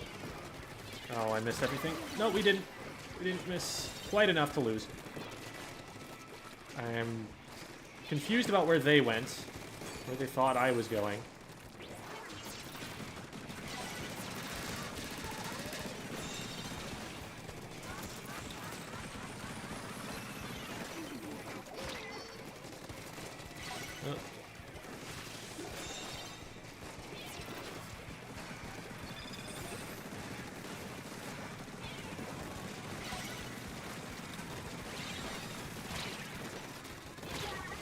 What hit me? What? Oh, wave breaker. It didn't look like anybody was aiming at me. Like, the crab tank wasn't hitting me, the heavy wasn't hitting me. I was like, am I safe? And then I just exploded, and I was confused why. I can't reach this angle.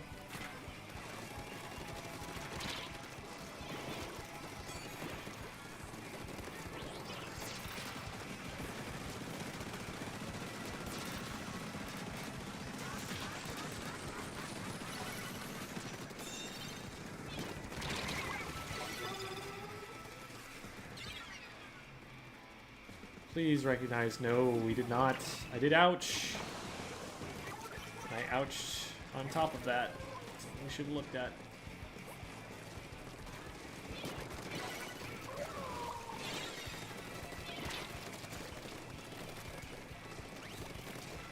A little more ink before I try to engage any harder. Well, I can't really stop that, but they don't know I'm here.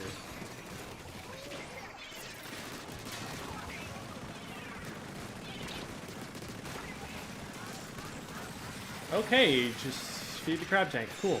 I'm down with this.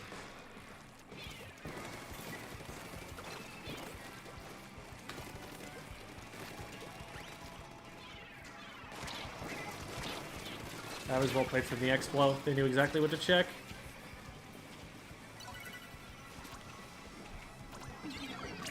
I'm sure they saw me going up there, but I did Ninja Squid someplace else from where they last saw.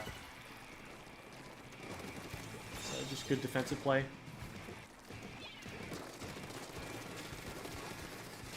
So long as nobody else rushes me in the meantime, they have to back up. And then I do this, and I think I get them? No, not quite. I did get the last shot that I needed, but I traded with the wave breaker.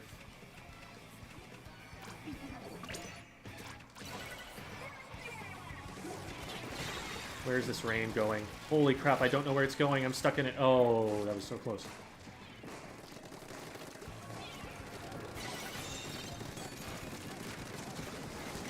They missed too many shots, and now I have a crab. What? Oh, right, because they had time to spin up their DPS before I did. So they outdamaged my tank, and I didn't shred theirs in time.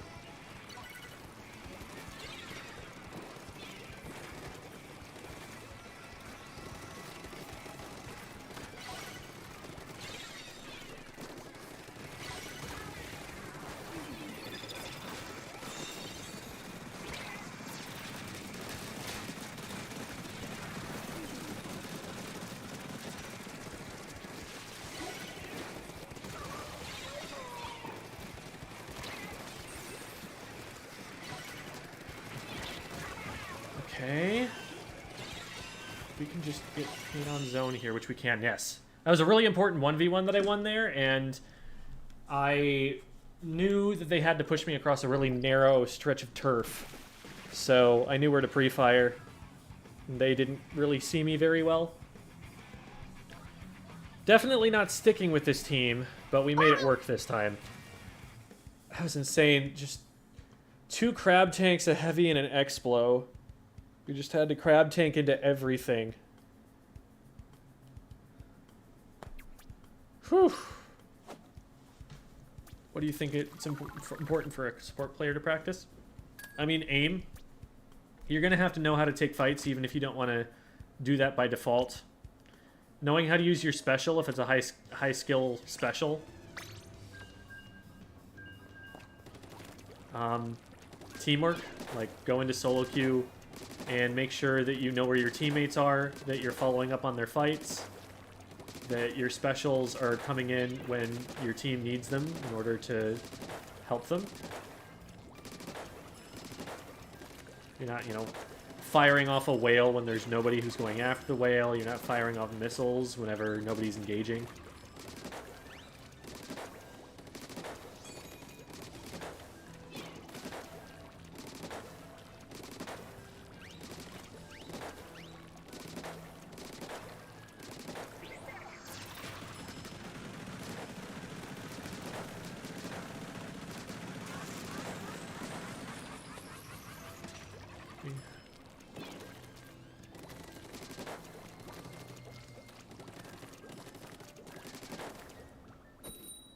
Try Junior and enjoy it. Are there any other sport weapons I should try? Junior and Splash are the preeminent support weapons in the game right now. Flings is also up there. Flings or Gootuber, whichever you prefer. I am unconvinced that Reflux is as good as those two weapons are, but I will be convinced if someone starts popping off with the main weapon.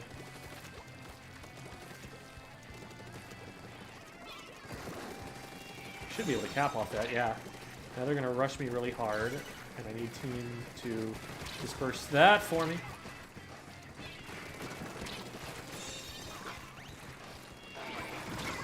Oh, what? There was a bomb.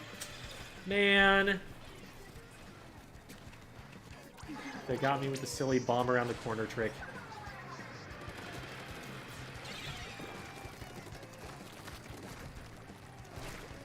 Rotate left. I'm really close to crab, and I can probably get it from here. Okay, they have a crab. Oh, I needed to survive, though.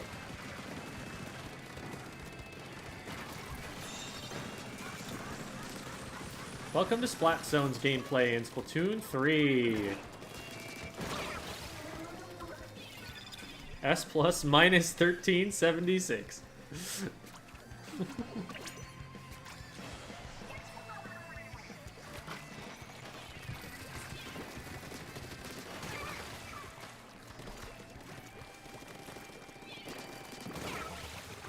Beautiful.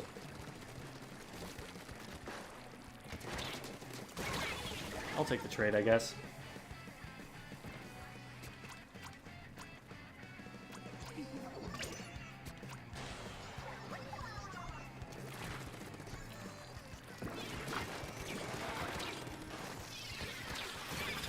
Oh. 2 for 2. So that ends up working out still. One nice thing there is that I had support behind me with long range, so when I put myself under that ledge, I'm taking away a lot of my offensive potential, but if the opponent wants to go after me, they have to commit to standing close enough that my teammate was going to be able to follow up, and I'm pretty sure that the Tri-Stringer actually took them out for going for that. You're playing Splash more as a support rather than a Slayer in these compositions? Not really. I'm playing a pretty aggressive playstyle. So, with the triple backline team comp, I was playing much closer to the support playstyle. I was focusing on capping zone and focusing on only going in with crab tanks because there was just no front line to speak of, and the only way we were getting in was with utility.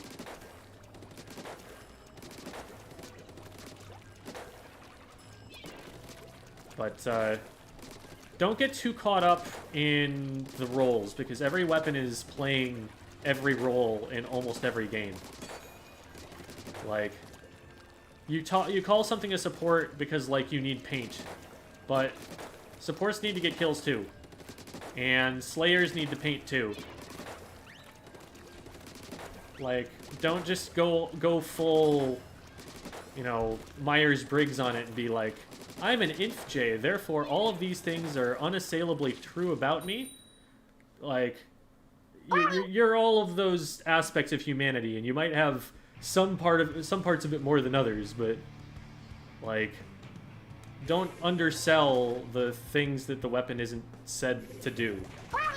The Splash can slay, the Splash can kind of anchor by sitting back and throwing bombs and playing safe for super jumps. The Splash can skirmish by zipping around and trying to give its teammates time to get the shots on. It's just... yeah, that was a really lucky damage combo we got there. I didn't even know that they were damaged. What? Oh, okay. Yeah, that's an E-leader. They're like, yeah, yeah, yeah, yeah, yeah. Either that or they're making cat noises, I don't know. They could have actually saved those Trizuka shots and hit me with one of them. I am very stuck here, and I should probably have jumped already, but somehow I'm alive. And that's skirmishing, everybody. I'm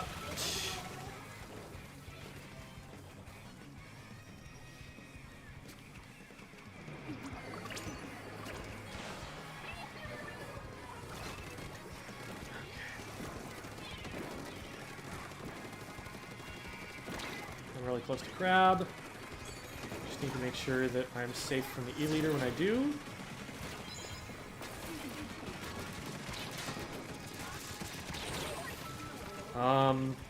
Everybody died, so the crab did nothing. And that's game because we don't have any time to go back to the zone anymore.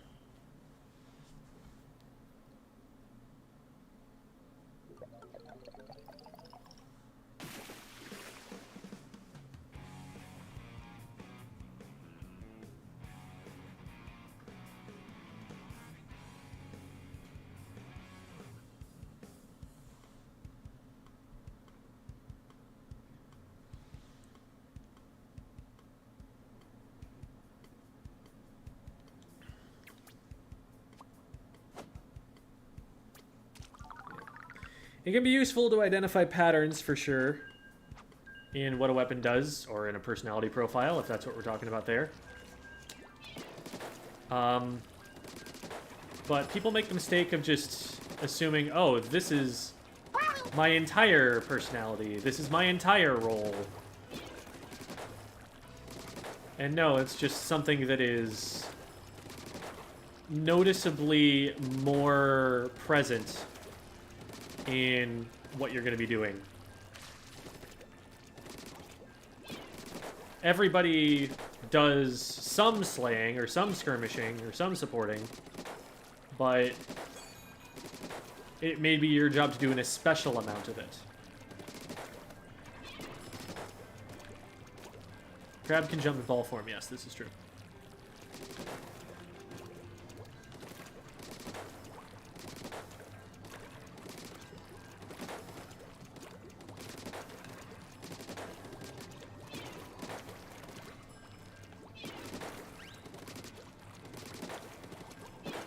Tips for Splash. It's just a short-range shooter. You do zippy things and disengage from fights when you have to. You play around your crab a lot because crab is really strong. As for inkjet tips and how to hit people, you've got to lead your shots really hard with that weapon. And that's what people always mess up. They don't anticipate that their opponents are going to move.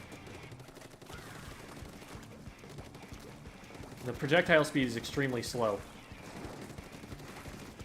But more of an inkjet's success rides on where you start it from than on how well you aim it.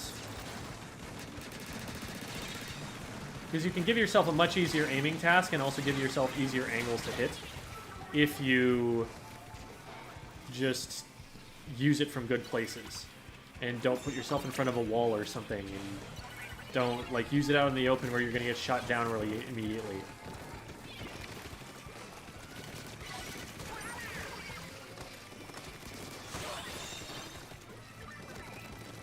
Really close to crab here. Let's see if I can get it and get it popped here.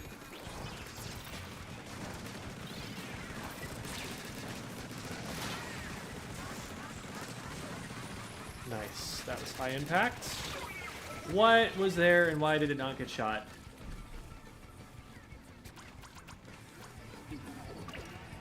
I'm worried about teammate pushing into that. Yeah, I didn't think that was going to be good. It's a 52 and they had range. Oh, wow, they ran into that. Oh, no way, that didn't kill. I hit them with like 3 shots. I thought they were going to die.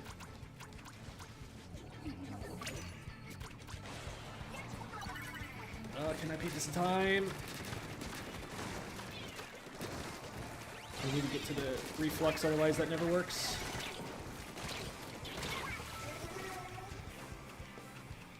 Yeah, just not enough pressure on the Dynamo there. Okay, we're doing the behind the left-hand side Zipcaster here. That right there is a thing.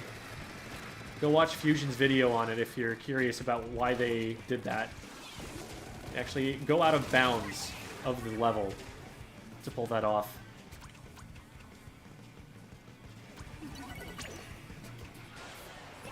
I would like us to be pushing further up when we have control of the zone. Like, we shouldn't be... You should basically never just be on the zone when you cap the zone. Somebody's got to be a little bit further forward. Like, if we're backline weapons, that's one thing, but... we got to get in there.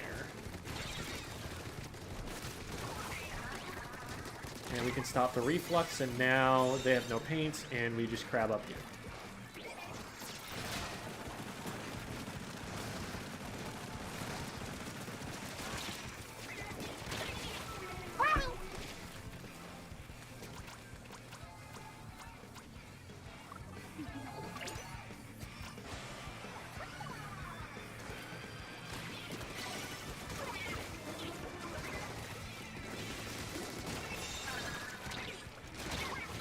Menu.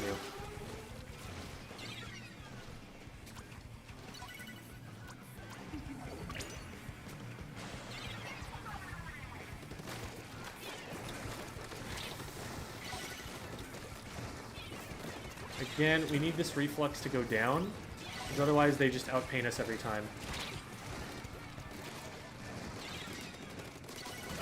The Expo helps. Expo paints a lot.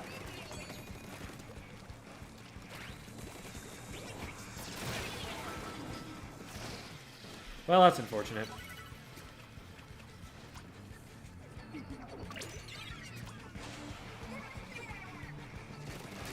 Oh. That's also unfortunate. At least we traded that back. That's 2 for 2. I'm the best painting weapon, so I need to get out there and make sure we neutralize this quickly.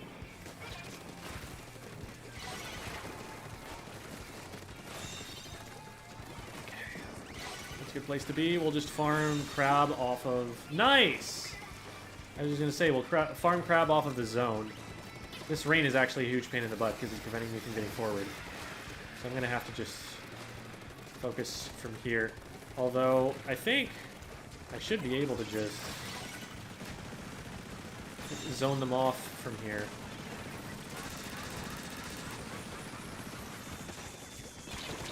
And now I die to everything. Holy crap.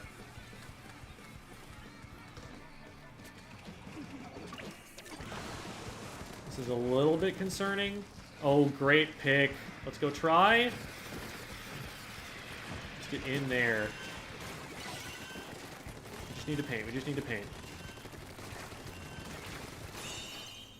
Nice. It is really hard to outpaint a splash. There are very few weapons that can do it, but a reflux that is in position to get a good amount of the zone painted can do it. So every time we're going in for the zone there, I know I'm not going to outpaint. We've got a roller on our team. We've got a tri-stringer. They're kind of like mediocre at painting. And so if we're going to be able to actually flip the zone against an Explo and a reflux at the same time, sometimes we just gotta dive them. Try unkilled. Kinda hype. 16 and 0. What a scoreline.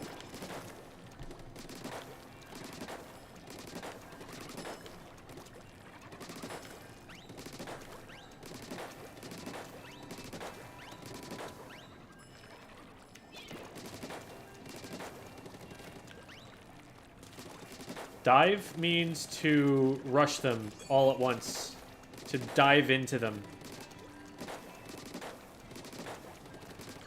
For example, in Overwatch, there was a dive meta at one point where your objective was to throw all of your players at the healers to try and get rid of them so that they couldn't, like, resurrect the team and or like, bring the team back, heal them, shield them, whatever.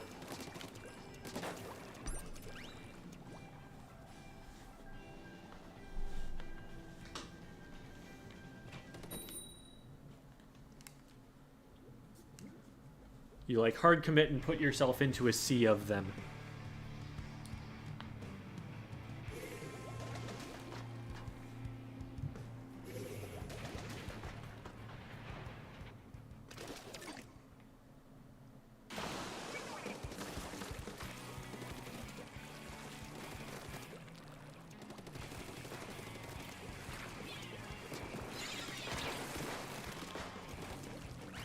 I went for that same play this time, because last time the Tri-Stringer put a bunch of damage on a player over there, and I was able to follow up with a Burst Bomb to finish it.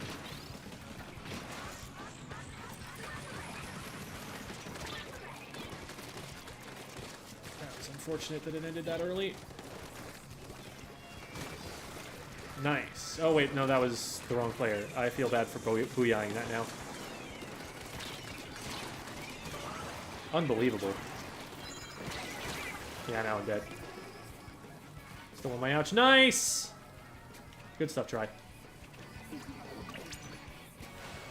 Hopefully that was the right player. No, that was not who I meant to jump to. Fortunately, my teammate won.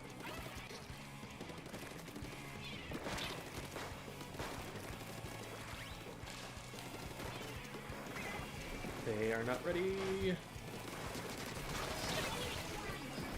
Ah, GooTuber got me. On my ouch. We just gotta keep them back. We're very close to KOing. And nobody's close enough to... Okay.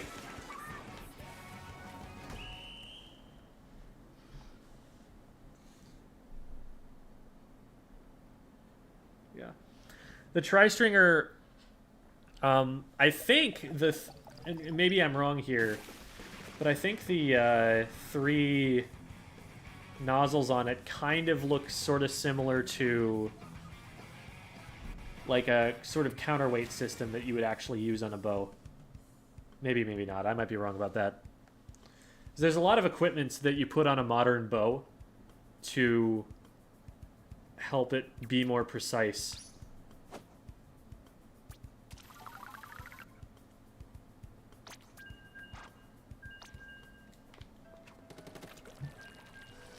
Have you ever experienced your team and the enemy team getting a simultaneous wipeout?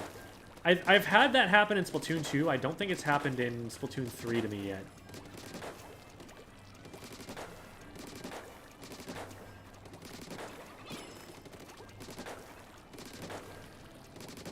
Yeah. Bows get kitted out kind of the same way that firearms do, really. Scopes and, you know, methods of balancing it better.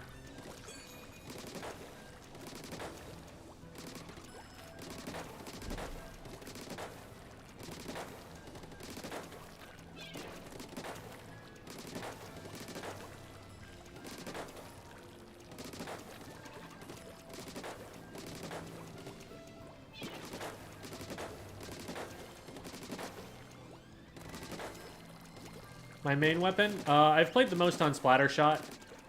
I'm playing a lot of Splash as well, competitively. And I play Blaster and 52 as well.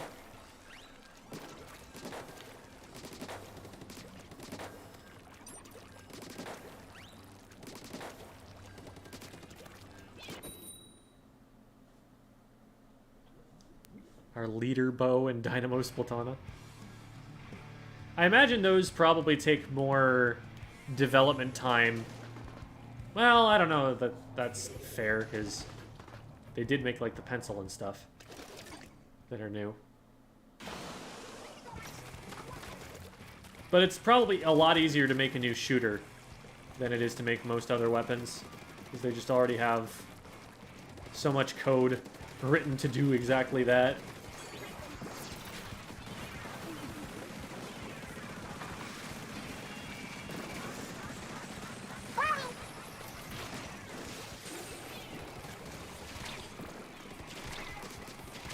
Ah, almost got him. Hopefully we can get... Oh, no, it's just 2. Maybe? It's going to be a close contest. Oh, not with her... Man. As soon as our shot went down, it was over. Crap. How long do I stay here? They're putting pressure on me. I might be able to hold them off until my team gets here.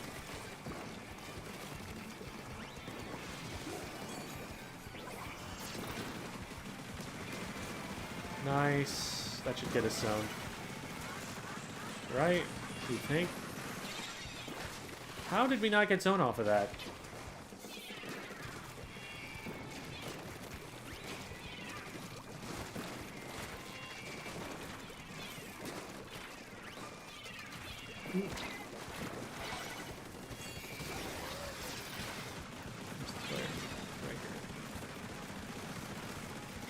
With the zone. There we go. There's still someone on the left. What? That was behind me? Ah. I could have just stayed up there. Hopefully we know. Okay, it looks like Steph Meyer is looking at it. I think they might have jumped. Definitely nobody here.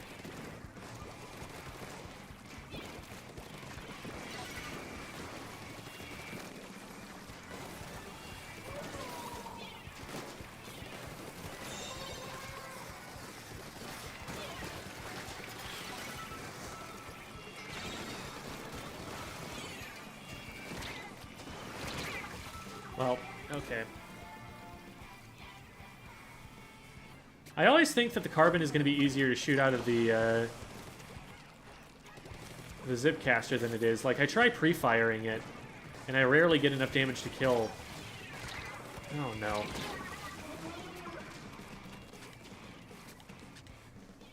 I just ran into an area where a player was already getting aggroed. Got stuck by the same stuff that was getting them. Ooh. We need to go, unfortunately.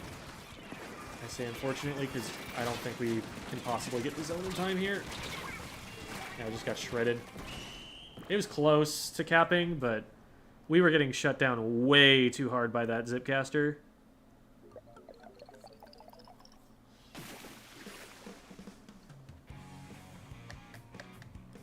We needed to help try out more than we were.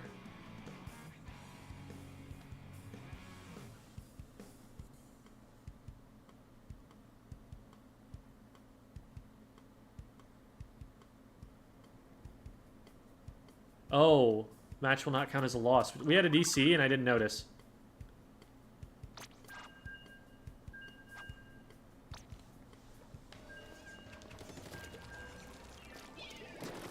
We'll keep going with it.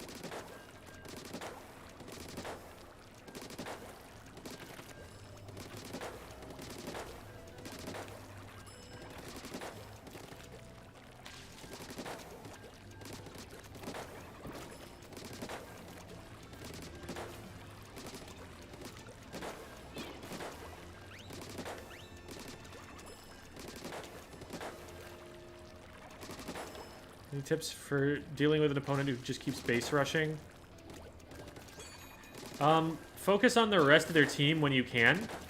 Or if they're putting themselves in a place where you need to deal with them, try to avoid getting into an engagement with the rest of their team while they're doing it. So that you can get the fight against them cleanly.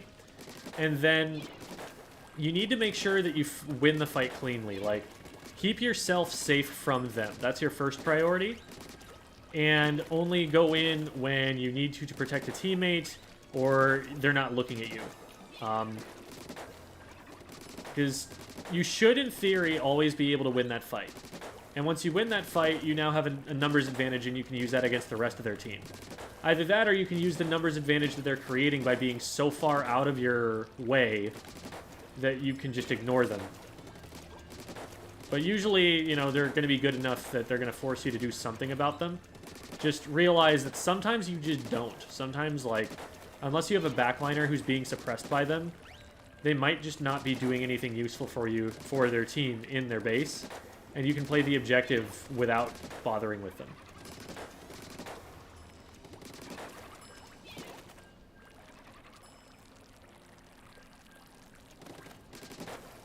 Huh. Well.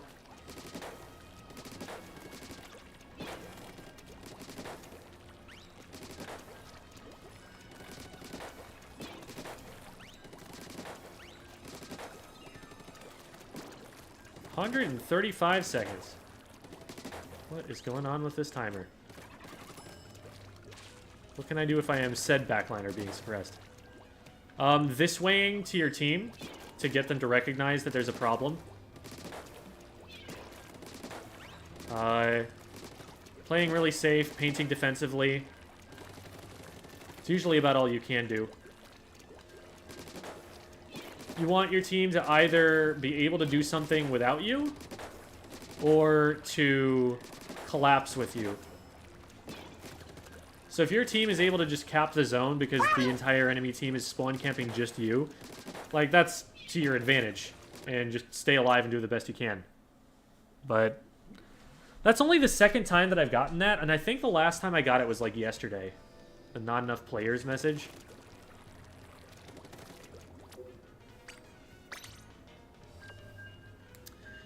Ah, Jitterbug. The tragedy of that timing. Oh, no.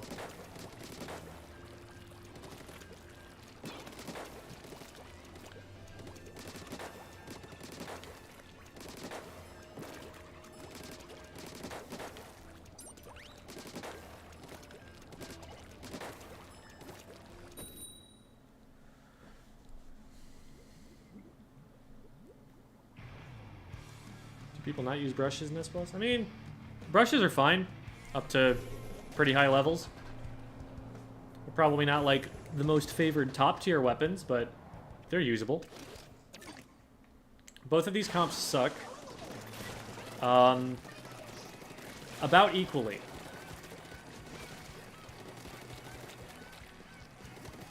I think my goal here is just to create openings for the roller so that they can move. And he's gonna be their babysitter. And make everything I possibly can available to them. While they're alive. They need to be alive for that plan to work out.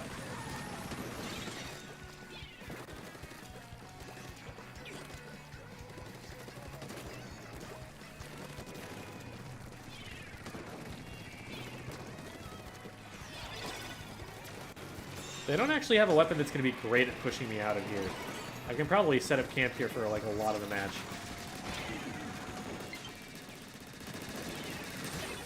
Oh, man.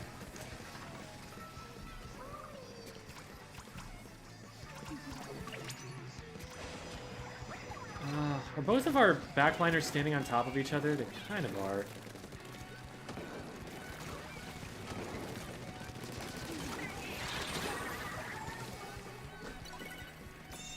Alright, there we go.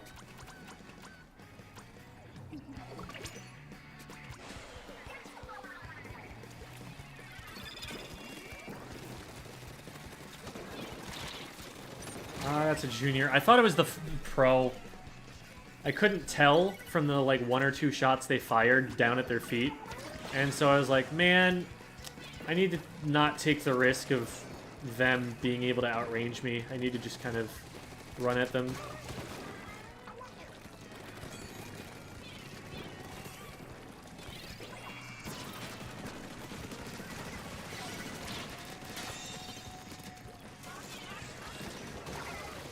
Thank you, teammates.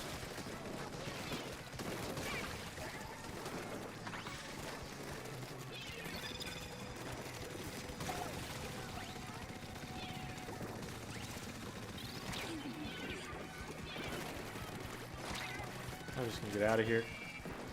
You flee. Dang it!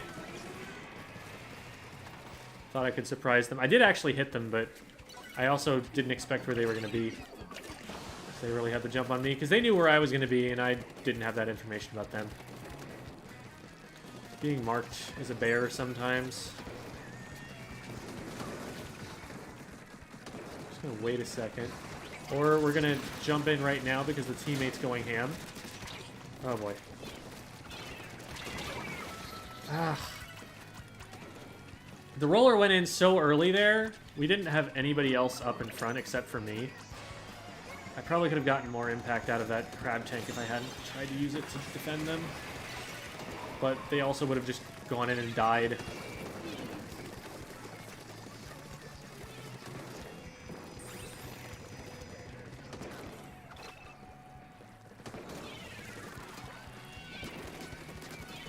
Oh, they're so weak.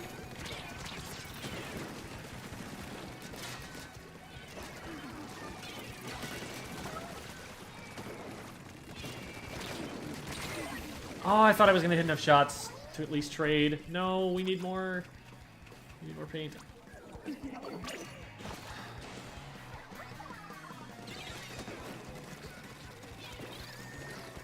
like the only person who can paint, but I also can't like stay on the zone or I die.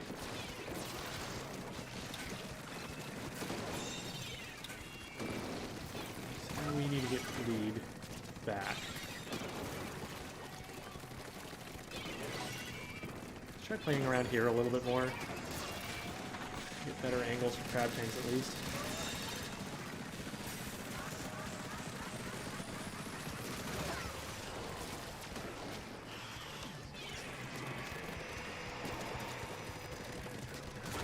I moved so much faster than them that I accidentally crossed them up.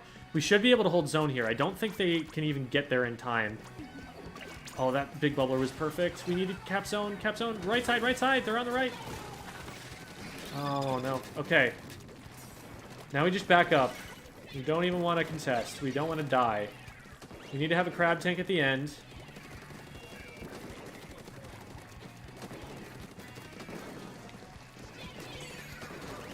Might be able to win this. Where are you at? Dropping down there? Okay, now I know where they are.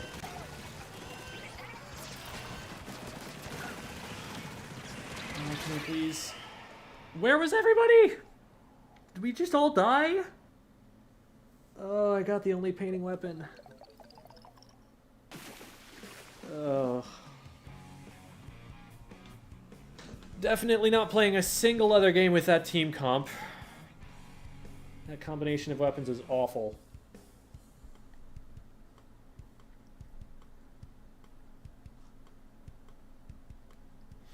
Glad you find them helpful, Wolfie Gamer.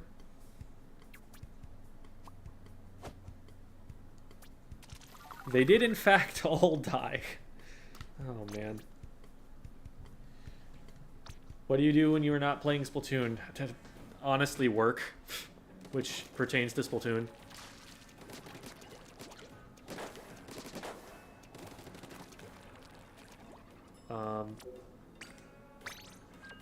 There we go. Hi, Itixie.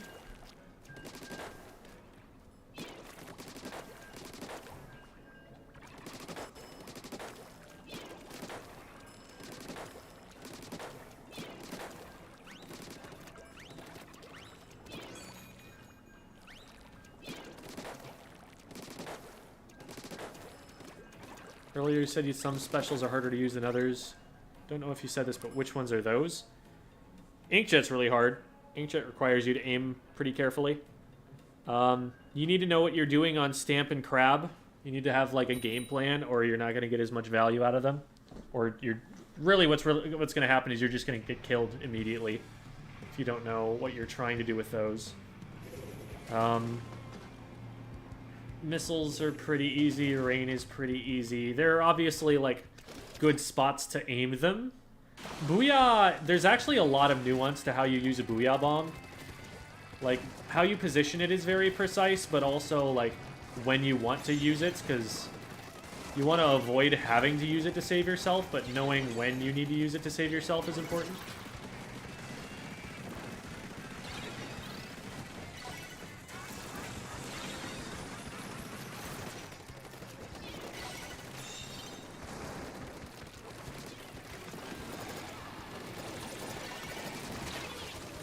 Figured I could cross them up.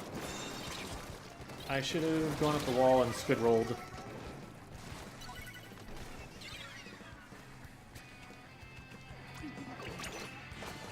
Nice! Good shots.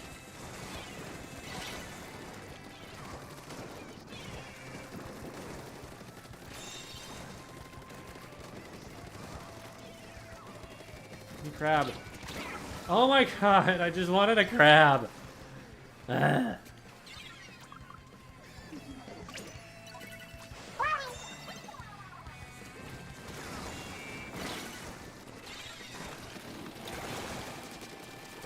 They won't expect me to rush them while they have their Inkfact push in a 1v3. That 96 is a pain in the butt, though. I need them to not be there. There we go.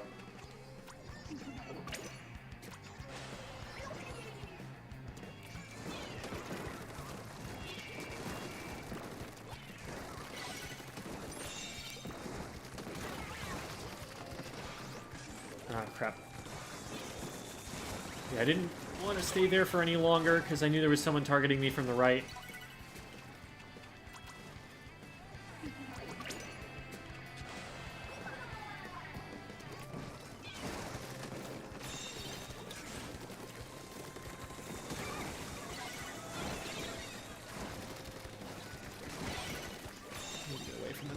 Here, but if we get a crab tank off, this is gonna be huge.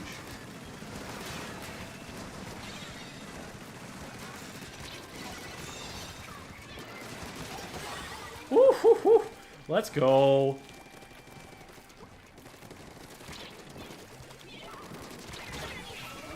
All right, I'll take that.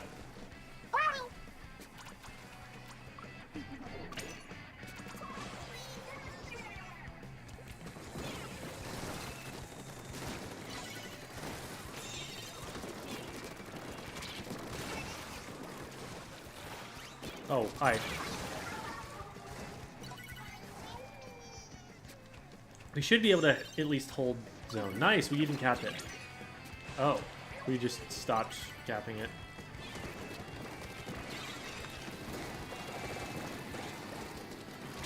Yeah, they knew I was going to go and try and flank it. Oh! I did not think... Oh, that was a bomb. It was a bomb. I was going to say, was that an Inkfact shot? Like, I did not think that that could reach from where I was sitting.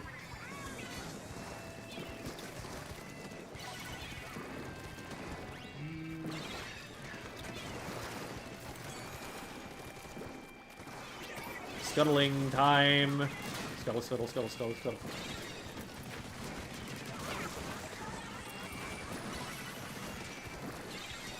Oh. Ah! I thought I was dead the first time and I stopped moving. No. I had a way out.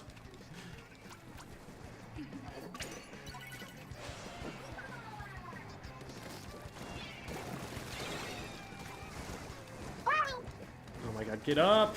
I'm just holding forward. I'm not even letting go of it that much. Oh crap, I died. Man, that was so easy of a pick and I missed it.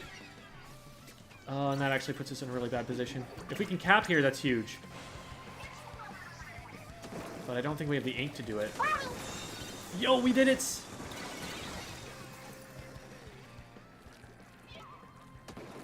Okay, they're not trying. They're not trying to rush me here.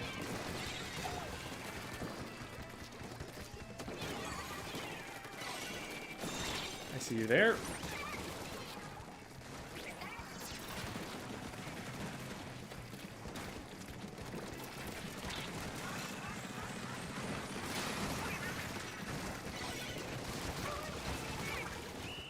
We didn't even bother to cap the zone. We were just like, nah, we can just murder everybody. That'll work.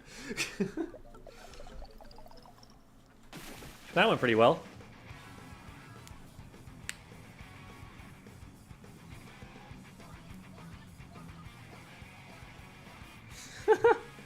I actually really like that outfit.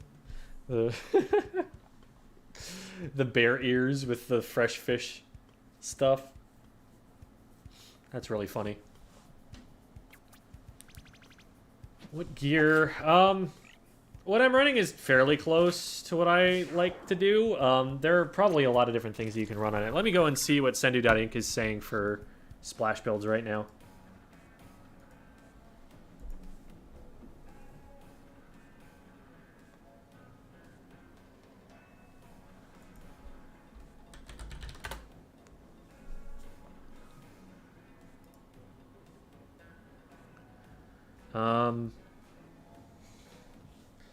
It's a combination of Ninja Squid swim speed. Some people are going for sub power-ups. Some people are going for special charge. And then a bunch of utility subs.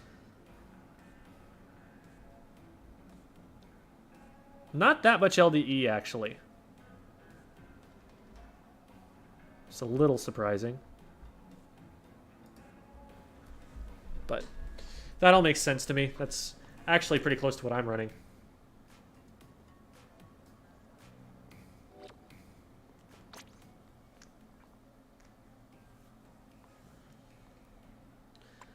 Yeah, this shirt is not ideal, probably.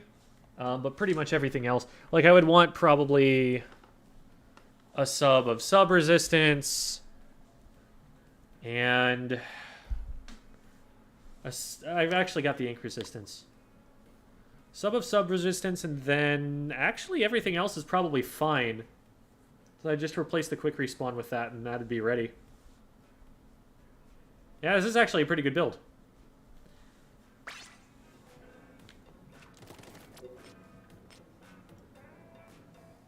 Ugh, I'm done with mincemeat and hammerhead. Those are not good map modes. Not competitively anyway. Alright. Let's send y'all off to another gamer. A gamer by the name of Undershirt Man, who is gaming currently. The same game that we're playing, in fact. Thanks for watching, everybody. Here are my links if you would like to check out more content that I make. I do YouTube. I have TikToks. There is a Twitter. There is a Discord server. You can also support me by getting a private lesson from me on Medify, or by supporting me on Patreon, or a YouTube membership, or whatever else. Really appreciate that, because I am doing this full time and trying to make it work in the long term. Let's go say hi to Undershirt Man. School's out, everybody. Bye-bye.